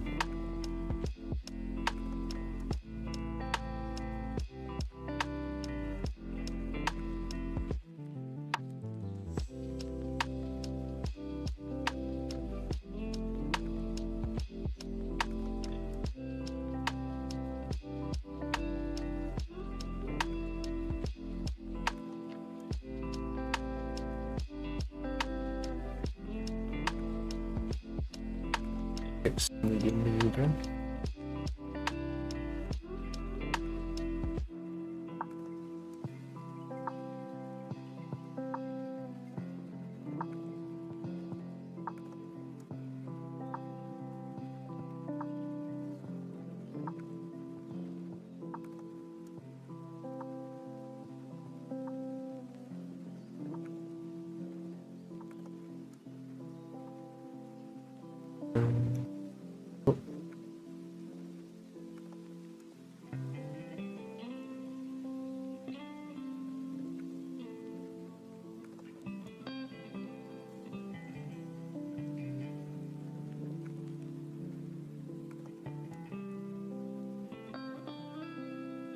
I just spam some C word there. The C key here.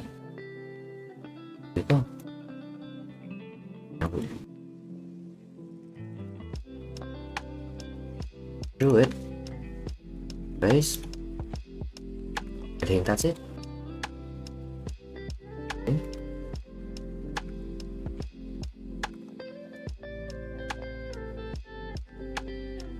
So that had that extra bit free on the front here.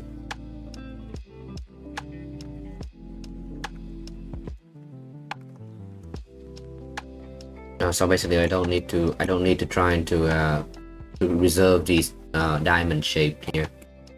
I just need the carrier itself.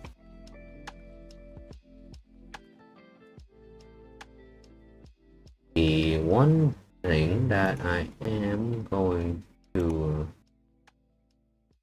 planet carrier.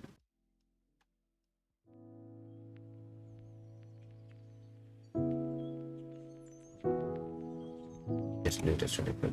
Frame him popping out. Need to go to have a break soon. By soon I mean like 2 minutes. 4 o'clock.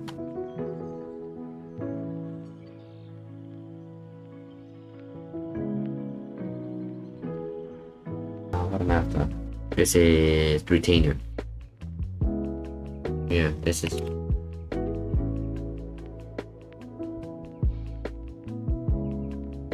How did I spell that wrong?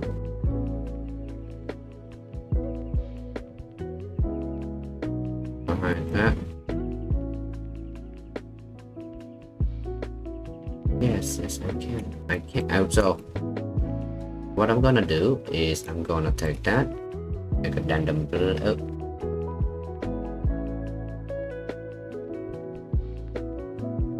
Create a random plane. Take that random plane and cut 0.4 millimeter that way. 0.4. Yep, and that's it. That's all there is to this. Plain and simple.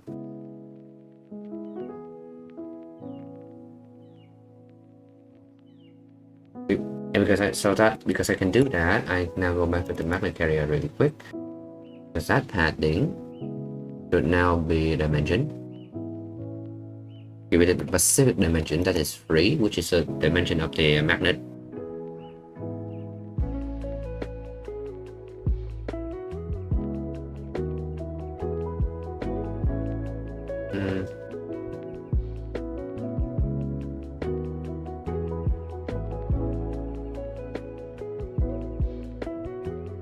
We want a little notch here so that we can pull this thing out. I think I want to do that.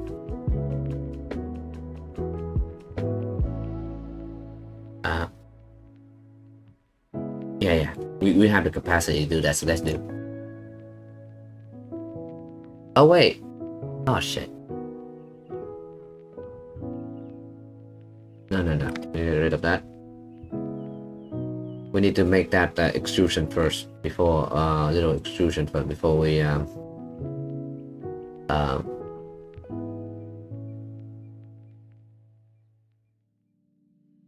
cut things.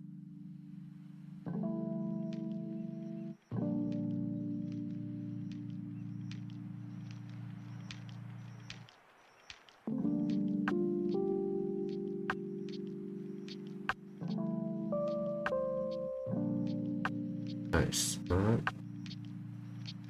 whatever.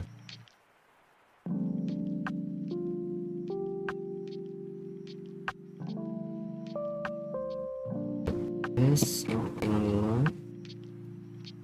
yeah, that's the smallest way to do this.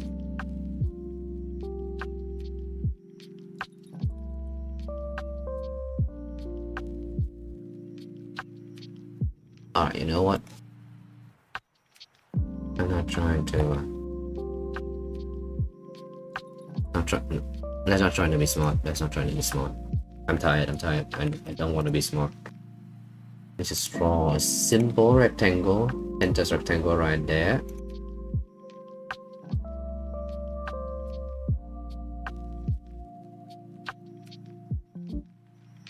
Going up that much.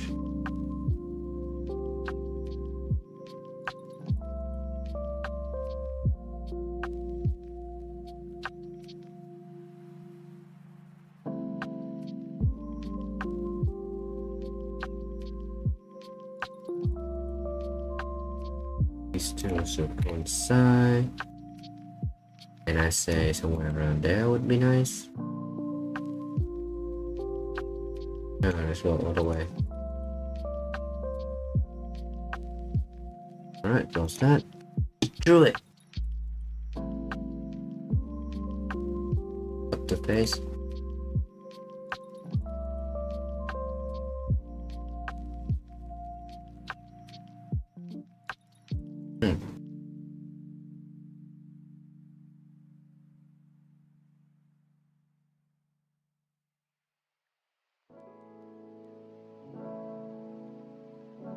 Oh my god. Really about this little notch in here, no. Oh.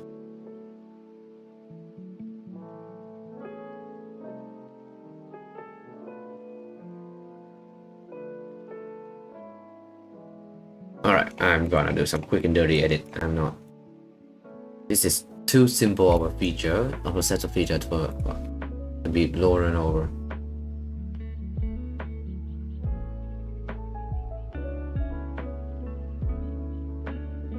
So 0.5 here, cut the 0.5,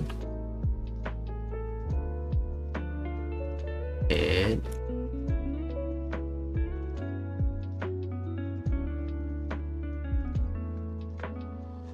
that I can extrude it to that face. What? That face. Alright, let's do that. I don't know what happened there, but yeah, that's it. That's good. Alright.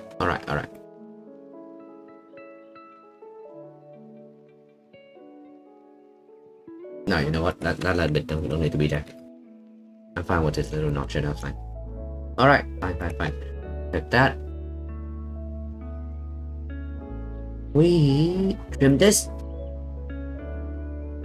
0.4.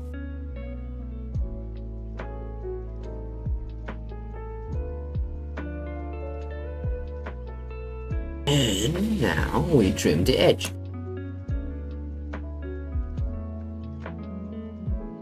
We trim all the edges.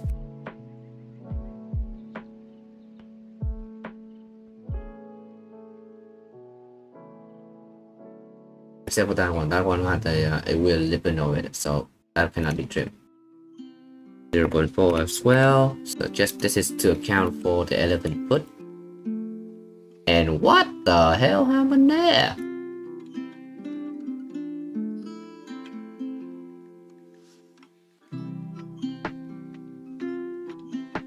Read this? What read this?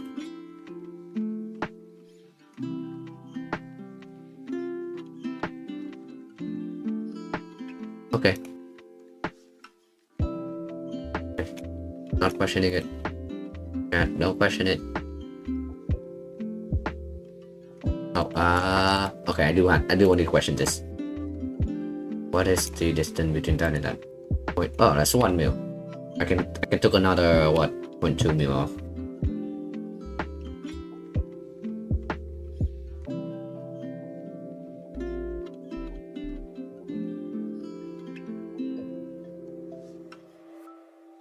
No.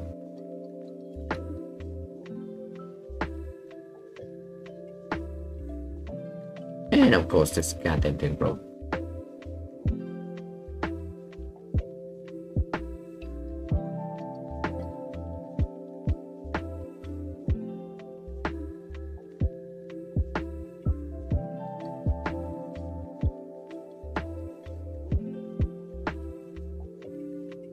Quickly, it's oh, come on.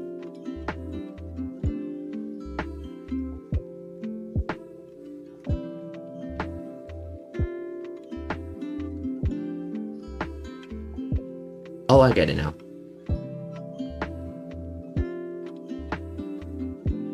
This need to be 0.4 still. I cut the wrong angle.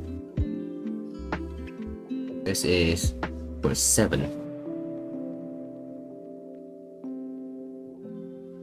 It's not free cut, that's me. Because if the chamfer got all the way to that point, that it go wrong. That's what gone wrong. And what I end up was editing there was the how much shorter do we want this piece. That was what I changed, not the one I was planning to.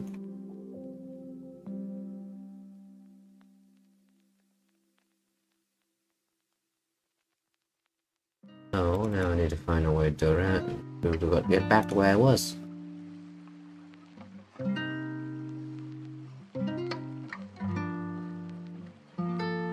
Oh. Alright, get rid of that really quick. But this guy, I don't want it to touch that.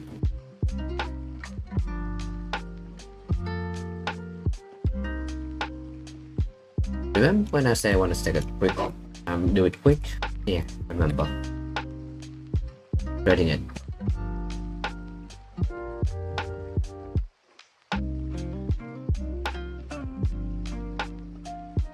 Threading every bit of it.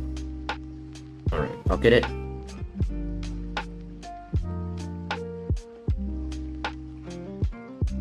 Yeah, the reason why you don't do these kind of pockets because of that.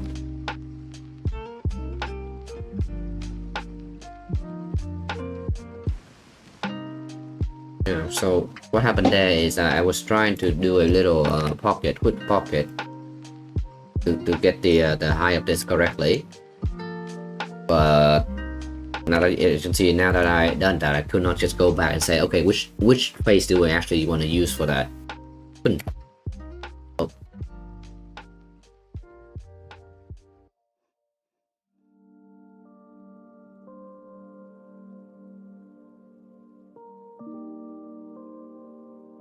Yeah.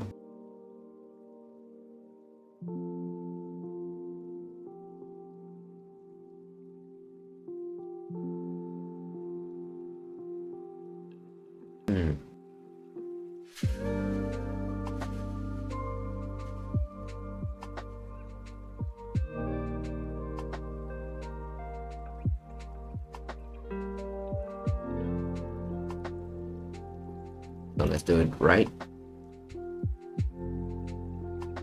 I'm gonna stick around just a little bit longer.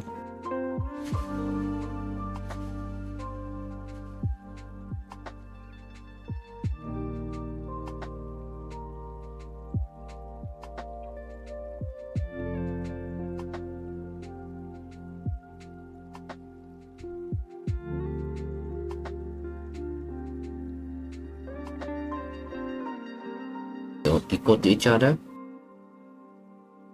Make it easy for me to do stuff. Equal to that. Dimension 0.8.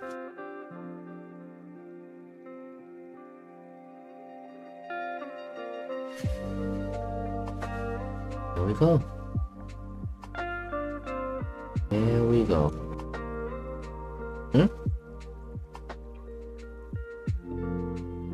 Hey, is it me or there's a weird lip here and there's none of that over here? Am I crazy?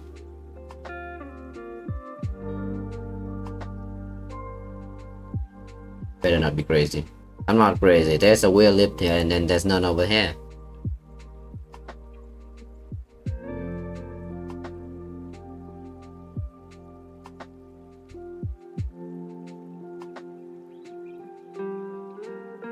The non-symmetry. I cannot see it.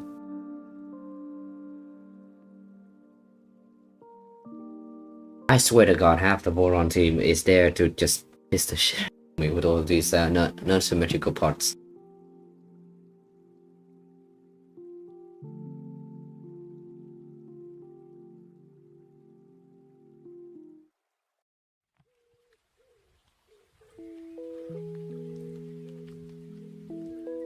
Yeah, they got a little thingy there, not over there. Now it's just like, God damn.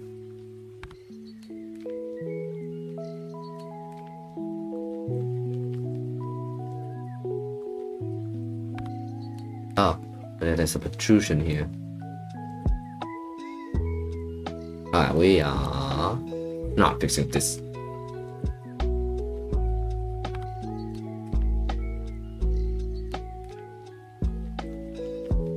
I'm so not fixing this. Just gonna take that.